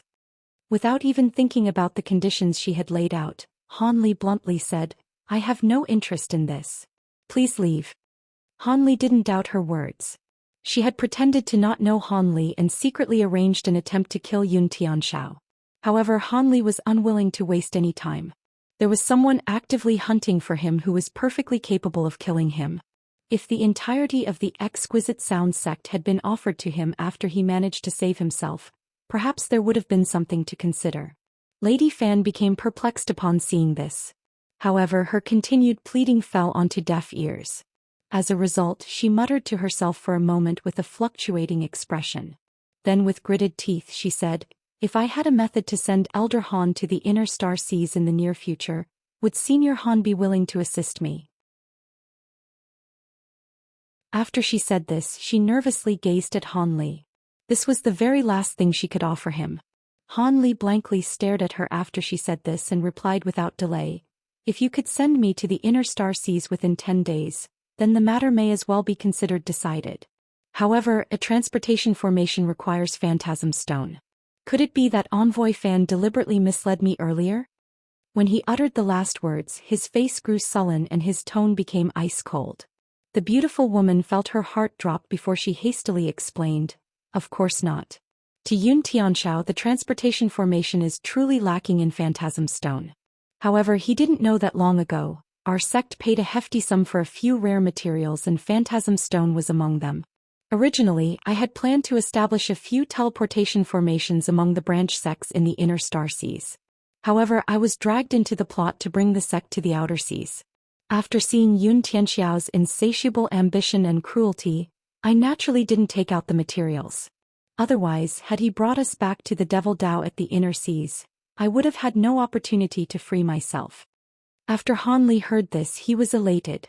However, he suppressed his excitement and pondered over this for a moment. A short moment later, he raised his head and tranquilly said, take out the phantasm stones and let me look at them. Then take me to where the transportation formation is located. If you truly have enough materials and are able to immediately finish the formation, I will take care of him. Han Li uttered each word with weight. This. A trace of hesitation soon replaced the woman's joy. If you aren't able to do this, then I will reject your offer. Han Li stated with an unyielding tone. Lady Fan frowned and said with embarrassment, I'll do it. The materials are well kept, but I will be able to bring them to you tomorrow. However, the transportation formation construction site is quite a distance away. Additionally, a majority of the guards there are Yun Tianxiao's trusted disciples. I fear it will be somewhat difficult. Since we'll have to deal with Elder Yun anyways, what's the problem with taking care of his disciples as well? I'll just kill his disciples before taking his head. After some further thought, Han Li worriedly asked, however, Yun Tianxiao's current location isn't too far away, right? If you enjoy the translation, please consider supporting the novel on Patreon. Every patron counts towards the translation speed goals, no matter how small. Patrons can also receive previews to unreleased chapters. With enough support, I will be able to translate full-time and release 12+ chapters a week.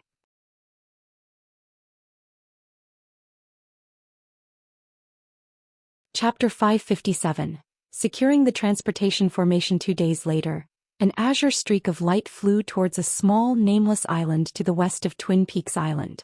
When the azure light arrived above the island, it vanished to reveal Han Li and Lady Fan. Han Li had found Lady Fan's speed to be annoyingly slow, and had bluntly enveloped her in his light and took both of them to their destination at greater speed. Han Li looked at the island beneath him as he stood in the air, before indifferently asking, the transportation formation is on this island? Lady Fan solemnly said, that's right. There are 8 exquisite sound sect disciples guarding the transportation formation. Apart from 2 of my own subordinates, the rest are Devil Dao subordinates that Yun Tianxiao brought with him. Those 6 are all at Foundation establishment and will not obey my orders. Got it. Call your subordinates over. I'll deal with the others. Malicious intent was clearly displayed his face. Yes, Senior, it will take just a moment. Lady Fan followed his orders without hesitation and extended her hand with a sound transmission talisman between her fingers. The talisman trembled for a moment before sending off a streak of fire to the island. Han Li saw the sound transmission talisman circle around the hill on the island and enter what appeared to be solid dirt. Then the light disappeared with a flash as if it had entered a restriction. A moment later, 3 people flew out from the earth, 2 alluring women and an old man. When they spotted Han Li and Lady Fan, they immediately flew towards them in a streak of light. The 2 female cultivators deeply saluted and greeted Lady Fan upon seeing her. Then they curiously glanced at Han Li. Once they perceived that Han Li was a core formation cultivator, they were startled and immediately grew somber. As for the blue-clothed old man that had accompanied the 2, he arrogantly cupped his fist to Lady Fan and then glanced at Han Li with a trace of confusion. The old man had thought to ask some questions but didn't receive the chance to speak. Han Li had already identified him as an enemy and gazed at him with a trace of killing intent. He then wordlessly flicked his finger at the old man, shooting a streak of azure sword light at him at lightning speed. Ah! The old man was immediately overwhelmed with fear, but the sword light was truly too fast. He could only briefly yell before a finger-thick hole appeared in his head. The 2 female disciples paled with fright as they watched the old man's corpse drop from the sky. But upon seeing Lady Fan's cold indifference, the 2 came to a realization and silently glanced at one another. Are all the others down below? Lady Fan asked the 2 women with a cold tone. One of the women tactfully replied without delay, yes.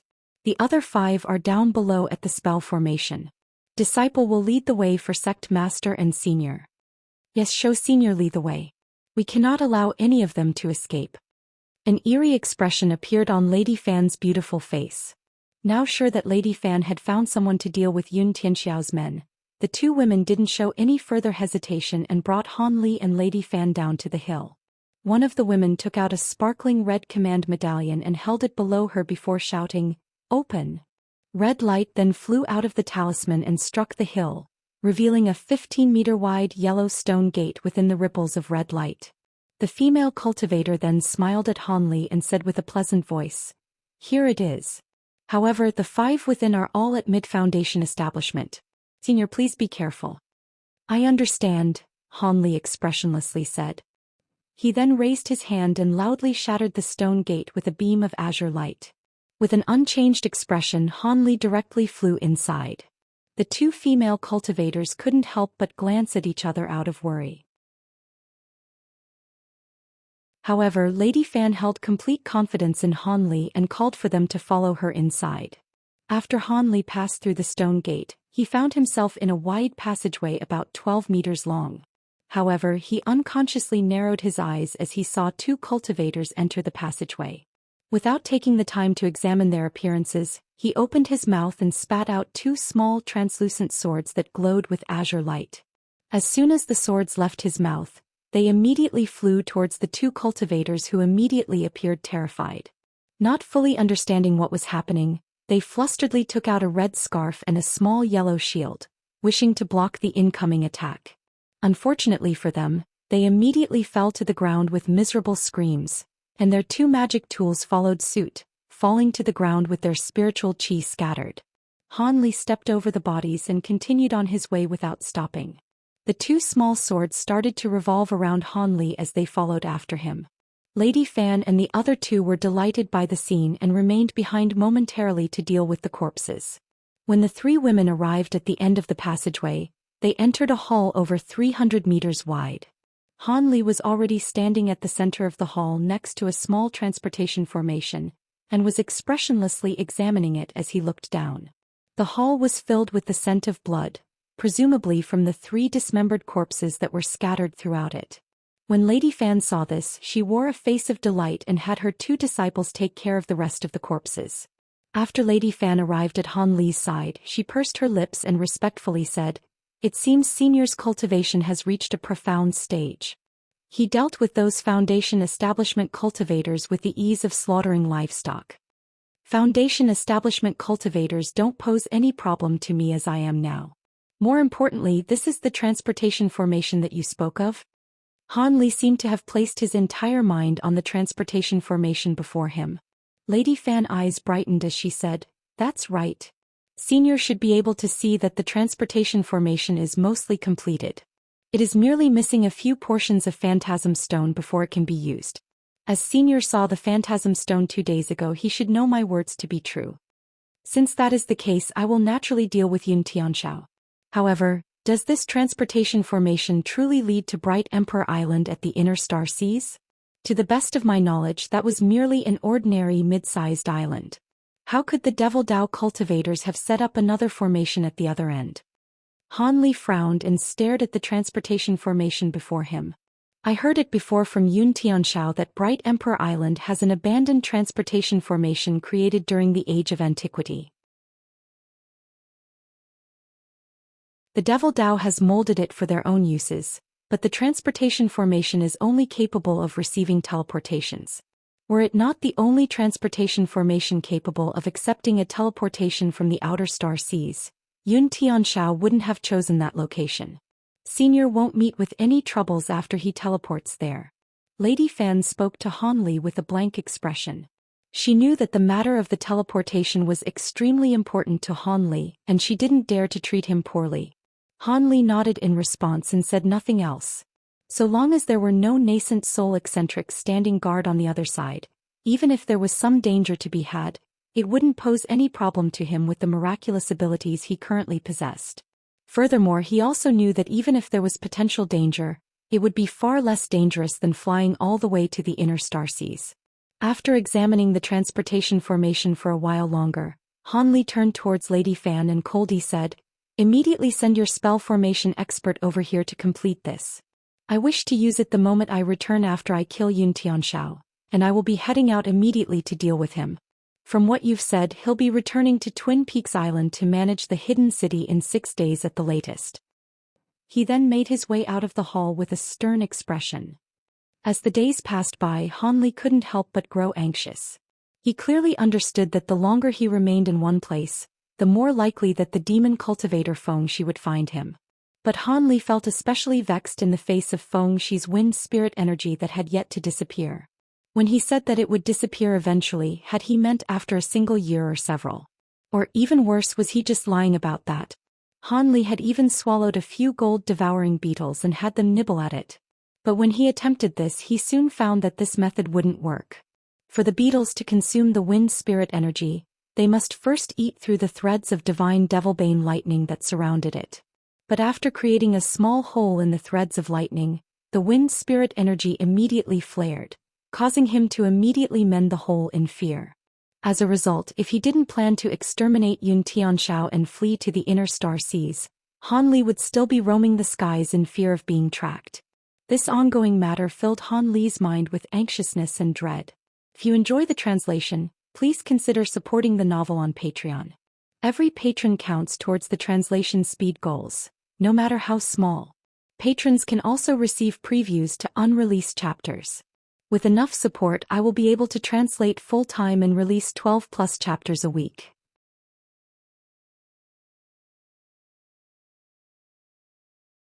Chapter 558. Enticement. After returning to Twin Peaks Mountain, Han Li assisted Lady Fan in exterminating the remaining cultivators that were loyal to Yun Tianxiao. Afterwards, he calmly awaited Yun Tianxiao's return to the city. 5 days later, Han Li was sitting in the area behind the city's hidden hall with closed eyes. Lady Fan was sitting beside him with a fluctuating expression. At that moment, a streak of fire flew through the door and Lady Fan's eyes brightened as it flew into her open hand. The fire released a woman's flustered voice. "Sect Master, it's terrible." Elder Yun brought Taoist Master Swift Crane with him. They've already arrived at the entrance of the city. "Sect Master, please make preparations." "What? The old monster Swift Cane arrived with him?" Lady Fan crushed the sound transmission talisman in astonishment and wore an extremely unsightly expression. "The Jade Cloud Sect's Swift Crane?" Han Li opened his eyes with a startled expression, but soon regained his calm. If it isn't that old Taoist, then who else could it be? It is too late to stop our plans since Yun Tianxiao's subordinates have already been cleanly exterminated. He will notice something is amiss in the city after being there for just a moment. Lady Fan's expression grew pale, but when she saw Han Li's calm expression, she felt slightly hopeful. When Han Li saw her silently staring at him, he couldn't help but roll his eyes at her and sourly said, "What is Lady Fan looking at me for? Don't tell me that you expect me to stake it all in a battle against a nascent soul cultivator?" Even though he said this, Han Li didn't feel particularly flustered in the slightest. Since a threat on the level of Man Huzi and Wan Tianming hadn't arrived, he could make himself scarce without much of a problem. He was confident that he could escape from the hands of an early nascent soul cultivator with ease, especially with the miraculous abilities of his newly acquired thunderstorm wings. Of course, if it were possible, he still wanted to return to the inner star seas with the transportation formation. As a result, Han Li was thinking of an alternative plan despite his previous words. But when Lady Fan heard Han Li, her expression turned pale and she blankly stood in place. She was at a complete loss about what to do. A short moment later, a cold glint flickered within Han Li's eyes. He licked his lips and asked with a serious tone, "Does that swift crane have a close relationship with Yun Tianxiao? If I were to suddenly kill Yun Tianxiao, would he take revenge on me?" Lady Fan was startled when she heard Han Li, but hastily replied with delighted surprise, "Relationship? Yun Tianxiao merely used our exquisite sound sect to form a loose connection with the old Taoist by giving our disciples over to him as cultivation vessels. He doesn't care about the matters of our exquisite sound sect. However, you must kill Yun Tianxiao before he can cry for help. Otherwise, the old Taoist might truly intervene out of obligation." "That's fine," Han Li then calmly ordered. "Drag that Yun Tianxiao into one of the neighboring rooms alone. I will kill him there in an instant. He won't have the time to call for help from Swift Crane. So long as you are in charge of the sect, the old Taoist won't be able to say anything. Afterwards, win over his favor by using some good conditions."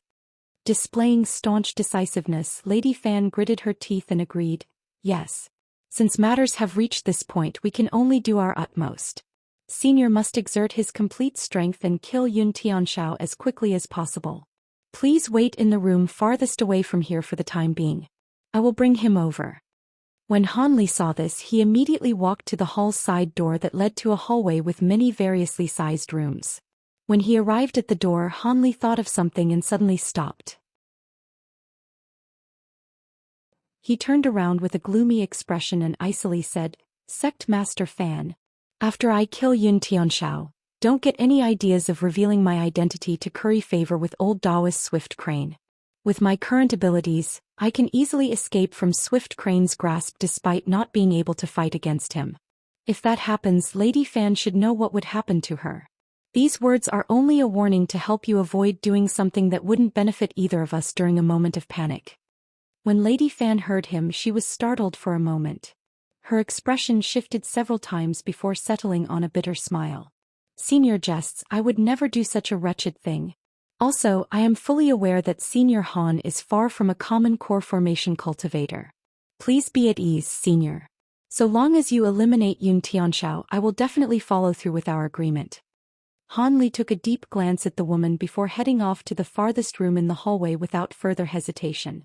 Apart from the somewhat smaller size, it was overall the same as the other rooms in the hallway. Han Li blurred and reappeared on a sandwood chair within the room.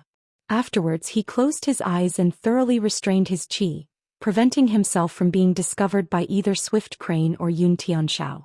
With his late core formation cultivation, Han Li was confident that he could conceal himself from the spiritual sense of early nascent soul cultivators, but in the end this was still only a guess. He could only try his hardest despite the slight doubts that he held in his heart. In the main hall, Lady Fan was greatly on edge. While she had spoken to Han Li as if she was completely confident in him, the woman was also completely unsure as to whether Han Li could kill Yun Tianxiao in an instant. Although Han Li had nearly killed Yun Tianxiao at the previous trade meeting with but a raise of his hand, that was likely due to catching Yun Tianxiao off guard. But as Lady Fan was an extremely shrewd person, she forcefully suppressed the distracting thoughts in her mind and poured herself a cup of tea. As she slowly sipped the tea, she quickly regained her calm. At that moment, footsteps came from the hall's entrance. Soon, a middle-aged Taoist wearing a white crane-embroidered robe and a Confucian-robed man entered the hall. "Senior Swift Crane, Elder Yun." Lady Fan deliberately cried out with a surprised expression. She then quickly placed down the teacup she held at her lips and saluted Taoist Swift Crane. Swift Crane indifferently nodded his head and remained silent as if he belonged to a realm beyond hers. But when Yun Tianxiao entered, he unconsciously frowned and his face revealed a trace of confusion. Yun Tianxiao returned her salute and angrily said, "Why isn't Yun Qin attending to the sect master? Is she slacking off? I will have to properly discipline her." "Yun Qin. She." Lady Fan revealed hesitation and glanced at Swift Crane. Yun Tianxiao paused for a moment before speaking with an expression of annoyance. "Sect master, Senior Swift Crane cannot be considered an outsider. Go ahead and speak." Lady Fan wore a similarly displeased expression and responded, "Since that is the case, then I will say it. Yun Qin is attending to a vagrant cultivator who is in possession of some phantasm stone and wishes to sell it. Yun Qin was steadfast in wanting to personally deal with the person, so I had no choice but to remain here." Yun Tianxiao was about to say something to Swift Crane, but when he heard the words phantasm stone, his body trembled and he revealed delight. "What? Phantasm stone?" Likewise, Swift Crane's eyes grew bright upon hearing these words and his eyes narrowed. Appearing as if she were wronged, she coldly spoke with a grimace, "Humph." Elder Yun's close disciple insisted on handling the matter alone, refusing to allow the sect master to participate. Yun Tianxiao dryly coughed and said, "Yun Qin had truly overstepped herself. However, I'm sure this wasn't done deliberately. Sect master, where are they? I don't feel entirely at ease." He then turned to Swift Crane and respectfully said, "Senior Swift Crane, please wait for a moment. There is something that I must deal with first. How about we continue our discussion later?" Swift Crane smiled and casually said, "Since fellow Taoist Yun has some matters to attend to, I'll just sit here for the time being." Yun Tianxiao immediately revealed delight and turned towards Lady Fan. Lady Fan reluctantly said, "Follow me, Elder Yun. I'll bring you there." She slowly walked to the side door as if she was unwilling. With his mind feverishly occupied by thoughts of the phantasm stone, all of his suspicions of Lady Fan's actions had been wiped clean and he hastily followed after her. Swift Crane casually glanced at the two from behind before finding a chair and aloofly took a seat. Yun Tianxiao excitedly followed Lady Fan to the room at the very end of the hallway where the door was tightly closed. "It's right here. Have a good chat. In any case, this sect master is simply incapable of interfering with this deal." Lady Fan snorted and walked back to the hall with dissatisfaction. When Yun Tianxiao saw this, a cold smile momentarily appeared on his face. He then opened the door without any hesitation and directly entered the room.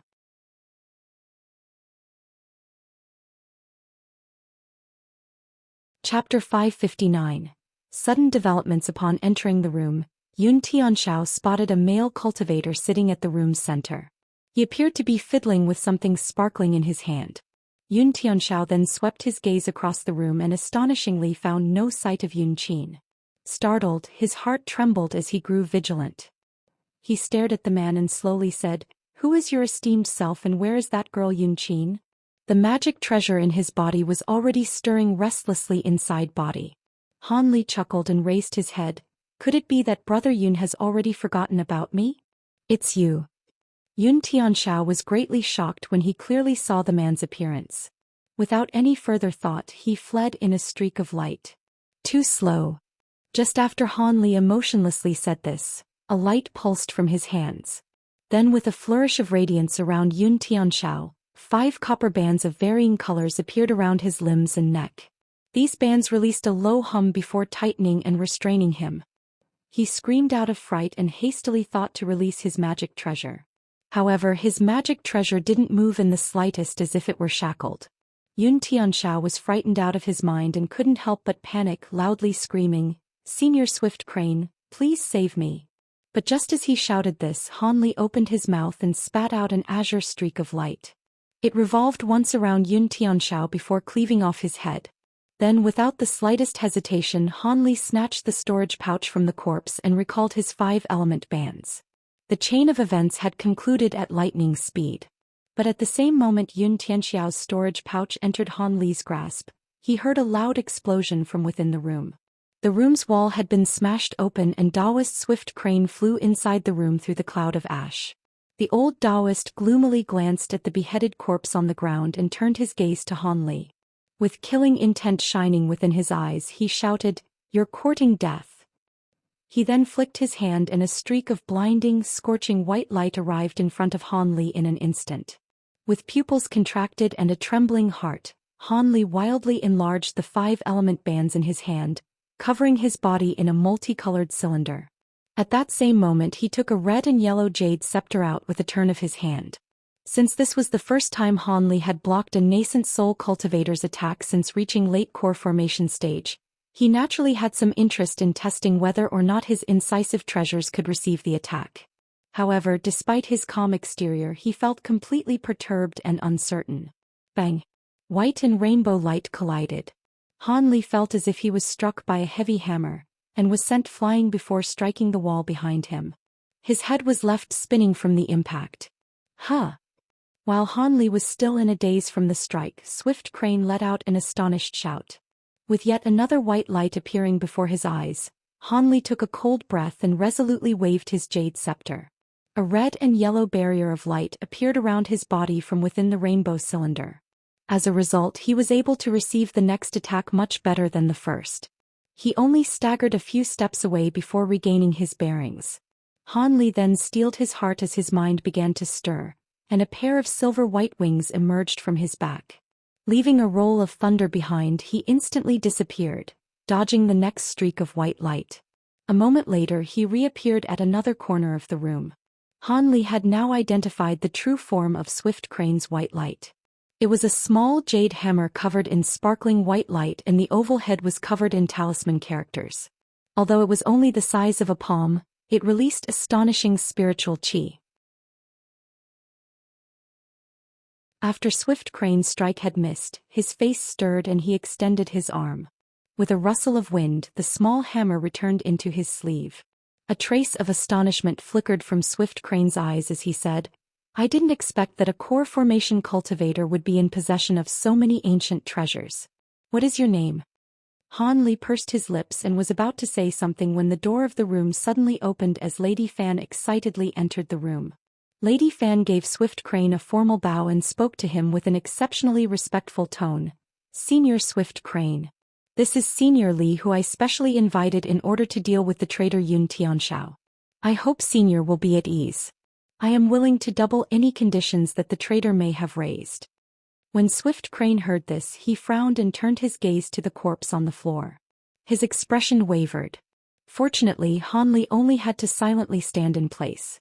However, Lady Fan appeared quite nervous as she watched Swift Crane's expression. Swift Crane eventually relaxed and said, "All right, since this is an internal matter of the Exquisite Sound sect, this old Taoist won't meddle. But don't forget what you just said, Lady Fan." Lady Fan felt her heart swell with relief as she pledged with a beaming smile, "Please be at ease, Senior. I won't dare to break my word." The old Taoist nodded his head and glanced at Han Li with suspicion. After a moment of silence, he suddenly asked, "Where did fellow Taoist Li cultivate? Your appearance is quite unfamiliar." Han Li's heart trembled and he pondered for a moment. When he opened his mouth to dispel Swift Crane's suspicions, he was only able to utter, "Junior," before his face pulsed with azure light and underwent a massive change. The wind spirit energy within his body had suddenly flared. From its violent eruption, it was clear that Fengxi was close by. With fury and alarm, Holly suppressed it with the entirety of his magic power. After forcefully suppressing the wind spirit energy, he felt cold sweat lining his body. Han Li let out a breath of relief after saving himself from the crisis, but when he turned his gaze to Swift Crane, he saw a trace of astonishment. It then turned into a strange expression of delight. Han Li suddenly thought of something and grasped his face. He instantly paled. The flare of wind spirit energy had caused him to revert back to his original appearance. A malevolent expression appeared on Taoist Swift Crane's face as he shouted, "Han Li, Han Li let out a stream of curses in his heart. Without taking the time to think any further, he flapped his wings and suddenly disappeared with a flash of lightning, leaving only thunder behind. At that same moment, the old man flung his sleeve and disappeared in a streak of light. The only one left inside the room was Lady Fan, who was left in a bewildered daze. A flicker of silver light appeared above Twin Peaks Island, accompanied by the sudden appearance of Han Li. In the following moment, a streak of white light violently flew up from the island and quickly pursued him. Han Li's expression sank and he immediately imbued the thunderstorm wings within his body with divine devilbane lightning. An instant later he reappeared 100 meters away. These flashes continued, each time with thunder left in his wake. In the blink of an eye, Han Li had already been reduced to a small black dot on the horizon. When Swift Crane saw this, he couldn't believe what he was seeing. He then came to the conclusion that the wings were certain to be a treasure from the Heaven Void Cauldron, and his heart grew wildly fervent. With a shout, he transformed into a streak of blinding radiance and set off in hot pursuit of Han Li, tearing through the skies with booms left in his wake. In an instant the black and white dots could no longer be seen from the island. In the lead, Han Li was slowly increasing the distance between him and Daoist Swift Crane with the incredible speed of the thunderstorm wings. It wouldn't take Han Li much longer until he shook off the Daoist Swift Crane with his current speed. But at that moment the wind spirit energy flared once more within his body and continued to flare in regular intervals.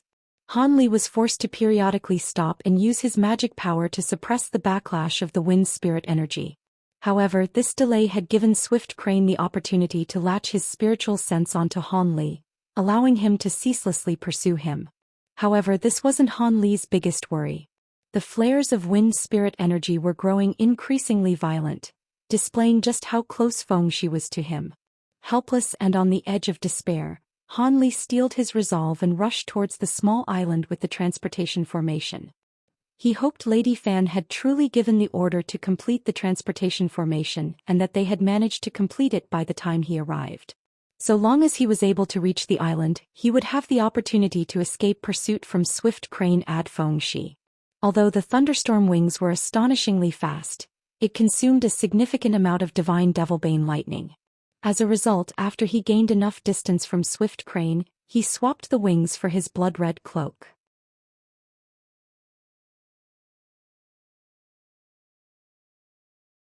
Chapter 560. The return of Fengxia's Han Li flew. He continued to use his magic power to suppress the flare-ups from the wind spirit energy. However, his body still trembled from the effort, and it was becoming more difficult to control with each flare. The current situation filled Han Li with dread.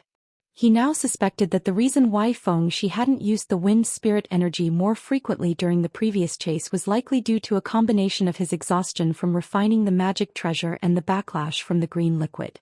Had these intense flare-ups occurred back then, events would have played out much differently. However, upon seeing the small island in the distance, Han Li grew relieved. Although it had taken him 2 days to arrive at the small island in the past, it now only took the majority of a day while flying at his top speed. So long as the transportation had been finished by the time he arrived, he would be able to return to the inner star seas without harm. Although he would have to guard against a few nascent soul eccentrics, it was better than being relentlessly chased down by the metamorphosed demon beast Fengxi. While these thoughts bounced around in Han Li's mind, he heard a voice transmission from behind him. Swift Crane said in a slow, calm and gentle voice, "Fellow Daoist Han, this humble Daoist holds no malicious intentions. I only wish to exchange for a heaven mend pill. There is no need for fellow Daoist to flee with such intensity." Truly, his words felt sincere, kind and lacking any hint of maliciousness. Normally one would feel quite favorable toward such a voice. However, Han Li wasn't moved in the slightest by his tone or words, and inwardly cursed upon hearing them. Due to his decreased speed from switching to the blood-red cloak from the thunderstorm wings, Han Li could once again see Swift Crane's light in the distance whenever he looked behind him. As soon as the old Daoist had entered within range of him, he started using some sort of abnormal technique to continuously send Han Li bewitching messages filled with enticement in an attempt to slow him down. During a moment of carelessness, Han Li had nearly been affected by the technique. Fortunately, the Great Development technique had automatically activated and protected him, promptly clearing his mind. Although he had managed to avoid falling into Swift Crane's trap, Han Li still felt his body break out in a cold sweat. It appeared that even nascent soul cultivators were adept in the usage of bewitchment techniques. Swift Crane's own techniques far surpassed Lady Fan's. They were even on par with Yuan Yao's. As for the old Taoist's promises that he merely wanted to trade for a heaven-mend pill and meant him no harm, Han Li would have to be touched in the head to truly believe that. As Han Li saw the small island growing closer, he didn't dare to delay his departure and streaked towards the island with a flourish of sparkling red light. At that moment, a brilliant light flashed from across the sky, filling the air with a chilling whistle. A vague black dot appeared where the light had faded away, and instantly grew larger as it flew in Han Li's direction at a frightening speed. When Han Li saw this, his heart shook. Even if he couldn't clearly see the black streak's appearance, that fearsome speed and violent whistle couldn't possibly be from anything other than a certain grade 9 windbreaker beast. As Han Li bitterly cursed, wings instantly emerged from his back in a flash of silver light. Since the demon had already appeared, Han Li strove his hardest to reach the small island, else he would have no chance of survival. Even if he were to turn and flee at that moment, he feared he wouldn't be able to escape Feng Shi's fearsome speed even if he exhausted the entirety of his divine Devilbane lightning. With that thought, Han Li disappeared with a roll of thunder, turning into an arc of silver lightning. Each time Han Li reappeared, he was drawing closer to the small island. When Swift Crane heard the piercing whistle, his expression greatly changed. Although the Taoist didn't know who that person was, he could faintly feel that they were a fearsome character. When he saw the black dot make its way toward Han Li without the slightest hesitation, he naturally believed that it was for the Heaven Void Cauldron, and he became extremely anxious. Desperate, Swift Crane opened his mouth and spat out a mist of blood essence. The mist turned into a huge, blood-red cloud and enveloped the old Taoist. The white crane patterns on his robes then glowed with a white light and completely absorbed the surrounding blood mist, instantly staining the crane's scarlet. Swift Crane then began to spin his body around, enveloping himself in a blinding white light and releasing the cries of cranes. A 10-meter-long crimson crane with emerald-green eyes appeared before him. When Swift Crane saw this, his face grew sullen and he sat upon the huge crane in a blur. He then quickly clapped the head of the crane. Its eyes flickered with green light as it extended its wings, carrying the old Taoist 100 meters away in the blink of an eye. Although he was still slower than Han Li's lightning movements, he was still far faster than before. As a result, a bizarre scene unfolded in the nearby skies. As Han Li pushed forward with his warped movements, both the whistling black blur in front of him and the crimson crane from behind him rushed straight towards him. A few seconds later, Han Li had arrived above the small island. At that same moment, the black blur was now only a few kilometers away, traveling at an unbelievable speed. Han Li's heart turned icy when he clearly saw the demon beast's appearance. It was a bizarre form with the body of a bird and a fish tail, both covered in 3-meter-long feathers. Below its abdomen were 2 incredibly sharp claws covered in inch-large scales that sparkled with an azure light. Feng Shi was using his demon beast form to hunt him down. Although high-grade demons found it awkward to fight against humans while in their beast form, it allowed them to use their innate characteristics without restraint. In this case, it allowed a windbreaker beast to display their innately extraordinary speed. After taking a cold breath of air, Han Li didn't dare to further delay and disappeared in a flash of silver light. He reappeared at the island's surface only to disappear once more. When the demon beast saw this, his piercing whistle came to an abrupt halt. With a few more flaps of his wings, he crossed the remaining couple of kilometers in a mere instant. After arriving above the island, he transformed into his human form with a bright flourish of azure light. Much to his dismay, Swift Crane saw Feng Shi's transformation as he continued to chase after Han Li. After seeing that Feng Shi looked nearly the same as an ordinary human, he felt a chill run down his entire body. Staring in awe, Swift Crane felt his blood run cold. Grade 9 demon beast?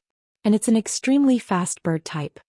Ordinarily, when high-grade humans and demon beasts met, it didn't necessarily result in a battle to the death. But if there was a huge disparity in the strength between them, a bloodbath was unavoidable.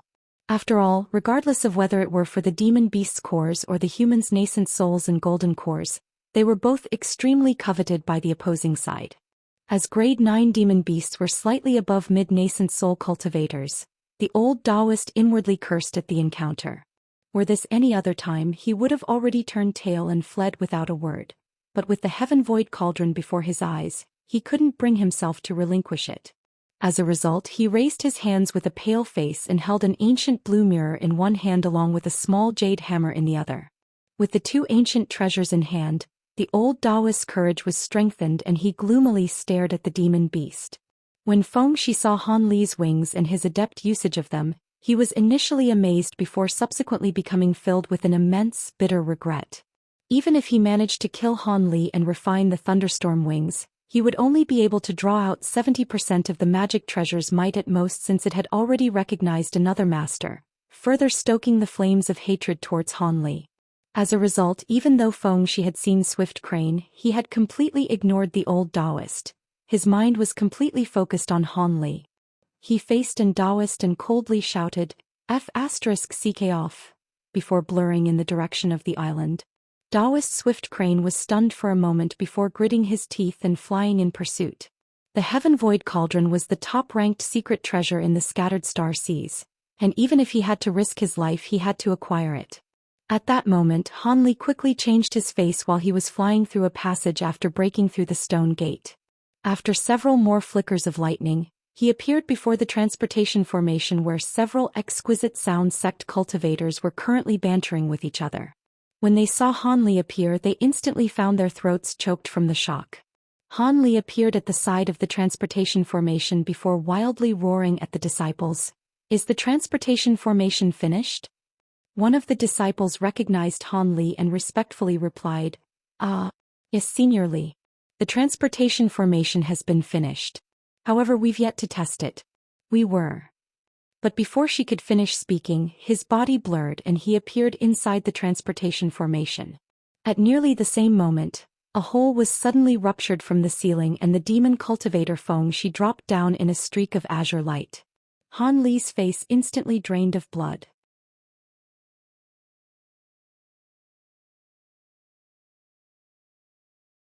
Chapter 561. A mistaken identity. When Fengxi saw Han Li within the transportation formation, his eyes widened and his face twitched. Although he had been confused as to why Han Li would seek his own destruction by hiding on this small island, it was beyond his wildest dreams for a transportation formation to be there. Before his eyes, Han Li cast a series of hand incantations and spat out a mouthful of blood essence. He was sparing none of his true essence to hasten the activation of the transportation formation, which had already begun to hum a note. Fengxi furiously roared. He instantly opened his mouth and fiercely shot a ball of azure light towards a corner of the formation. If the formation was broken before the activation completed, Han Li was as good as his.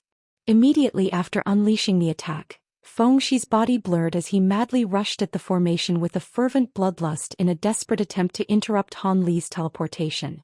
However, he was too late. Han Li responded to his attack by shooting over 10 streaks of sword chi to slow down the ball of azure light. As for Fengxi's mad charge, Han Li didn't possess the slightest intention to dodge. The spell formation had already begun to shine with a dense white light, enveloping Han Li within it. When Fengxi arrived in front of the transportation formation in his mad rush, Han Li had already disappeared from within the light in a series of blurs. With neither a displacement talisman on hand nor knowledge of where the transportation formation led to, Fengxi was forced to abandon his pursuit. At that moment, Swift Crane flew in through the shattered ceiling. After seeing the faint glow of white light from the formation, his expression immediately revealed both fury and amazement. Unfortunately for Swift Crane, his sudden appearance had made him the new target of Fengxi's gaze. Killing intent began to emanate from his blood-red eyes. "All the humans here will die." Brimming with rage after Han Li escaped right before his eyes, Fengxi brutally shouted. His entire body blazed with an azure light, and instantly turned into a streak of azure light, pouncing towards Swift Crane in a display of overbearing ferocity. Swift Crane's expression massively changed at the sudden change of events, and he instinctively threw out his ancient mirror and jade hammer in panic. Beams of different colors burst forth from the cave and intertwined as they shone down upon the previously tranquil island. A month later, the human cultivators in the nearby seas heard that the nascent soul cultivator Taoist Master Swift Crane fleshly body had been exterminated by a grade 9 demon beast. In order to survive, he had to exhaust the entirety of his body to transport his nascent soul back to his cave residence. For a while after this event, human cultivators were left trembling in fear at the demon beast's viciousness. However, none of them could have expected that such a momentous event was only the beginning. Several months later, the flood dragons of the depths suddenly dispatched large quantities of high-grade members to scour the seas, hunting all human cultivators at core formation and beyond. Although this only lasted for a few short years, the devastation it caused among high-grade cultivators was comparable to the beast torrent. There were even 2 nascent soul eccentrics that had met their end after being surrounded by several grade 9 demon beasts.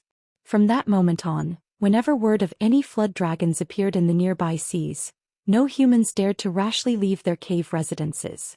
This continued for over 10 years before the lingering fear finally started to fade. However, the few cultivators that had been fortunate enough to escape from the demon beast's hands were bewildered to discover that all of them were searching for a core formation cultivator surnamed Li. Anyone remained silent in the face of flood dragons' interrogation about him would find themselves immediately attacked. As a result, many cultivators came to believe that the massive wave of attacks from the flood dragons was likely a result of this cultivator Li. Just what had this person done to enrage the flood dragons to this degree? When word of this spread, it became common to hear people cursing this unknown cultivator for having invited this calamity upon all of them. It reached the point where everyone wanted to find this cultivator Li and capture him, delivering him to the flood dragons as an apology and to appease their rage.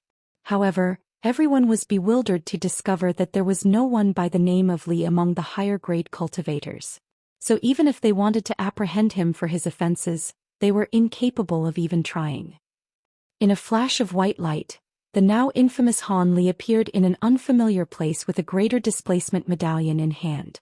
As a result of his careful nature, Han Li had already prepared for the possibility of meeting enemies upon arrival and had preemptively changed his appearance to that of an unfamiliar man. Before he had even managed to recover from the dizziness caused by the teleportation, Han Li heard a lazy voice from his side. "It seems that your esteemed self has a penchant for punctuality as well. You and I were the first to arrive and are stuck waiting on the others." Upon hearing this, Han Li inwardly trembled and grunted in response before moving off of the formation and standing off to the side. Not far from the transportation formation, there was a black-clothed man wearing a hood that grinned upon seeing Han Li, revealing his gleaming white teeth. However, when Han Li clearly saw this person's appearance, he immediately felt his stomach lurch. The man appeared truly frightening with a face so shriveled he looked like a skeleton. Additionally, his eyes twinkled with a faint blue light. Despite his shock, Han Li didn't dare to scorn him, because he could tell at a glance that this skeletal-looking man was a mid-core formation cultivator. He could already be considered a rarely seen high-grade cultivator among the scattered star seas. At the same time that Han Li saw his face, the skeletal man realized Han Li was a late-core formation cultivator. Astonishment clear in his eyes, his tone became much more respectful as he continued. "The others should be arriving soon, so please feel free to take a short rest, brother. We can look forward to all of the rewards we will reap from the upcoming operation, hee." Han Li was at a loss about what to do, but under such vague circumstances he could only nod his head and maintain his stiff expression to avoid making any mistakes. He felt his heart slightly relax after examining his surroundings, and discovering that they matched the description of Bright Emperor Island that Lady Fan had given him. When the exquisite sound sect disciple had said that the transportation formation was untested, Han Li had felt slightly uneasy. In the end, his luck held out and he had truly returned to the inner star seas after all these years. He was currently in a cave over 60 meters wide, and apart from the ancient transportation formation that he had appeared from, Han Li saw 2 additional transportation formations in the cave.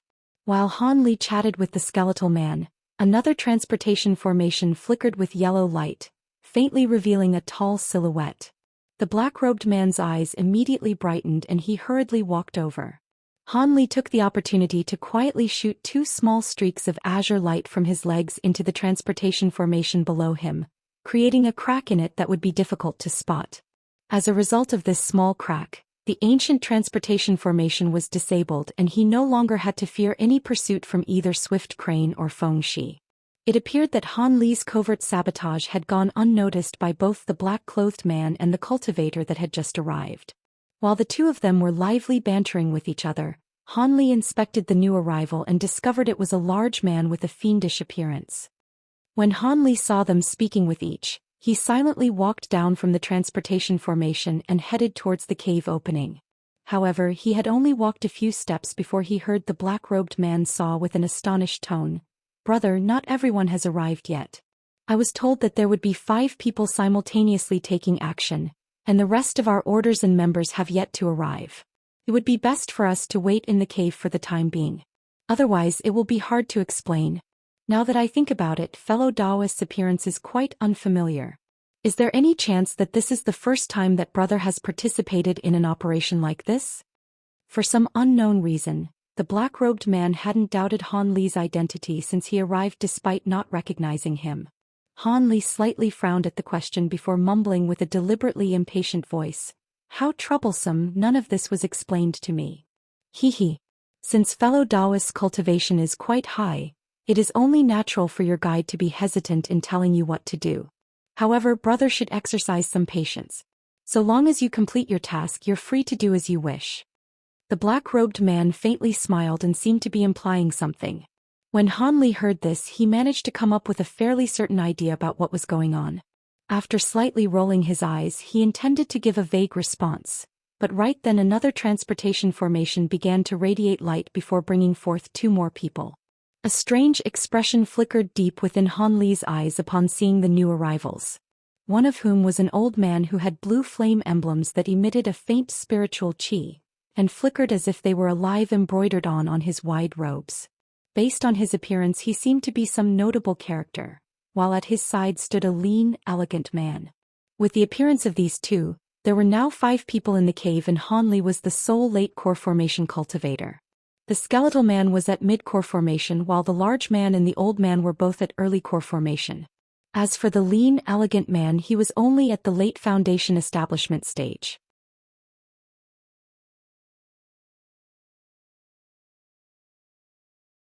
Chapter 562. Yuan Yao and the Azure Yang sect. Just like the skeletal man and the fiendish man, the new arrivals didn't ask any questions about Han Li's identity either. When the elegant man saw that there were 5 people present, he directly saluted the 3 people that had arrived earlier and respectfully said, "I am Kuyu. With respect, I've come to deliver your orders and guide you. Here is my proof of identity, please feel free to confirm it." The elegant man then took out a black command medallion and handed it over to Han Li. As he clearly had the highest cultivation among the 3 that had first arrived, he naturally took the leading position. Han Li wordlessly received the medallion and glanced at it before casually tossing it to the skeletal man. The skeletal man took a cursory glance at it as well and then casually tossed it back to the elegant man. He then said with a lazy tone, "What use is there in showing the command medallion? Since a foundation establishment cultivator such as yourself was allowed to use the teleportation formation, there is little doubt about your role. As for our identities, there is also no use in examining them.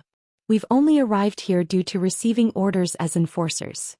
It is impossible for there to be outsiders. So how about you start telling us our orders?" The skeletal man appeared quite familiar with the process and boldly spoke with an expression of impatience. When the elegant man heard this, he hesitated for a moment before revealing an embarrassed smile. He didn't raise the matter about identifying Han Li or the others and only let out a dry cough before introducing the old man at his side. "This is Senior Ding, an enforcer of the Azure Yang sect. Your assignment is to assist Senior Ding in capturing a criminal of the Azure Yang sect." Senior Ding will continue with the details. This junior's role was merely to introduce him. He then obediently stepped back and deferred to the old man beside him. "Azure Yang sect? Don't tell me that it's Lord 3 Yang's Azure Yang sect?" A blue glint appeared in the skeletal man's eyes as he revealed astonishment. When Han Li and the fiendish man to his side heard this, they also revealed surprise. The Azure Yang sect elder surnamed Ding faintly smiled and saluted the 3. It seems there is no need for me to speak of my sect's founder since you already know his name. The martial ancestor has personally requested coalition leader Archsaint Six Paths for this matter. This is due to the fact that not only is the criminal a core formation cultivator, but she is also in possession of many of the Azure Yang sect's most valuable treasures. It has already been many years since she escaped, but we recently acquired word of her whereabouts. Had the martial ancestor personally set out to capture her, it would naturally be quite easy, but unfortunately he has more pressing matters at hand. As such, he was forced to ask you fellow Taoists for assistance. With us 4 core formation cultivators, we will be able to capture that witch alive with certainty. When he said that last sentence, his expression subconsciously became stern. After hearing him say, "Witch," the fiendish man bewilderedly asked, "Is this criminal a female cultivator?" Han Li frowned, having faintly recalled something. That's right, the witch is called Yuan Yao. Originally, she was a concubine that was prepared for the young sect master. However, it was beyond our expectations that this witch would be so vicious and merciless, and using her outstanding beauty and bewitchment techniques, she conspired with another woman and killed the young sect master in secret. Yuan Yao then took the young sect master's treasures and precious medicine pills and fled, later succeeding in core formation. As that young master was martial ancestor 3 Yang's sole descendant, he naturally has a bone-deep hatred for the woman and views her as a top priority.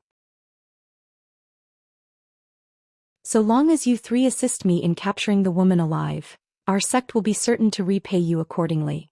We won't leave you undercompensated for your efforts. The old man gritted his teeth as he spoke of the objective. The skeletal man and the fiendish man glanced at each other with a meaningful gaze. As for Han Li, he rubbed his nose in complete silence. So the culprit turned out to be Yuan Yao. This mysterious and beautiful woman's shocking history was far beyond Han Li's imagination.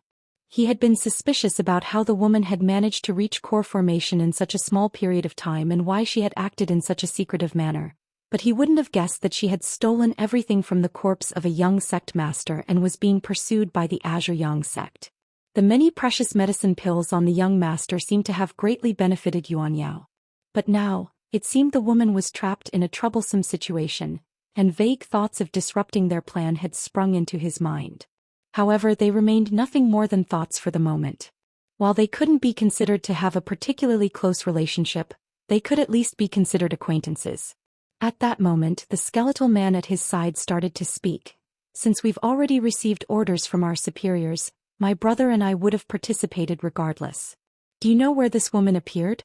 Since we've gathered here, then she mustn't be too far away." Fellow Taoist is right. The witch lives in seclusion on a desolate island north of Bright Emperor Island.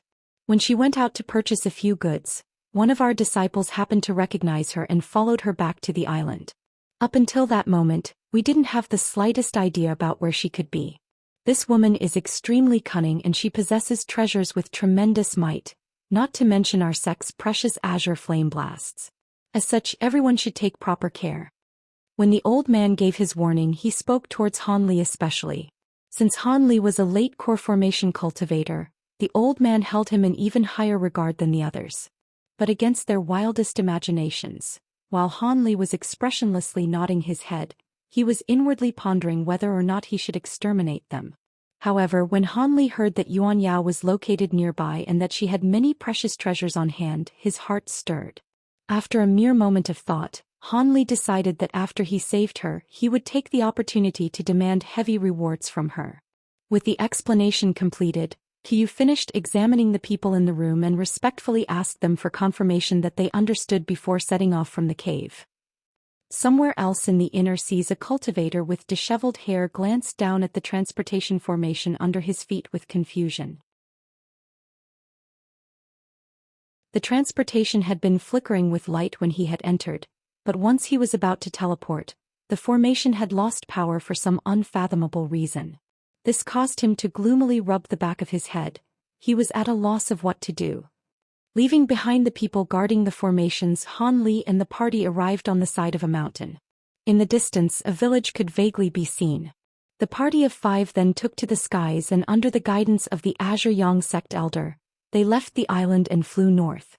The flight was uneventful and the party flew in silence. With Han Li's detached and withdrawn mannerisms, none dared to tactlessly chat along the way as he possessed the highest cultivation among them. About half a day later, the group of 5 spotted a small island about 10 kilometers wide ahead of them. A cold light flickered within the old man's eyes as he came to a stop and coolly said, "This is the place. The witch should be hiding inside one of the hills." Han Li and the others soon came to a stop and gazed at the island in the distance. Apart from some sparse vegetation, there were only a few small stone mountains and the spiritual qi was extremely scarce. After taking a look at the island, the fiendish man couldn't help but doubtfully ask, "Fellow Taoist Ding, are you not mistaken? The witch is a core formation cultivator. Why would she cultivate in a place like this?" "Be at ease, there is no way our info is wrong." The old man surnamed Ding replied with complete confidence. He then formed his hands into an incantation gesture and flung his hand out, causing a streak of bright yellow light to streak across the sky.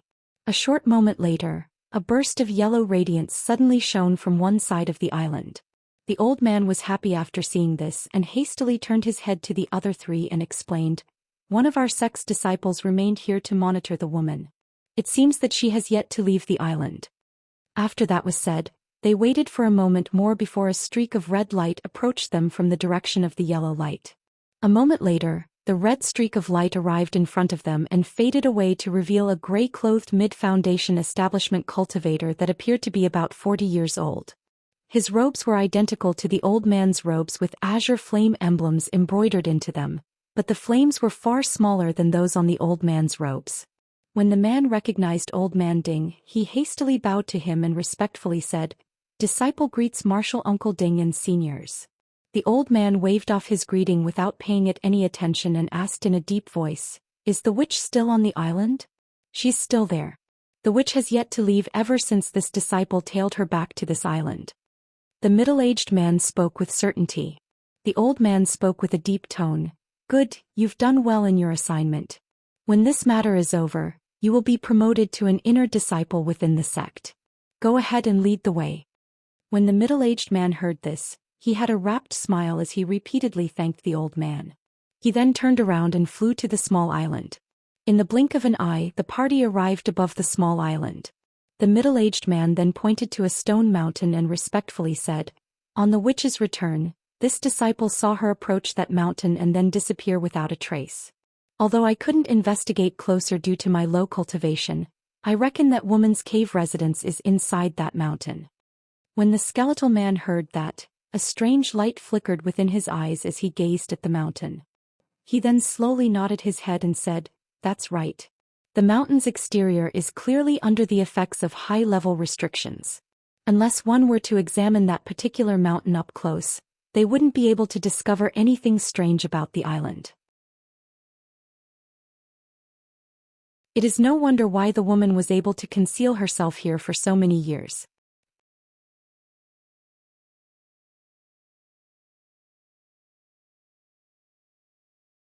Chapter 563. Getting ahead. After hearing the skeletal man's description of the formation, a scowl momentarily appeared on the old man's face. "Humph. That woman stole all of the young master's technique records during that day, so it isn't strange for her to be able to do this. After I break through the spell formations, I will have to trouble you fellow Taoists to assist me." Relax. Even if the woman possesses exceptional powers, it is still impossible for her to escape. The skeletal man smiled and spoke with a careless expression. The old man agreed and clutched his hands in an incantation gesture as a blinding yellow radiance suddenly erupted from his hands. "Break!" As the old man shouted, the yellow radiance left his hands and struck the mountains down below. The blast produced a rumble that echoed throughout the air. The scene of the mountain began to ripple in a manner similar to a large rock suddenly dropping into a serene pond. With a ripple of white light, the scene underwent a massive change, revealing beautiful, verdant mountain along with massive fluctuations of spiritual qi. "This is..." The skeletal and fiendish man gazed at the scene in astonishment and couldn't help becoming dazed with their mouths gaping open. Old Man Ding swept his gaze past the two and proudly said, "Hee, this is my sect's secret spirit constraining formation. It is one of the only spell formations in the world capable of concealing spiritual qi. That witch's cultivation is insufficient and she was only capable of concealing a portion of the spiritual qi. If our own martial ancestor were to personally place down this formation, It would be easy for him to prevent it from leaking even a trace of spiritual qi. Han Li was astonished by this as well, and his heart stirred after hearing the old man's explanation. If he could acquire the method for creating the spirit-constraining formation, his cave residences in the future would be far safer. Following the disappearance of the illusion formation, a stone gate was revealed by a pulse of green light at the center of the mountain. It seemed to indicate the location of Yuan Yao's cave residence. Let's begin our attack. A malicious glint appeared in the old man's eyes. The skeletal man nodded and shot out a strange black edge from his mouth. The weapon was rather odd, appearing to be half saber and half sword. As for the fierce man, he let out a roar and hurled a halberd with an ominous, cold aura towards the mountain. Han Li was shocked to see such a massive weapon being used as a magic treasure. Such a weapon was a rare sight indeed amongst cultivators. The old man had personally spat a white flying sword out of his mouth with a shout. But when he saw that Han Li had yet to take action, he couldn't help but be puzzled and ask, "Fellow Taoist, why haven't you?" Han Li faintly smiled and was about to casually make up an excuse when the mountain door suddenly opened, and a green light burst out from within. When the old man saw this, he wasn't able to say anything further. All the other cultivators' attention had been captured by the sudden change. The green light revolved in front of the gate once before fading away to reveal a black-robed woman who possessed striking beauty and skin as fair as snow. The woman smiled with luminous, moist eyes, and her every movement seemed to contain a trace of charm. This was obviously Yuan Yao, who had parted ways with Han Li after leaving Heaven Void Hall. He hadn't seen the woman for many years, but not only did her appearance remain the same, her charm seemed to possess an even deeper degree of allure. When the woman swept her gaze across the people there, her expression immediately changed upon seeing the Azure Yang sect's elder. A layer of frost suddenly seemed to cover her face. Knowing that her charm techniques would be of no use to the cultivators before her, Yuan Yao's expression quickly grew unsightly. She turned her gaze away from the old man as if in contempt and icily said, "Why have you fellow Taoists arrived at this little woman's residence?" When old man Ding saw this, he grew furious in his heart, but as he was a gloomy and shrewd sort, none of it was revealed on his face. Instead, he sinisterly smiled and said, "Which there is no point in feigning ignorance. You killed my sect's young master and took his treasures. Do you still believe you can escape?" Yuan Yao didn't bother to respond to the old man, choosing to examine the other cultivators instead. As a result, she felt her heart sink. The old man and the fiendish man were only early core formation cultivators such as herself. However, the skeletal black-robed man and the azure-robed man with the unremarkable appearance would be quite difficult to deal with. Their cultivations were at mid and late core formation respectively. Despite the astonishing power of the several magic treasures in her possession and the few secret techniques that she had cultivated over the years, if those four were to join hands, the results would be far from good. The skeletal man and the fiendish man were clearly shocked when they saw Yuan Yao's beauty, and gave each other a mutual glance of regret. If the woman hadn't offended the Azure Yang sect's venerable Devil 3 Yang, she would have definitely been an ideal Tao companion. It was truly a pity. As she confronted the dire circumstances before her, her expression remained steady as she bitterly laughed and waved her empty hand. A white light started to revolve around her hand, and when she stroked it, it started to brightly shine and release a large expanse of green and yellow mist. In a mere second, the mist covered the entire mountain. When the old man saw this, he shouted, and the flying sword in front of him hastily chopped towards Yuan Yao.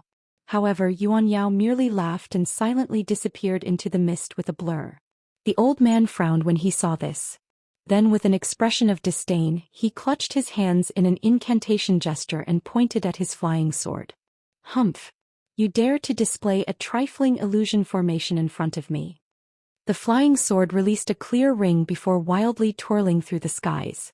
In an instant, it turned into a 10-meter-long disk of whirling light that ruthlessly swept past the mountain and cleanly scattered the fog. A second later, the stone gate could be seen once more. When the fiendish man saw this, he pointed to his own magic treasure without the slightest hesitation and caused the halberd to swell in size several times before fiercely chopping at the stone gate. Flashes of yellow and green light erupted each time the halberd struck the gate. To Han Li's side, the skeletal man was about to send his own strange blade to attack when he suddenly shouted in shock, "Not good!" The witch ran from the back of the mountain. Quickly chase after her. He then turned into a streak of black light and quickly flew around the mountain. When Han Li heard this, a strange expression flickered within his eyes, but he stood in place without moving. It appeared the fiendish man was extremely confident in the skeletal man's words. He immediately stopped attacking the gate after hearing his words and set off after him. When the old man saw this, he wore a doubtful expression and hesitantly asked Han Li, "Fellow Taoist, did he speak truly?" This old man didn't sense anything. When Han Li heard him, his face remained unchanged, but an odd expression flickered within his eyes as he calmly said, "That fellow Taoist spoke truthfully. She did flee from an exit on the other side of the mountain. Those two fellow Taoists have already barred her way and are in the middle of a battle with her." Han Li's arms were held behind his back as he gazed into the distance. The old man joyfully said, "That is great.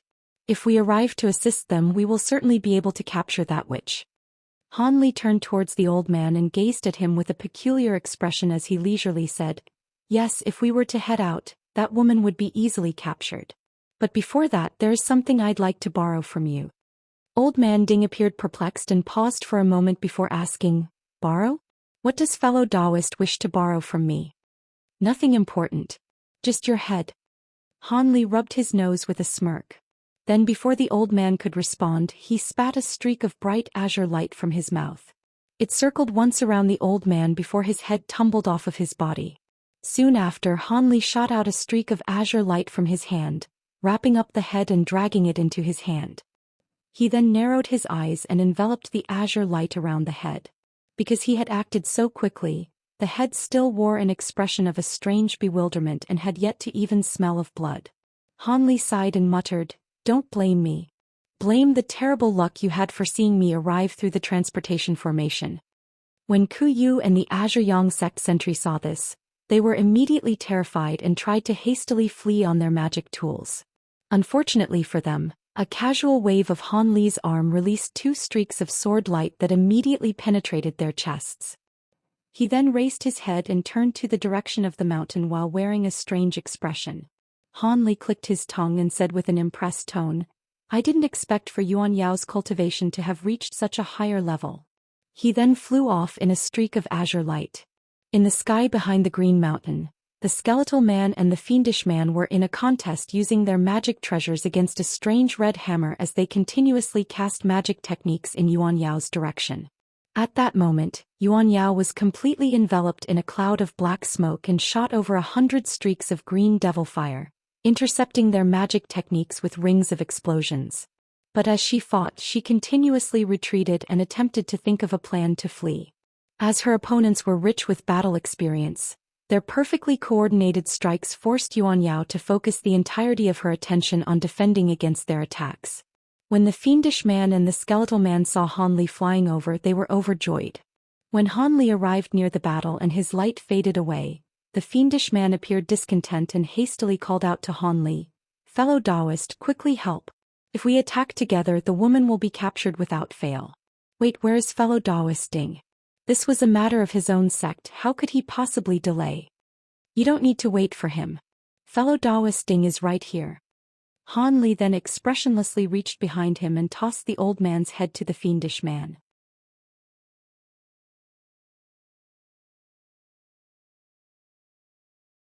Chapter 564. A gift. After hearing Han Li's tone suddenly turn harsh, the fiendish man felt that something was amiss. When he saw Han Li had tossed over a severed head, he felt his heart drop, but he unconsciously blurred forward to catch it. In the same instant he moved forward, he clearly saw the severed head's face. He felt his heart quake upon realizing that the pale severed head belonged to Old Man Ding. The skeletal man was similarly aghast when he saw that it was the head of Old Man Ding. With great coordination, the two quickly drew close to one another the instant they discovered the situation had gone awry. They then commanded their magic treasures to return to them before staring at Han Li with vigilant expressions. Although Han Li was a late core formation cultivator, if the two of them joined hands they could possibly rival him. As a result, they didn't appear to possess the slightest fear.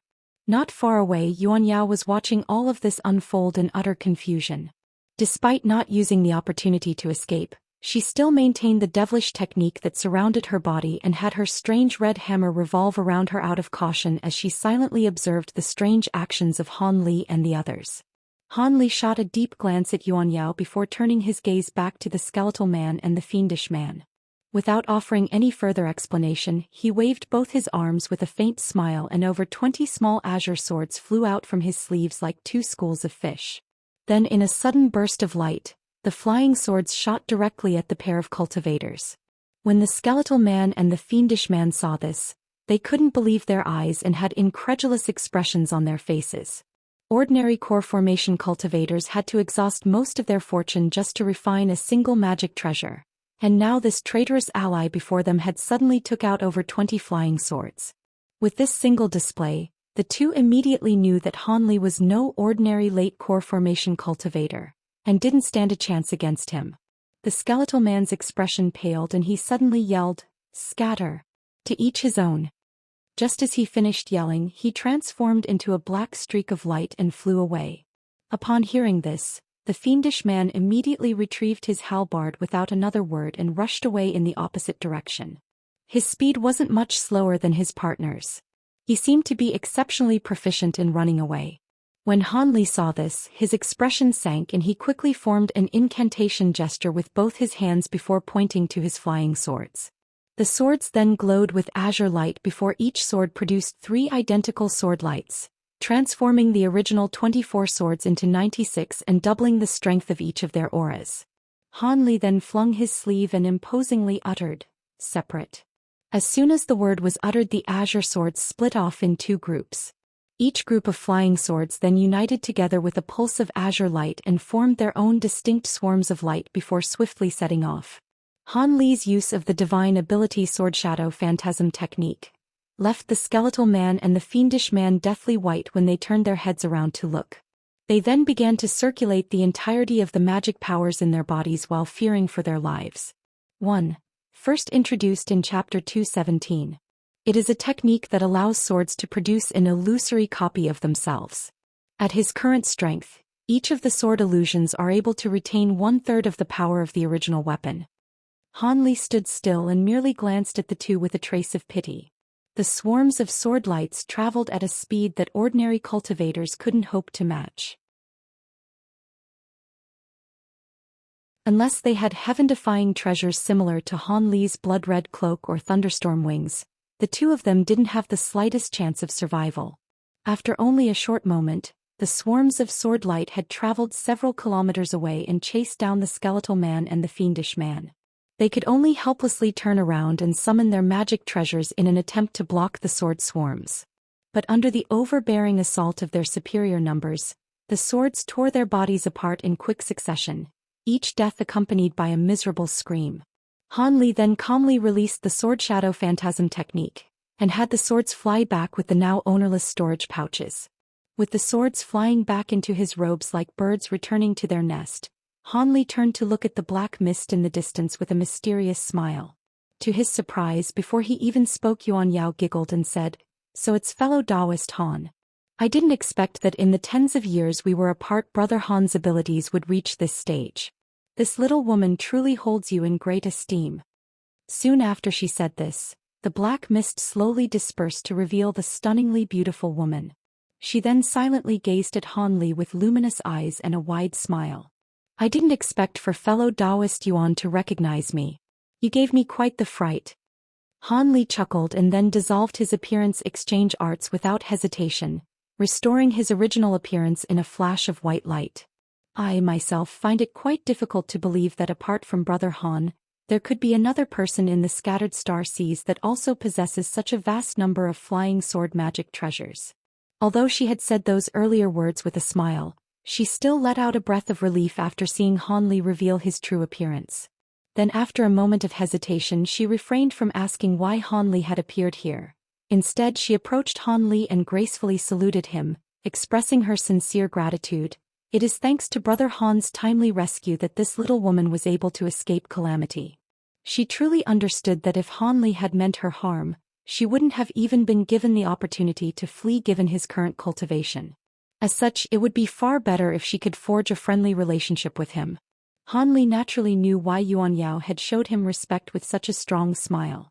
As such, he chuckled and waved his arm before saying, I merely happened to encounter this hunting party by chance, and saving you only required very slight effort. Since we last saw each other, it seems fellow Taoist Yuan has made quite a bit of progress with her techniques. Yuan Yao tilted her head and glanced at Han Li before speaking with feigned anger. Is Brother Han making fun of this little woman?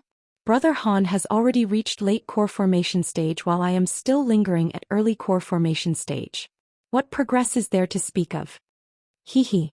Fellow Taoist Yuan is far too modest. Although I've managed to reach this stage with the assistance of many chance encounters, there are still several matters that I must consult with you about. Yuan Yao was momentarily stunned before concealing a giggle with her hand. Hee.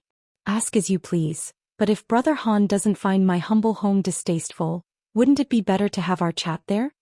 The woman treated Han Li with obvious intimacy, perhaps due to him having just saved her life. Without putting on any airs, Han Li saluted her and agreed, Then I will have to trouble you to lead the way. Yuan Yao's complexion flushed and she descended onto the island with a smile on her face as Han Li followed her into her cave residence. Yuan Yao's cave residence couldn't be considered very large, but it was tastefully arranged in an elegant and clean manner. Additionally, the residence's passageways were lined with rare and colorful plants, filling the ordinarily dull cave residence with color and a pleasant fragrance. When Han Li saw this, he couldn't help but warmly smile as Yuan Yao led Han Li into a stone hall over 30 meters wide. After Han Li took a seat at the table, she steeped a pot of fragrant tea and happily sat across from Han Li. Brother Han is quite famous within the Scattered Star Seas. You've acquired quite the reputation. Nearly everyone has heard of how the top-ranked secret treasure in the Scattered Star Seas fell into the hands of a core formation cultivator surnamed Han. Judging by how fellow Taoist entered late core formation in so few years, could it be that you have consumed the legendary Heaven Mend pill? Is the medicine truly as miraculous as the legends say? As soon as Yuan Yao sat down, she revealed an unconcealed longing towards both the Heaven Mend pill and the Heaven Void cauldron. Han Li paused for a moment before silently smiling. The woman was quite clever. She clearly had taken the opportunity to raise the matter of the Heaven Void cauldron and the Heaven Mend pill without showing any hostile intentions. Han Li couldn't help but feel favorable towards her. Han Li sighed and shook his head. Since fellow Taoist Yuan mentioned it, I won't try to fool you. The Heaven Void cauldron really is in my possession. However, due to my shallow cultivation, I've been unable to open the cauldron ever since I acquired it. Whatever treasures it contains are completely inaccessible to me for the time being. By the time my cultivation progresses and I have the ability to open it, the Heaven Mend pill will no longer be of any use to me. Since his cultivation far exceeded her own, he didn't feel the need to lie and calmly revealed the truth of the matter. You've yet to open the Heaven Void cauldron? When Yuan Yao heard this, she paused for a moment, before revealing an expression of slight disbelief.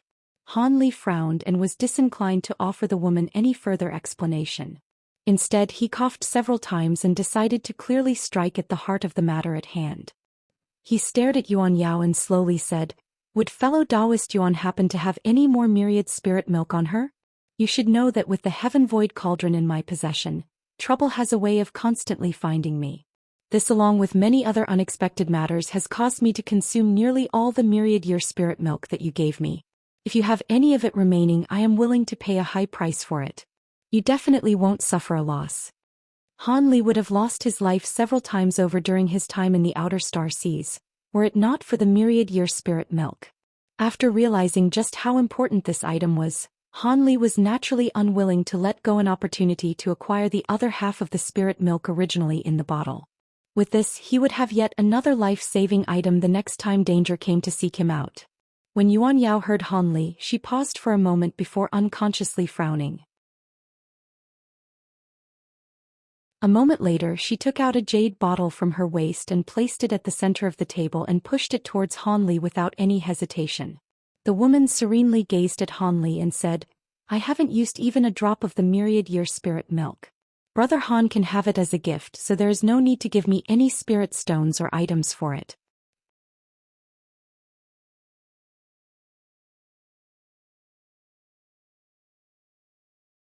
Chapter 565. The Other Side of the Story Chapter 565. The Other Side of the Story, You're giving the myriad-year spirit milk to me as a gift? Han Li was astonished upon hearing her. That's right. Although the myriad-year spirit milk could be considered extremely precious, it cannot be compared with Brother Han's life-saving rescue. Could it be that Brother Han believes that I am the sort of woman who doesn't know how to repay kindness? Yuan Yao bit her lip as she started to twirl a fine strand of hair around her finger. Han Li was hesitant as he said, "No, it's just." When Yuan Yao heard this, her eyes brightened and she smiled. "We are fellow survivors of Heaven Void Hall, and now you've saved my life once again. There is no need for Brother Han to address me as an outsider and always call me fellow Taoist." Yuan Yao chuckled after saying this, but she soon thought of something and a blush appeared on her face, emphasizing her beauty. When Han Li saw her captivating expression, he couldn't help but blankly stare at her for a time. Yuan Yao's blush deepened when she saw Han Li staring at her, turned her head to the side as if to avoid his gaze. A while later, Han Li took a deep breath and said, "Since Miss Yuan Yao has said this, I won't act so unfamiliar and will call you by your esteemed name." He then casually picked up the small bottle and opened it to see that it was truly the myriad-year spirit milk. With a trace of joy, Han Li placed the bottle into his storage pouch. Then after some slight hesitation, Han Li took out 2 small white jade bottles and pushed them towards Yuan Yao. Yuan Yao blinked and said with slight confusion, "What are those?" Han Li calmly replied, "These 2 bottles contain medicine pills for progressing one's magic power, and will assuredly aid you in your future cultivation. Consider them as an exchange of gifts." Yuan Yao paused for a moment and then pursed her lips in a smile as she looked at the 2 white jade bottles. "I've already said that the spirit milk was a present to you, but Brother Han still took out 2 bottles of medicine pills to give me. You're making me quite embarrassed." Han Li glanced at her and smiled before saying, "There is no need for Miss Yuan to feel embarrassed. These 2 bottles of medicine pills were refined from the cores of grade 6 demon beasts. With Miss Yuan's current cultivation at the peak of early core formation stage, these pills will allow you to smoothly enter the mid-core formation stage." Yuan Yao's smile suddenly turned into an expression of shock. Medicine pills refined from grade 6 demon cores? She immediately grabbed a bottle and opened the lid. Pure spiritual qi was released from the bottle, much to Yuan Yao's delighted surprise. Yuan Yao's hand tightly held onto the bottle and said in an embarrassed manner, "I could refuse anything else, but due to desperation, I'm afraid that this little woman will have to shamefully accept these 2 bottles of medicine pills." The 2 bottles of medicine pills would save Yuan Yao over 10 years of bitter cultivation, so although she felt slightly embarrassed, she was still very much delighted. "Please don't hesitate to take them. I still have other things to request of you." Han Li felt relief after seeing Yuan Yao take the medicine pills. Otherwise, he would have found it difficult to put forward his next request. After carefully putting away the 2 bottles, Yuan Yao felt even more relaxed towards Han Li, and her expression only grew more lovely. With Brother Han's current powers, what could Brother Han possibly require from this little woman? "Let me know and I will certainly help if I can." Han Li slowly said, "Just now I was amazed when I saw the Azure Yang sect's secret spirit constraining formation. It was able to restrain the spiritual qi surrounding your cave residence. Would Miss Yuan be able to give me a copy of the method to create this formation spell? I would be extremely grateful." The spirit constraining formation? Not a problem. Perhaps wishing to repay Han Li for the medicine pills, Yuan Yao instantly agreed without the slightest consideration. She immediately took out a jet-black jade slip and handed it to Han Li. Yuan Yao sweetly smiled in a breathtaking display of her dainty charms. This jade slip contains the formation spell records of the Azure Yang sect. In addition to the spirit constraining formation, there are several other powerful spell formations as well. Han Li was elated to accept the jade slip and uttered several words of thanks before immersing his spiritual sense in it. Just as Yuan Yao had said, there were several spell formations that he had never heard of in addition to the spirit constraining formation. After quickly looking through the contents, Han Li withdrew his spiritual sense from the jade slip with a satisfied expression. When he thought to say something to Yuan Yao, he was surprised to see that she appeared hesitant about whether or not she should speak. With a trace of doubt on his face, Han Li asked, "Is there something you want to ask me, Miss Yuan?" Yuan Yao hesitated before revealing an expression of determination and calmly asked, "Since Brother Han already knows about the Azure Yang sect, then you should also know a bit about my past, yes?" A bewildered expression appeared on Han Li's face at the suddenly change of topic. Not knowing why she has raised the issue, he indifferently nodded and sullenly said, "That's right. When I infiltrated their group, I heard the Azure Yang sect elder say that you had nearly become the young sect master's concubine. Afterwards, you killed the young master in secret and fled with his treasures. Is that true?" When she heard Han Li's brief summary, a bitter smile appeared on Yuan Yao's beautiful face. With a mocking tone she said, "He wasn't wrong. I really did nearly become that wretch's concubine, and I did it with the intention of gaining the Azure Yang sect as a powerful backer. Do you believe that my actions displayed a lack of pride or honor, Brother Han?" Han Li shook his head and emotionlessly said, "Not in the slightest. That's just how the cultivation world works. If you aren't born into a large sect or if you lack exceptional spiritual roots, it's extremely difficult to progress on the path of cultivation. That being the case, your methods are basically par for the course. Most beautiful female cultivators are more than willing to become the concubine or servant of high-grade male cultivators in the hopes of acquiring support.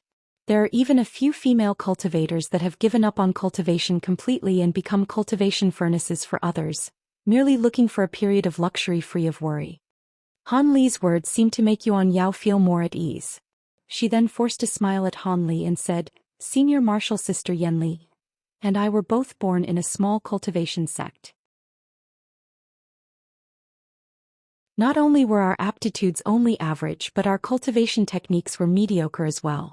We both realized if things continued like they were, we wouldn't even catch a glimpse of foundation establishment stage, let alone core formation. As a result, we both agreed to leave our sect and wanted to find an unmarried male cultivator with profound cultivation in hopes of becoming their Dao companion. Unfortunately, we never encountered a suitable high-grade cultivator, not even one at late foundation establishment stage. Instead, our beauty attracted many undesirables like flies to fruit, but since their cultivations weren't superior to our own, we were unwilling to devote our hearts to them. Later on, due to a few unforeseen events, Senior Martial Sister Yan Li and I parted ways for a time. Several years later, when I reunited with her, I discovered that she had become the cultivation furnace for the Azure Yang sect's young master. I was shocked and furious at the time and wanted to investigate it, but at that moment, the Azure Yang sect's young master suddenly appeared and started to repeatedly say how attracted he was to me and how he wanted me to be his concubine. I accepted his terms on the condition that he release Senior Martial Sister Yan Li and also wed her as a concubine. But during those years I was young and short-sighted. Based on the wretch's illustrious identity, deep cultivation and great riches, I agreed without much consideration despite the protests of my Senior Martial Sister. At this point Yuan Yao wore a dazed expression as if she were lost in her memories of that year. Han Li slightly furrowed his brow, but knowing that she was about to continue, he silently waited. After Yuan Yao woke from her daze, his voice grew icy as she continued. On our way back to the Azure Yang sect, Senior Martial Sister Yan Li found an opportunity to secretly tell me that she had originally been duped by the Azure Yang sect's young master. She had also been promised to be wed as a concubine, but she had instead become the wretch's cultivation furnace several months later and was greatly sapped of her strength. It seemed that most of his cultivation vessels had been cheated in nearly the same way. After they entered the Azure Yang sect, these female cultivators that were promised to be concubines had all become cultivation vessels and were stripped of their freedom. When I heard that, I became fearful and began to consult with Senior Martial Sister about taking advantage of the wretch when he was unguarded to stealthily dispose of him. But who could have known that this ravenous wretch wished to consummate our marriage before we even managed to return to the sect? Helpless, my Senior Martial Sister and I could only lay down a trap and take advantage of his moment of weakness. In the end, the plan succeeded. However, my Senior Martial Sister Yan Li suffered an immense injury and lost her body. All I could do for her was take her primal soul and temporarily house it in a magic tool, but ordinary ghost magic tools cause the soul to decay within only days. Later on, I used all the techniques I could to slow this degradation, but I was never able to stop it. Soon, Senior Martial Sister Yan Li's primal soul was at risk of losing her intelligence and being forever incapable of bonding with a body. Having heard this, Han Li's eyes brightened as he recalled the matter of the spirit-nurturing wood. Could it be that you acquired the soul-nurturing wood in order to protect fellow Taoist Yan Li's soul? One Yan Li first appeared in chapter 375. She was the dainty woman who accompanied Yuan Yao.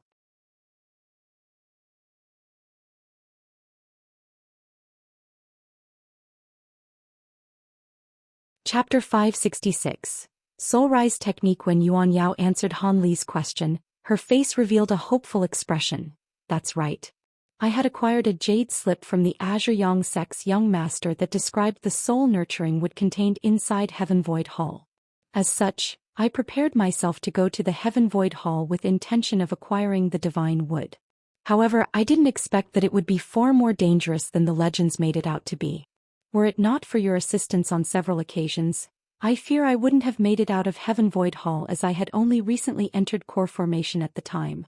Senior Martial Sister Yan Li's primal soul mostly recovered her strength at this point, after being nourished by the soul-nurturing wood for so many years. Although she can't possess a body of her own accord, she can still possess a different fleshly body with the Soul Rise technique. Han Li's expression slightly changed when he heard this. Soul Rise technique? Is that a type of technique which draws the soul into a fresh corpse and brings it back to life? That's right. Han Li stared at the woman and imposingly said, Fellow Taoist Yuan, do you know what you're trying to do? Not to mention the danger when using this technique, but the cost of using such a technique is more than an ordinary cultivator can bear. Not only does one's cultivation need to be at least at core formation to use this technique, but due to its heaven-defying nature, it will also subject your cultivation to unbearable strain.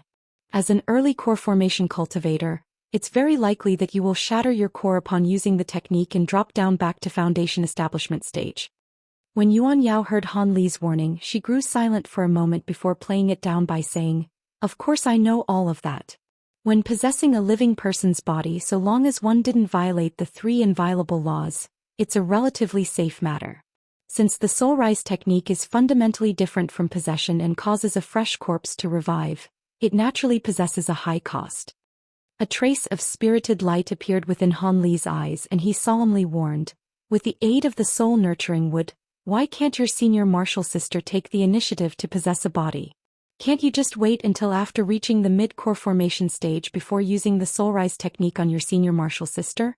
If you try to form another core after having it shattered, it's so incredibly difficult that it could be considered nearly impossible. Yuan Yao calmly replied, Senior martial sister suffered far too heavy an injury and has existed as a soul for far too long. Her consciousness has already started to dim and it isn't something that the soul-nurturing wood is capable of blocking. She only has 1 or 2 years at most before she thoroughly loses her sense of self. If I were to wait until then to use the Soul Rise technique, she would only be a mindless husk. And just as it so happens, I recently came across a very suitable fresh corpse and have already spent a lot of effort into laying down the spell formation for the Soul Rise technique. Had no one disturbed me, I would have begun the ritual in the coming month. Although a slight trace of sorrow could be seen on her face, she appeared determined.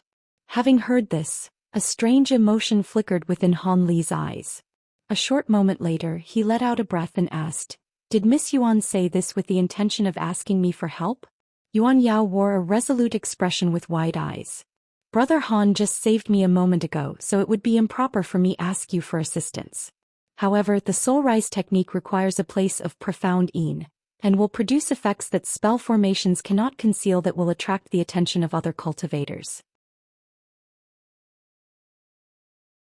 Because I was branded a criminal by the Azure Yang sect, I have been unable to acquaint myself with any other high-grade cultivators apart from you. I can only hope that you'll stay for the next few days and offer this little woman some protection as she employs the ritual. As this matter relates to the life or death of my senior martial sister Yan Li, I will agree to any conditions I am able to so long as you agree. Han Li grew silent for a moment with a pensive expression.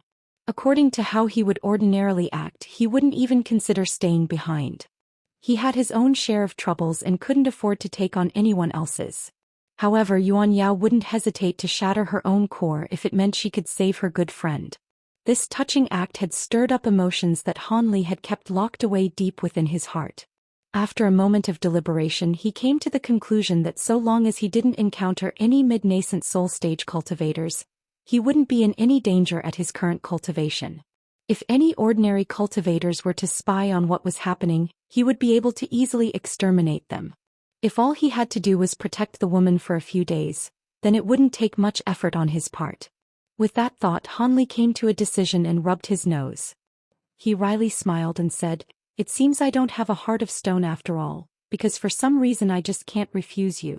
Since you're even willing to shatter your own core, I will assist you in raising Miss Yan Li's soul, and will act as your protector just this once. I require no other conditions aside from you having to tell me what is amiss with the Weeping Soul Pearl. I have felt apprehensive about refining the treasure ever since you mentioned it. Also, the place of profound Yin isn't beyond this island, yes? This place has already been exposed, so it would be a very good idea to conduct the ritual elsewhere." When Yuan Yao heard Han Li's response, her beauty appeared to blossom as she wore a thankful expression.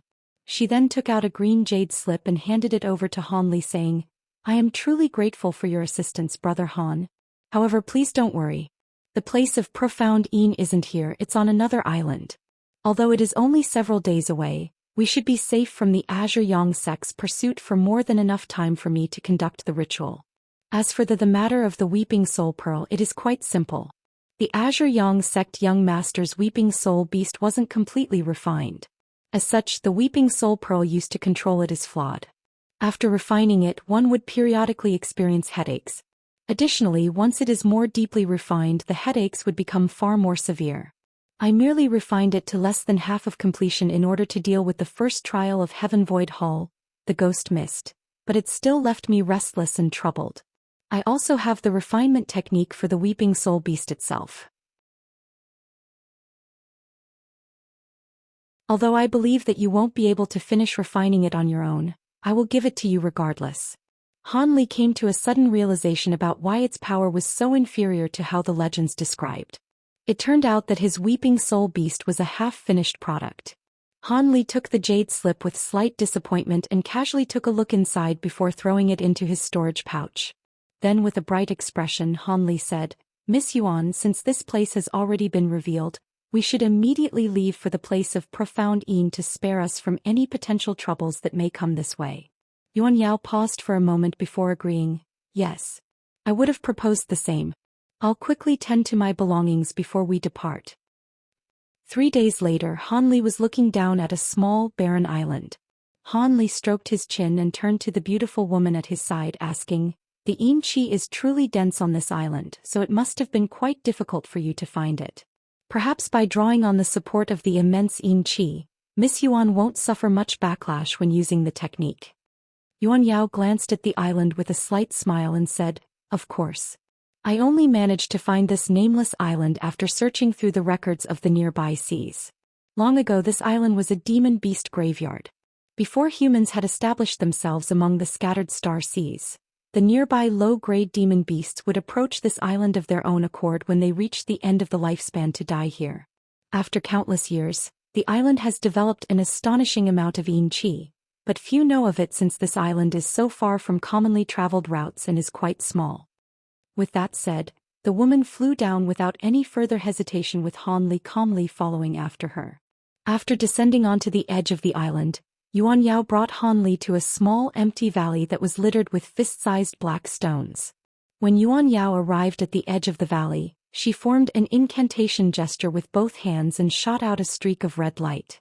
The valley then rippled with red light before revealing an extremely complicated spell formation that spanned over 30 meters. From the profound talisman characters contained within the formation pieces, its intricacy was obvious at a glance. But what left Han Li surprised was the translucent coffin of white jade at its center. It was 2 meters long, a meter wide and a meter tall, with streaks of white coiling around it. The entire coffin was actually made from glacial jade. Its price must have been tremendous. There was no doubt in Han Li's mind about whether this glacial jade coffin contained the body that Yuan Yao intended for Yan Li. To the best of Han Li's knowledge, the soul rise technique required several extremely specific conditions.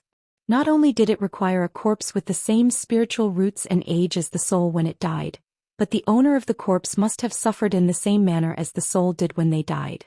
Even their grievances and resentful qi had to be a perfect match.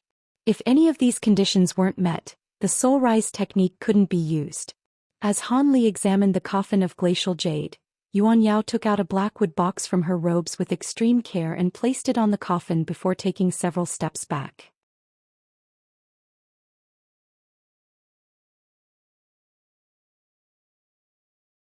Chapter 567. Heavenly Omen. Yuan Yao looked at the sky before turning her head to Han Li. In a sincere tone she said, "In 4 hours' time the Yin Qi will be at its strongest. That's when I'll begin to use the soul rise technique. The entire process will take 3 days, so during that time I will have to trouble you to guard me." Han Li nodded and looked around the valley. He frowned, asking, "Apart from the illusion formation, there seems to be nothing else. Won't it be dangerous if a strong enemy were to fully occupy my attention and leave you vulnerable?" Yuan Yao bit her lip and spoke with a hint of helplessness. "I know, but I don't possess any more powerful spell formation tools, and didn't I have much time to prepare?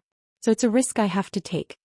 Han Li crossed his arms and held his chin in his hand before saying, "In that case, leave the spell formations to me. I still have a few sets of spell formation tools that hold decent strength. Although they are by no means exceptional, it's still better than leaving you undefended." Since he had already decided to help, he may as well do his best. When Yuan Yao heard him, her eyes shined delight as she said, "Brother Han, you're proficient in the Tao of formation spells. Since that's the case, I will feel much more at ease when I'm undergoing the ritual. Thank you for your troubles." Han Li silently smiled in return and then took off to the skies and examined the valley's surroundings. He slowly descended back onto the island a short moment later as he thought, "Since time is short, I should start putting down the formations right away." With that, Han Li began to wave his arms and produced slivers of consciousness, summoning over a dozen huge ape puppets at his side. He then took out many sets of spell formation tools and handed them to the puppets. Han Li stood there and used his spiritual sense to control the puppets and had them start laying down formations around the valley. Yuan Yao curiously gazed at the puppets' movements for a moment, but then began to hurriedly make her own preparations. The soul rise technique was no trivial affair. To fully employ the technique, it required extremely careful preparations. Additionally, one needed to test the formation on the ground to avoid any mistakes from occurring partway through. Elsewhere on the island, Han Li managed to place down 5 moderately powerful spell formations within 2 hours with the aid of his 8 puppets. Although they wouldn't be able to withstand persistent attacks from a core formation cultivator, they would be more than enough to deal with any foundation establishment cultivators. At the heart of the valley, Yuan Yao finished placing down all of the spirit stones for the spell formation, and struck the crux of the formation with an incantation seal, activating the spell formation.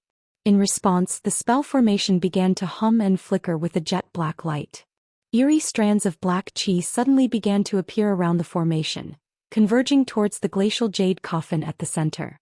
Yuan Yao revealed satisfaction at the sight and hastily struck the formation with another incantation seal, stopping the spell formation. Yuan Yao walked out of the spell formation and turned to Han Li, while happily saying, "There doesn't seem to be any problems. The spell formation is working as expected." After seeing her cheerful smile, Han Li slowly said, "Fellow Taoist Yuan, have you thought this through clearly? After shattering your core, your path to immortal cultivation will cease. It will be nearly impossible to climb back up to core formation stage." Yuan Yao's smile disappeared, and after a brief moment of silence she calmly said, "If it ends, then let it end.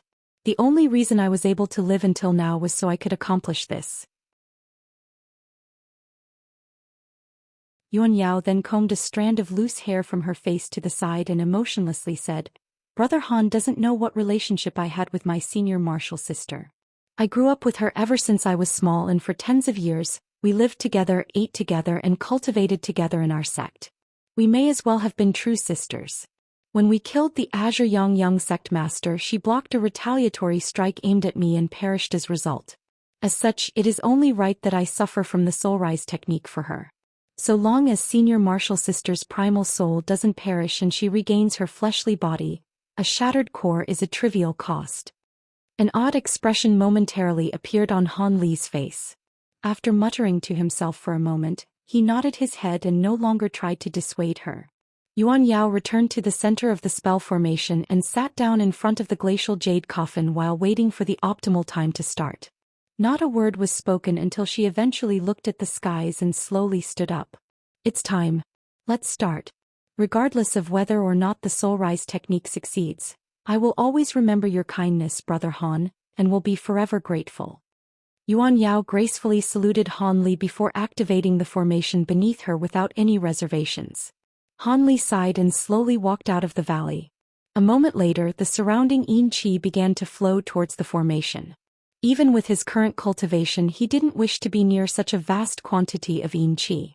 Han Li stopped once he left the valley and turned around. Yin winds began to gather around the spell formation, and a faint layer of black light had begun to cover the area as ghostly wails filled the air. Han Li then expressionlessly sat down outside the valley entrance and began to slowly release his spiritual sense, keeping the entire island and the nearby seas within his sights. As he remained motionless, he frowned and revealed a bitter smile. At that moment, Han Li realized why Yuan Yao had requested him to act as her protector. Her previous description of the soul rise technique's external impact during the ritual was a vast understatement. Han Li came back to his senses with something of a headache.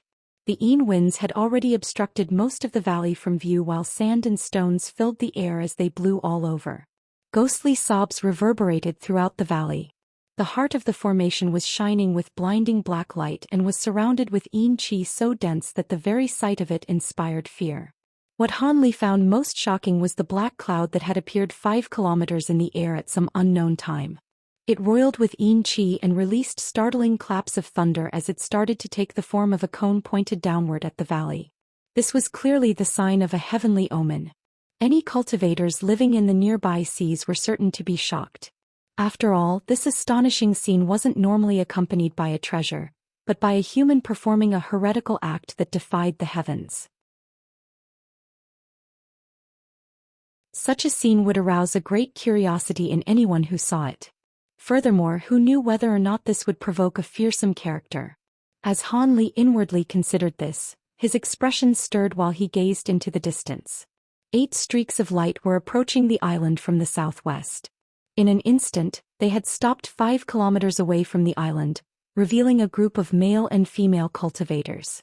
They were led by an old gray-haired Foundation establishment cultivator, while the rest of them were youths that were only at the 8th layer of qi condensation at most.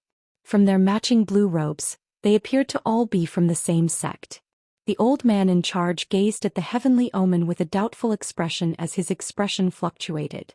A 20-year-old female cultivator saw that the old man that was gazing at the island in silence and couldn't help but quickly propose, "Martial Uncle Zhao, let's quickly see what's happening on the island. Maybe a treasure has emerged." The old man glanced at the woman and rebuked her. "Hui Ling, you are far too rash. Look at the signs. Even if a treasure emerged here, it would be devilish and cursed. Moreover, it is quite possible that an expert is either refining something or employing a devilish technique. If you were to rush in there and cause disturbance, you'd only be seeking death." The woman revealed a trace of dissatisfaction, but didn't dare to further speak. One of the older male disciples glanced at the black clouds above the small island and asked, "Martial Uncle, what are we waiting around for? Be at ease. With such a large disturbance, it's all but certain for others to be around. Action will only be taken after the situation is fully understood. Remember, our grandson sect has only lasted until now due to the cautious discernment of its inner disciples. Never make any rash decisions. Even with such potentially gargantuan profits before us, we must also consider whether or not we can preserve our lives." The old man lectured the disciples behind him as he stared at the small island. The rest of the young disciples naturally agreed. Not long after the old man spoke, a green and a yellow streak of light approached the island from a different direction. They discovered the old man's party and stopped about 300 meters away from them. The light faded away to reveal a black-robed man that appeared about 40 years of age with a stiff face, and an elegant woman beside him that appeared to be in her late 20s. With a pleasant voice, the woman warmly asked the old man, "So it's the grandson sect's fellow Taoist Zhao. Do you know what is going on at the island? Why has a heavenly omen appeared?"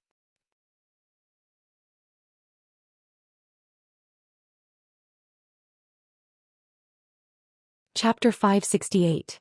A frightful retreat. The old man surnamed Zhao seemed to recognize the two and immediately smiled before replying, So it turned out to be the Mei siblings. This old man was traveling nearby with his sect members when he saw that an astonishing change had occurred on an island in the distance. As a result, we only just arrived here. You siblings seem to be quite experienced. Do you see anything strange about the heavenly omen? The woman politely replied, Brother Zhao must be joking.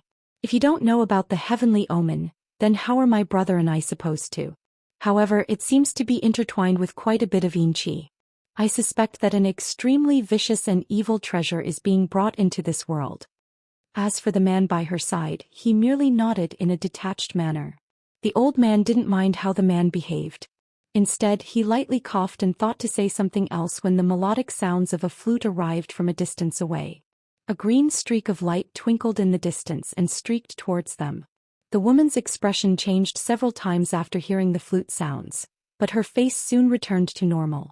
Old man Zhao was initially stunned, but he soon thought of something and took another look at the woman with a baffled expression on his face. As for the man by the woman's side, a trace of anger appeared in his otherwise calm expression.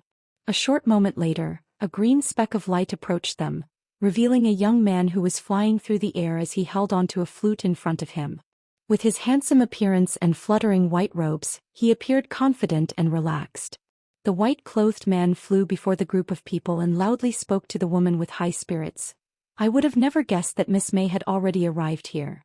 A trace of helplessness appeared on her face and she reluctantly replied, Fellow Taoist Fu, you've also come.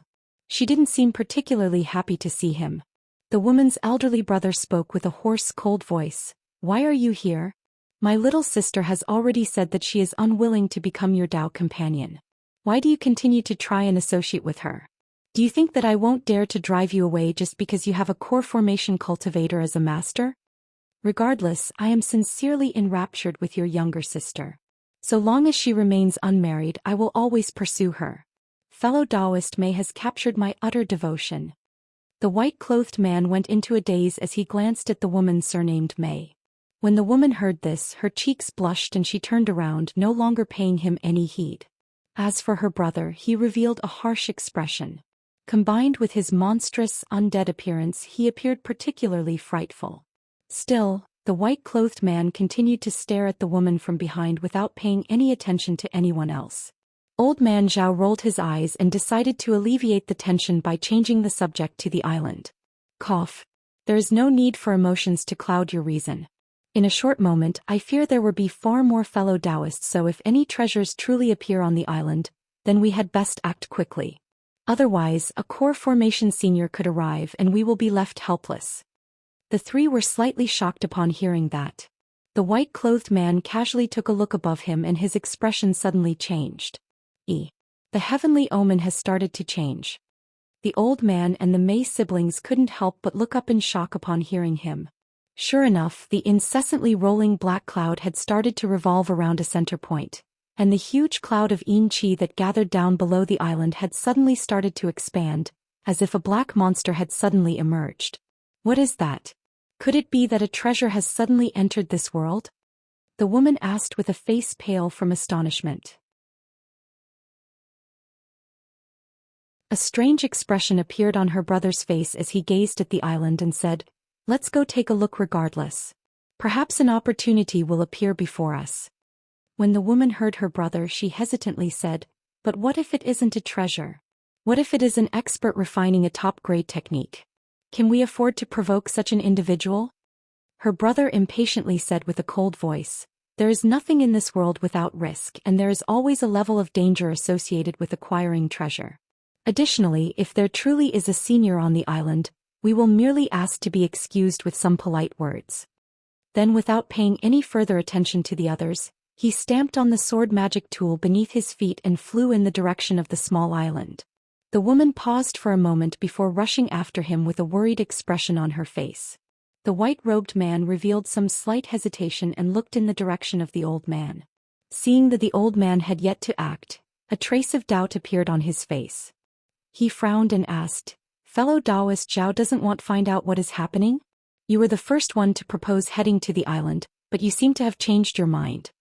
The old man chuckled and twirled his beard as he calmly said, This old man merely made a suggestion, I never said I'd be the one to go. Moreover, I've brought a group of juniors with me and I don't want any harm to come their way. If there is truly any treasure, then you 3 fellow Taoists may have it. Humph. Brother Zhao's words are quite pleasant to hear, but I suspect you merely wish for us to scout for you. The white-clothed man glared at the old man before staring in the direction of the Mei siblings and rushing after them with gritted teeth. The old man watched as the white-clothed man flew into the distance, before faintly shaking his head and muttering, "Oh, beautiful women are truly a cause for calamity. Those emotions of yours will only bring you great trouble." When the disciples behind him heard this, they couldn't help but look at each other in dismay. As the 3 cultivators flew into the island and directly entered the area underneath the heavenly omen, the old man's spirit shook as he stared at the island in nervous anticipation. However, he suddenly heard a cold voice from behind him. "Well, aren't you smart? You didn't go to brave the danger. Well, even if there was a treasure, just how would you split it with your disciples?" When old man Zhao heard this, his heart was greatly shaken. He and his disciples hurriedly turned around, but they couldn't find even a trace of another person.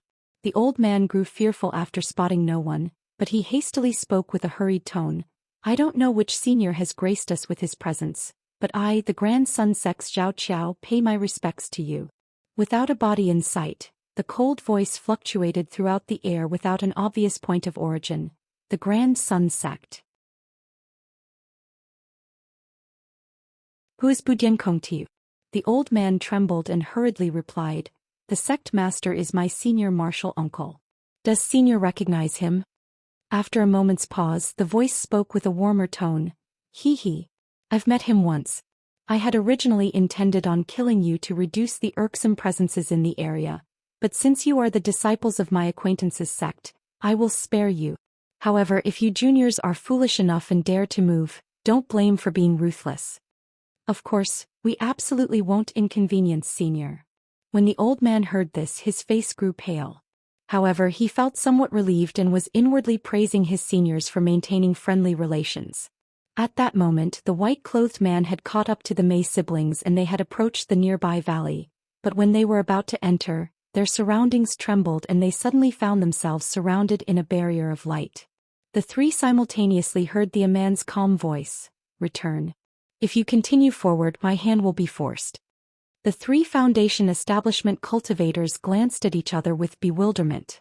The man surnamed Mei was unable to remain calm and loudly asked, "May I ask who this fellow Taoist is and what brings him to this island? I will count to 10. If you are unwilling to leave, then your bodies will remain here forever." 10, 9, 8. Han Li ignored his question and bluntly started to count with a cold tone. The faces of the 3 revealed doubt. From his tone, they couldn't be sure if he were merely bluffing, or if he truly was a core formation cultivator. During their moment of hesitation, Han Li had counted to 5 and more than 10 huge ape puppets appeared within the light barrier with a flash.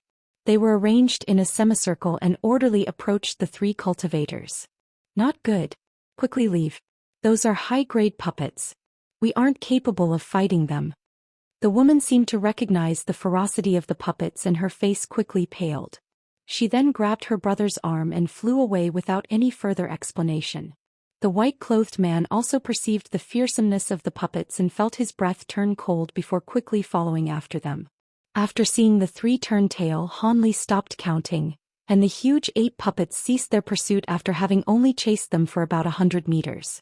After all 3 had flown off without turning around, the 8 puppets returned to the light barrier and disappeared without a trace.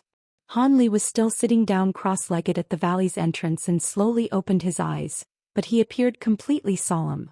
In addition to a few low-grade cultivators around the island, he had also noticed the presence of a core formation cultivator. Although the cultivator's speed could be considered amazing, he was laid bare underneath Han Li's spiritual sense. He hoped that by scaring off the 3 of them, they would inform their fellow Foundation establishment cultivators to flee as well. He had nothing to fear from cultivators of that grade, but he'd rather avoid a needless massacre. However, this was only just the beginning. He reckoned if any real troubles were to come, they would most likely arrive on the final day of the Soul Rise Techniques ritual. After all, with this much time remaining, the nearby high-grade cultivators should have already received information.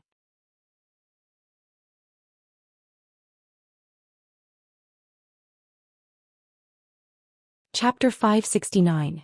Infiltration. Hanli reckoned that there would be 4 core formation cultivators present on the last day at most. It was almost impossible for a nascent soul cultivator to just so happen to be nearby. This wasn't the outer seas after all. In such a vast expanse of ocean, one would typically only find a few core formation cultivators at most, and at his current cultivation Hanli had nothing to fear from them. Although he didn't wish to attract any attention, if those cultivators were unwilling to back down, he would have no choice but to act ruthlessly. Having come to that conclusion, Han Li's face became expressionless, and he closed his eyes once more. The 3 Foundation establishment cultivators had already returned to where they had set off from, leaving Old Man Zhao quite baffled. The old man probingly asked, "What happened? You 3 fellow Taoists have already explored the island?" A trace of fear appeared in the woman's eyes and she shook her head. "We were too late. Another cultivator has already placed down restrictions near the area of the Heavenly Omen."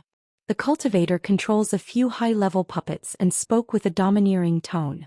"I reckon he was a core formation cultivator." The old man paused for a moment before saying, "A core formation cultivator? It seems there is more to this Heavenly Omen than meets the eye. It doesn't seem to have been naturally formed. Could it be that a treasure has truly appeared?" The white-clothed man stroked the flute in his hand and said, "Who knows? But it could be said that we were the first to arrive on the island. I suppose that the core formation cultivator was already on the island before the Heavenly Omen had occurred, and placed down spell formations beforehand. There appears to be a mystery there." Old Man Zhao muttered to himself for a moment and asked, "What did that core formation cultivator look like? Perhaps we might discover his identity from his appearance." The Mei siblings and the white-clothed man looked at each other in dismay. The old man furrowed his brow and revealed a trace of doubt. "What? Did you not catch sight of his appearance?" When the white-clothed man saw the old man's expression, he recalled the matter from before and his face grew sullen. He said with obvious annoyance, "Humph. If Brother Zhao doubts our words, then he can go look for himself and see whether or not that senior will treat you leniently. I don't believe he will." The old man chuckled and replied, "Fellow Taoist misunderstands, it was but an impulsive question. Since the island already has a core formation senior on it, then there is no place here for people of our cultivation, regardless of whether or not any treasures truly emerge." The man surnamed Mei curled his lips and indignantly said, "That might not be true. Even if he is a core formation cultivator, if we were to join hands with a dozen fellow Foundation establishment Taoists, perhaps we may be able to match him." The white-clothed man shook his head and said, "Brother Mei must be joking. Not to mention that we don't have that many Foundation establishment cultivators.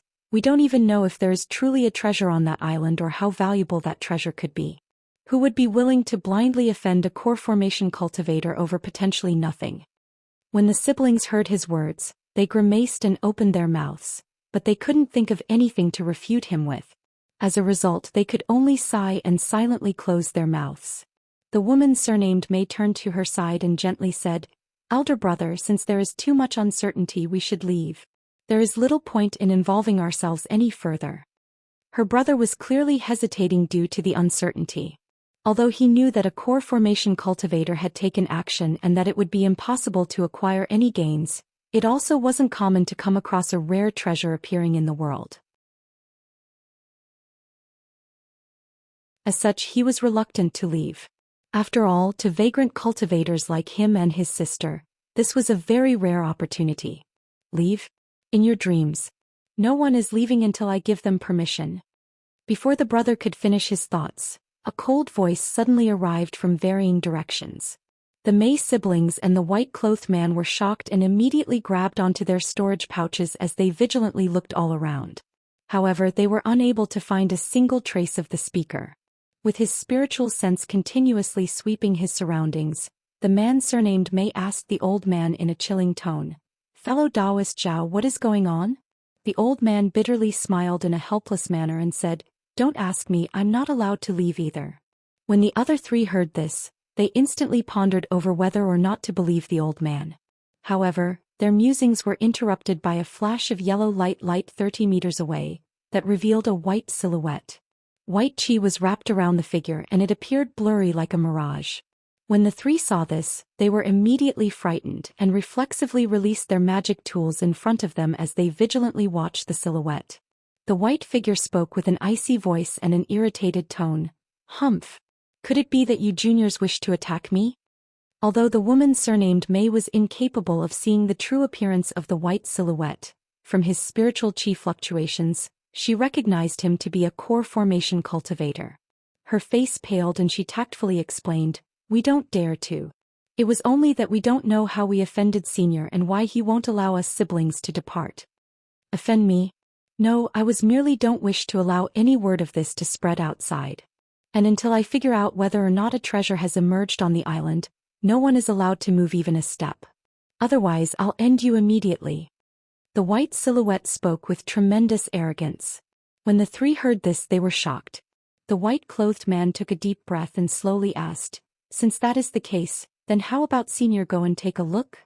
The white silhouette snorted and said, "Relax, I'll leave right now, but before that, give me a detailed explanation of what you saw on the island."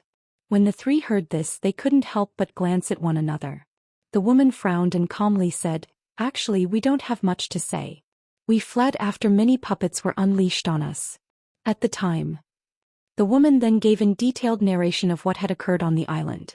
After a moment of silence, the white silhouette chuckled and said, "Controlling that many high-grade puppets is beyond what a Foundation establishment cultivator is capable of.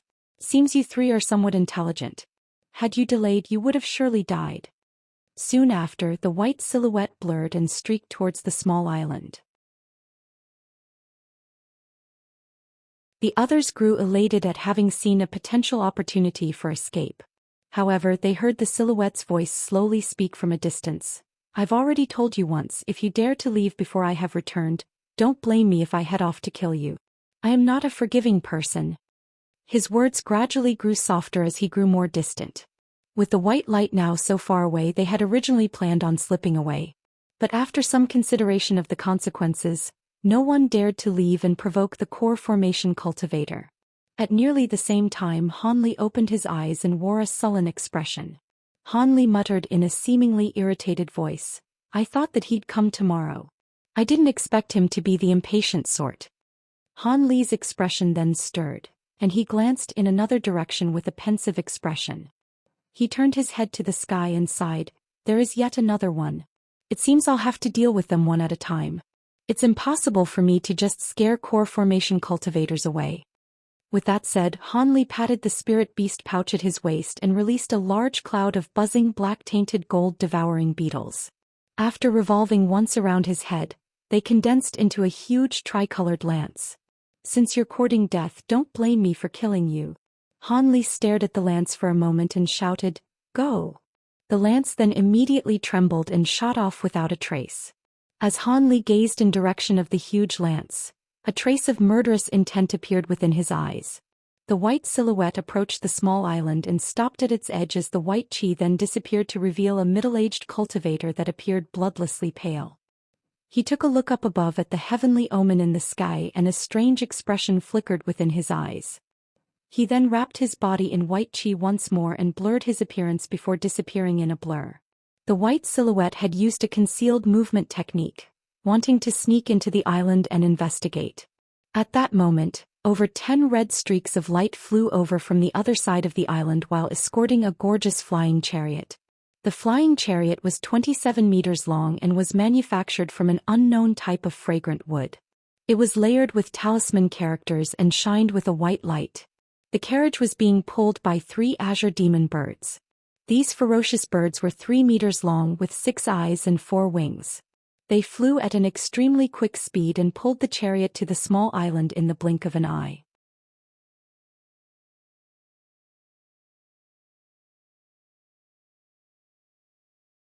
Chapter 570. A powerful enemy appears. Stop. A man's voice ordered from within the chariot as it came to an immediate stop along with the streaks of red light that accompanied it. Soon after, each of the red radiances disappeared to reveal young beautiful women, each wearing light green palace robes. They had their black hair rolled up in a bun and 2 swords on their back. These female Foundation establishment cultivators stood at the sides of the chariot and had their heads bowed in solemn expressions. An astonished voice came from the chariot. How strange. How can there be someone using a heretical, heaven-defying technique here? From the yin qi that's gathered, it seems to be the soul-rise technique rather than the sunform technique. A young woman's voice soon followed. With such an astonishing heavenly omen, why can't it be the appearance of a wondrous treasure? Although her tone was chilling, it carried an unconcealable sweet allure. The first voice chuckled and spoke with confidence. You think I can't differentiate between a heretical technique and the appearance of a treasure? After a moment of silence, the woman icily snorted and bluntly said, That's just what you say, perhaps it truly is an omen of a treasure appearing. In any case, I can't tell the difference between the two. If you want to know whether or not it's true, then how about we go take a look? Regardless of whether it's the sunform technique or the soul-rise technique, they both require a core formation cultivation to perform. Additionally, one's cultivation would greatly suffer after performing such a technique. Even having one's cultivation drop an entire stage is to be expected. I am quite curious to see who is performing this technique. If their cultivation is deep enough, then let's take them in. Our divine dove hall is currently lacking a few enforcers. The man appeared exceptionally indulgent to the woman. The woman hesitated for a moment before agreeing. Fine, the beast chariot has flown for nearly a month and I am feeling somewhat bored. Let's go to the island for some relief. Just a moment. I'll disable the protective barrier. Soon after he said this, the chariot flashed with white light and the radiance slowly faded, revealing the man and woman sitting within. The man appeared to be a youth in his late 20s wearing a tall hat and hemp robes, giving him an elegant and refined appearance. As a result of an unknown cultivation art, his forehead faintly glowed with golden light. At his side sat a young woman that appeared to be in her late teens. She was dressed in white muslin robes, with skin as smooth as jade and long black satin-like hair. However, the woman's complexion was deathly pale, giving her the dreamlike appearance of an otherworldly immortal. The young woman leaned against a corner of the chariot and frowned as if she were displeased, but after seeing the light barrier dissolve, her expression stirred as she stood up and left the carriage. The man gently watched the woman and followed her out with a faint smile. The young woman glanced in the direction of the island and wantonly said, Fellow Taoist one, do you think the odds of a ghost mist appearing nearby is high? According to what I know of the most mysterious natural disaster, ghosts' mists have no clear set of patterns. Accustomed to her odd behavior, the man held his arms behind his back and smiled. There are no exact patterns that can be found from ghost mists. However, I have spent quite a bit of effort in gathering data for the ghost mists that have occurred in the last few hundred years and discovered something that was quite interesting. Ghost mists often immediately occur after there is a volcanic eruption nearby. Although this isn't always the case, there is at least a 1/3 correlation. These seas happen to have had 2 volcanic eruptions nearby, so I reckon the odds of a ghost mist appearing are relatively high. When the young woman heard him, her eyes revealed a strange expression. After a moment of hesitation, she slowly asked, Did fellow Taoist one spend such a long time traveling with me to this place in order to see the ghost mist? When ordinary cultivators encounter a ghost mist, they perish. Why would you take the initiative to go searching for a ghost mist? Why shouldn't I? I have no present matters at hand, and wouldn't be better to see whether or not my hypothesis is true. Don't tell me that if a ghost mist truly appears here that I won't be able to flee? The youth surnamed one waved his sleeve with an indifferent expression. When the young woman heard him, she remained silent for a time and pointed to the heavenly omen above the island and calmly asked, Are we going now? It seems the cultivator is in the middle of a crucial period of the ritual. Wouldn't we be bothering them? An arrogant expression appeared on the elegant man's face and he bluntly said, Me a bother? When Tianren wish to have a chat with the core formation cultivator. If he dares to be rude to me, then I will kill him. The woman glanced at the youth in silence, but it was true that this man's abilities were vast and profound. Although he had yet to condense a nascent soul, he was peerless among cultivators of the same grade. He was famed as the strongest core formation cultivator in the scattered star seas, and it was likely to truly be the case. The man's expression suddenly stirred and he glanced at the island in astonishment. What, is something the matter? Although the young woman was curious, she asked with a cold and detached tone. A trace of seriousness appeared on his face as the man observed the island. How interesting, there are 3 core formation cultivators on this island. 2 of them are lacking and are at early core formation, and one of them is using a somewhat impressive concealment technique, but he is still beneath my notice. However, there is a late core formation cultivator present that appears abnormal, and has noticed my spiritual sense sweeping over him. In fact, his spiritual sense may be greater than my own. When the young woman heard this, she was shocked. She had personally witnessed his spiritual sense rivaling that of nascent soul eccentrics, but now he had met a core formation cultivator with an even stronger spiritual sense. This was truly hard for her to believe, causing an odd expression to appear on her face for the first time in a long while. However, the young woman knew that while this man appeared gentle and refined, he was by no means magnanimous. Rather, he was a cunning, sinister, fickle and temperamental man that would kill others at a whim in a display of overwhelming power. Fortunately, the man seemed to view her personality as interesting and hadn't treated her forcefully, much to her relief. Although his expression appeared normal, she reckoned that he was already filled with killing intent. After all, he was incredibly proud of having his spiritual sense match that of a nascent soul eccentric. How could he allow a similar grade cultivator with abilities superior to his continue to exist? The young woman sighed and could only feel a trace of pity towards the cultivator on the island. While this was occurring, there was a piercing whistle that shrieked across a rocky area on the small island several kilometers away from the valley. Afterwards, an extremely huge tricolored lance appeared from the south and passed through the area in an instant. Puff! Light glimmered as the huge lance suddenly struck a mist of white chi. The person inside the chi barrier wavered and revealed a panic-stricken face. He gaped in terror and immediately spat out a violet jade club, but in that same instant the barrier of chi had been broken. Before the white silhouette could do anything with his magic treasure, a hole had already appeared through his body. The corpse filled the air with blood as it fell to the ground, and with a bang the corpse disappeared into the rocky area below. The lance then transformed back into a swarm of insects that now enveloped a storage pouch and a violet jade club as they returned to the valley with a low buzz. A short moment later, Hanli grabbed the storage pouch and swept his spiritual sense through it. In his other hand he held the violet club and was fiddling with it absent-mindedly. A short moment later, Hanli put the items away and slowly turned his head to look into the distance with a gloomy expression.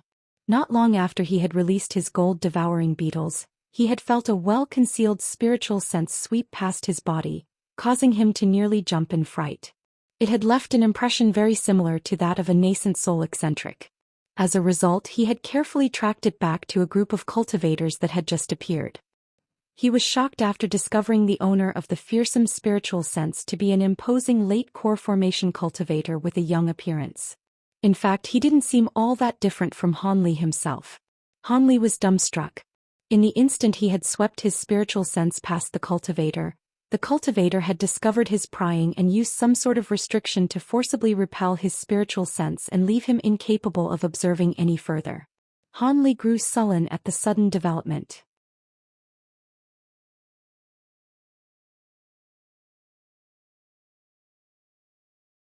Chapter 571. Disciple of Archsaint 6 Paths. After Hanli's spiritual sense was repelled, he naturally concluded that these arrivals weren't ordinary cultivators. With the sneaky white silhouette easily dealt with by his gold-devouring beetles, Hanli could now focus the entirety of his attention on the newly arrived late core formation cultivator. Hanli turned his gaze back into the valley and saw that the spell formation had become covered in an impenetrable barrier of pitch-black yin chi. He reckoned that Yuan Yao was at a crucial moment of the soul-rise technique.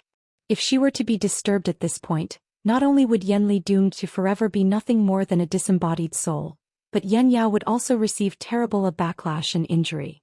Hanli frowned and turned his head around with a pensive expression. Although he didn't know where this youth had suddenly appeared from, he didn't dare to underestimate him.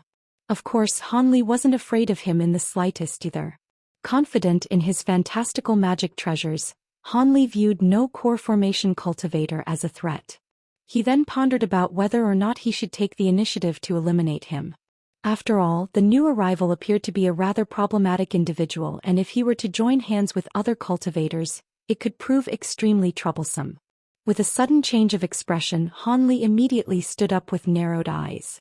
The man had departed the carriage and was now flying towards Han Li with the beautiful young woman in tow. Han Li's expression grew solemn and raised his hands, releasing over 10 of his huge puppets to protect the valley while he was gone. He then stamped his foot without any further hesitation and flew towards the man and woman in a streak of azure light. If he had a confrontation with cultivators near the valley, it could disrupt Yuan Yao's ritual. From how strong the enemy appeared, he reckoned it would take some time to kill him. As such, he could only take the opportunity to approach him and force him to stay away from the valley. The elegant youth didn't fly particularly fast, and after a moment, Han Li met him at the edge of the island. Han Li had already changed his appearance long before assuming the role of protector.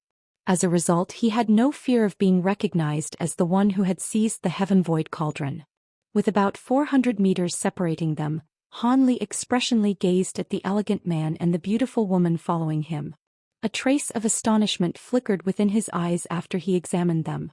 Although the golden light glowing from his forehead was eye-catching, it merely showed that his cultivation art was somewhat peculiar. However, Han Li couldn't help but look at the astonishingly beautiful woman at his side in awe. For some unknown reason, Han Li felt a trace of familiarity towards her, as if he had seen them somewhere before, especially with her clear eyes. However, Han Li was positive that this was the first time he had seen the gorgeous young woman. Had he seen her before, she definitely would have left an impression. At that moment, both of them were glancing at Han Li. When Tianren held his arms behind his back and a strange expression flickered within his eyes.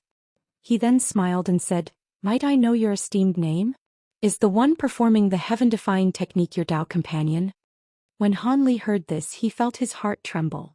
The elegant man obviously knew the origins of the heavenly omen, revealing that he was far more fearsome than he had imagined. "My name isn't anything important. However, I must insist that you fellow Taoists turn back. Since you already know that the heavenly omen isn't a sign of a treasure emerging, then why have you two come to this island?" Han Li emotionlessly asked. The young man indifferently said, "I'm not here for the heavenly omen but for you." "For me?"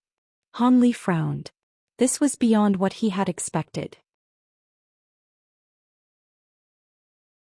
A trace of hostility appeared on Wen Tianren's elegant face as he icily said, "That's right. If your esteemed self is unwilling to tell me your name, then I won't demand it. However, I do have some knowledge of the core formation cultivators in each sect, and from your unfamiliar appearance, it appears that you are a vagrant cultivator. Since that is the case, I will give you and your Dao companion two choices. You either enter the coalition and become an enforcer of my divine dove hall, following all of my commands, or you will die here by my hand. Listen to your orders? Enter your coalition? You're a member of the Starfall Coalition?" When Han Li heard him, he was stunned, but soon re-examined the man with gaze of doubt. The young woman said with a neutral tone, "Young Master Wen is a brilliant student of the Starfall Coalition's Archsaint Six Paths. It wouldn't be considered a disgrace if you were to swear allegiance to him. Additionally, with fellow Taoist cultivation, you will be placed in an important position within the coalition." "You're a disciple of Archsaint Six Paths?" Han Li's expression stirred. Although he knew the man's identity had to be unordinary, he hadn't expected it to be shocking to this degree. When Wen Tianren saw Han Li's shock, his expression remained the same despite a trace of pride appearing in his eyes. He happily enjoyed the amazement he saw from Han Li when he heard of his identity. He didn't feel any shame in using his identity as Archsaint Six Paths disciple, as he considered one's identity to be a resource. However, when Tianren's spirits quickly fell when Han Li's expression turned into a sneer. Using a derisive tone, Han Li said, "So it turned out to be a young master of the Starfall Coalition. I apologize for my lack of manners. However, I don't possess the slightest intention of entering your esteemed coalition, nor do I have any intention of dying. Rather, I have another proposal. How about I take young Master Wen's life instead?" From Wen Tianren's overbearing manner, he clearly understood that this man wasn't benevolent in the slightest. Not only did he feel a trace of killing intent from his spiritual sense, but he faintly felt that the young master planned on killing him regardless of whether or not he surrendered. Since Han Li was going to end up fighting him either way, he saw little reason to bother entertaining him. Others might hold the enormous Starfall alliance in fear, but Han Li held it in little regard. After all, with the Heaven Void Cauldron in his possession, He may as well be a fugitive from everyone in the inner star seas. Good, very good. Wen Tianren furiously smiled and stared at Han Li with an increasingly icy gaze. In the instant he finished speaking, he spat out a streak of blue light. Just as the blue light left his mouth, it burst with dazzling light and disappeared from sight. Han Li's face grew stern, and he unconsciously waved the jade scepter in his hand, causing a barrier of red and yellow light to instantly cover him.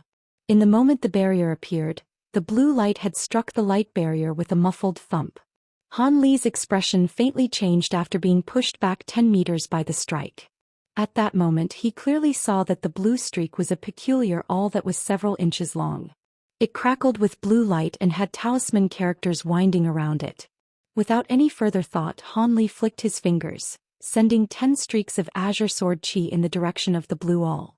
Without any further reservations, Han Li slapped his storage pouch and took out his 5-element bands. They immediately shined a rainbow light and hummed.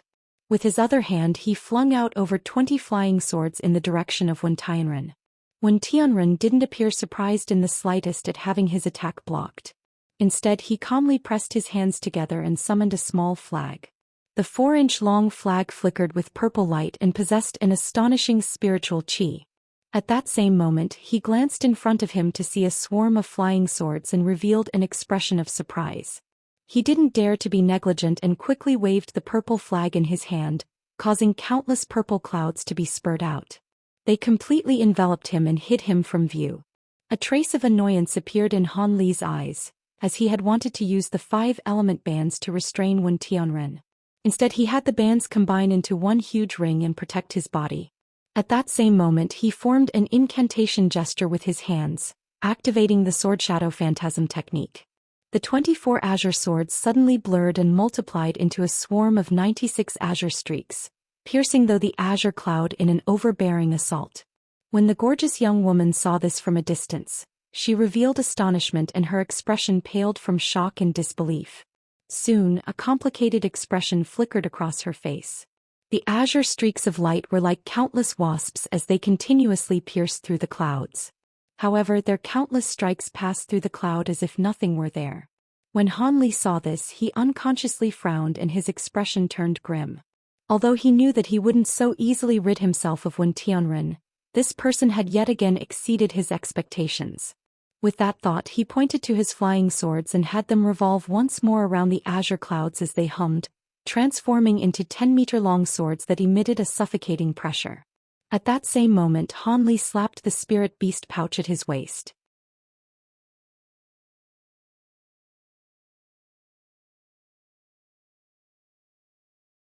Chapter 572. Bitter battle. Countless gold-devouring beetles rushed out from Han Li's storage pouch before instantly forming into a huge tricolored cloud. The beetle swarm was about 100 meters wide and emitted an astonishing pressure. A distant yell of fright was heard in response. Han Li's eyes coldly glinted as his gaze fell onto the gorgeous young woman.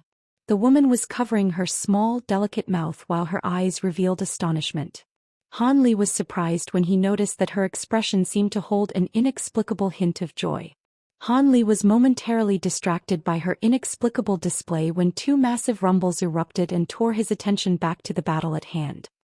He hastily turned his gaze back to the purple clouds in alarm. An ancient copper shield that glowed with white light had left the azure clouds and easily blocked the strikes of his 2 huge swords. Han Li inwardly sighed at this, as he still hadn't taken much time to temper the flying swords. He had relied on the extraordinary quality of materials of the swords to overwhelm the magic treasures of common cultivators. But now that he had reached late core formation stage, the might of his magic treasures had clearly fallen behind those of his peers. Even when merging them together, his flying swords didn't pose much of a threat to cultivators of a similar grade. As these thoughts surged through his mind, he had his 2 flying swords continue to strike the violet cloud regardless of their efficacy, but the ancient shield was able to block every strike with ease. At that moment Han Li released a series of low-pitched whistles, causing his gold-devouring beetles to hum for a moment before swarming towards the purple cloud en masse. Although he didn't know what the purple cloud was made of, it would still be consumed by the gold-devouring beetles all the same.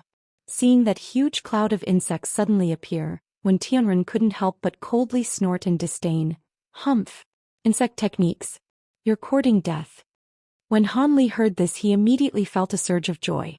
If Wen Tianren treated his gold-devouring beetles as common insects, then when the swarm of beetles arrived at the purple cloud, his death was practically assured. Han Li inwardly sneered, but just as the insect swarm arrived at the purple clouds, Wen Tianren suddenly shouted, "Go!" An astonishing scene then occurred. A golden light suddenly burst forth from the purple cloud and countless gold threads shot out. The gold threads shot into the swarm of gold-devouring beetles. Then in the wake of several loud cracks, dead beetles began to fall from the sky like a heavy rain. The gold threads had actually overwhelmed the gold-devouring beetles. The beetles were greatly resistant against the strikes of magic treasures, but against these golden threads, they were completely defenseless. When Han Li saw this, he was overwhelmed by furious alarm. He hastily released a sharp whistle to have his insect swarm immediately return and revolve around him. However, the golden threads weren't about to let the beetles slip away. They shot after the beetles as they escaped, filling the sky with their bodies.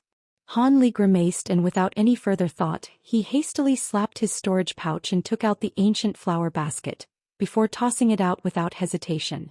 The flower basket turned into a cloud of white qi in a flash of light and directly approached the gold threads. When the white qi had incorporeally passed through the insect swarm and arrived among the golden threads, he wore a strange expression and quickly formed an incantation gesture with his hands. The white qi immediately began to spin and glow with white radiance. The golden threads were enveloped by the white light and were immediately restrained, slowing them down immensely. The beetle swarm took advantage of that opening to fly back into Han Li's spirit beast pouches. However, Han Li's expression was extremely unsightly at that moment. In that short exchange, he had lost nearly 10,000 of his black-tainted gold-devouring beetles. If he hadn't used the ancient flower basket to respond, he would have suffered devastating losses. Just what kind of magic treasures were these threads for them to contain such fearsome power? He was in complete disbelief as to what had just happened. His gold-devouring beetles were repelled before they could even display their tremendous power. Han Li had momentarily become despondent before he observed the gold threads undergo a transformation while within the white qi. After seeing them gently flicker, they dimmed and revealed their true form. They were thin golden needles and were only about an inch long and had a golden luster.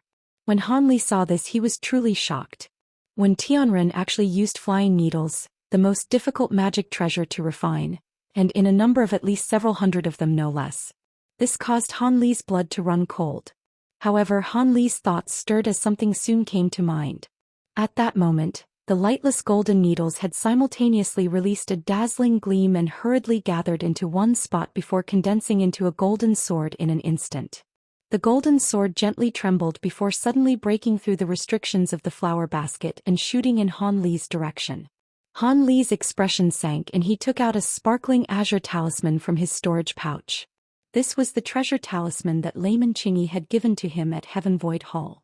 As the treasures it had been refined from were also flying needles, they should be an equal match. Just as the golden sword rushed towards Han Li, it split into countless golden threads with a bang as they continued forward. Without any further hesitation, Han Li spat a cloud of azure qi onto the talisman. With a flicker of azure light, the talisman instantly transformed into a streak of azure light.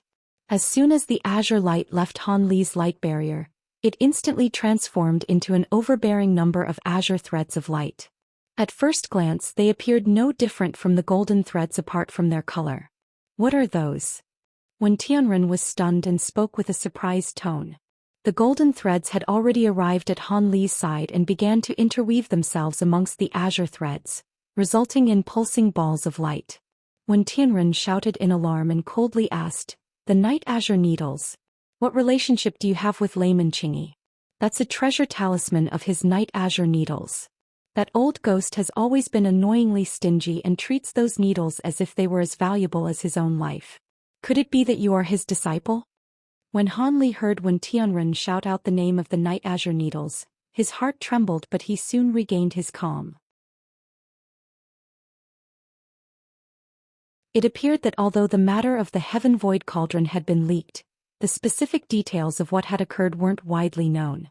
Otherwise he surely would have known his identity upon seeing the needles. With that thought, Han Li had no intention of further speaking and only scoffed. He then circulated all the magic power in his body and took advantage of Wen Tianren's moment of hesitation, pushing back the golden light threads and turning the tide of battle into Han Li's favor. Wen Tianren's furious voice yelled from within the violet cloud, "You're courting death. Since you're unwilling to explain, I won't bother to show that old ghost Qin Yi any face. I will have you personally witness the most formidable devilish cultivation art in the scattered star seas, the devils of 6 apexes. Don't blame me for being ruthless." After that was said, he recalled the golden threads from their confrontation with the night azure needles, having the needles fly back into the purple cloud in an instant. Han Li scowled as the atmosphere suddenly became silent. Without any reservations, he had the azure streaks of light surround the purple cloud and madly pierce into it. However, it ended up with the same result as before. All of the streaks of light pierced through the purple cloud with little effect. A cold air of resolve then emitted from Han Li's face. He immediately recalled the needles and had them return into a talisman before placing them back into his storage pouch. As the night azure needles were extremely powerful, he wasn't going to allow the talisman's power go to waste. Han Li's expression wavered as he continued to look at the tranquil purple cloud. A trace of hesitation could faintly be seen from his face as if he wished to act, but he managed to refrain from acting all the same. In the following instant, the purple cloud suddenly began to roil and summon a gale, agitating the spiritual qi in the nearby several tens of kilometers, which began to pour into the violet cloud like rivers pouring into an ocean. The cloud then began to wildly expand and its color began to turn light gray. Additionally, odd sounds began to blast out from the cloud. They were initially soft before growing deafening in an instant, disturbing the hearts of those who heard it. After witnessing the strange scene, Han Li's hesitation had completely disappeared. He suddenly grabbed his right arm with his left hand and raised it towards the light gray cloud, as his arm began gathering a freezing, malicious qi. As the nearby environmental spiritual qi continued to wildly pour into the light gray cloud, its sounds came to resemble immense thunder, shaking the hearts of all lower-grade cultivators nearby. You're tuning in to the Zhou Xian's Legacy YouTube channel. Don't forget to subscribe and join us on this journey to catch the most captivating stories.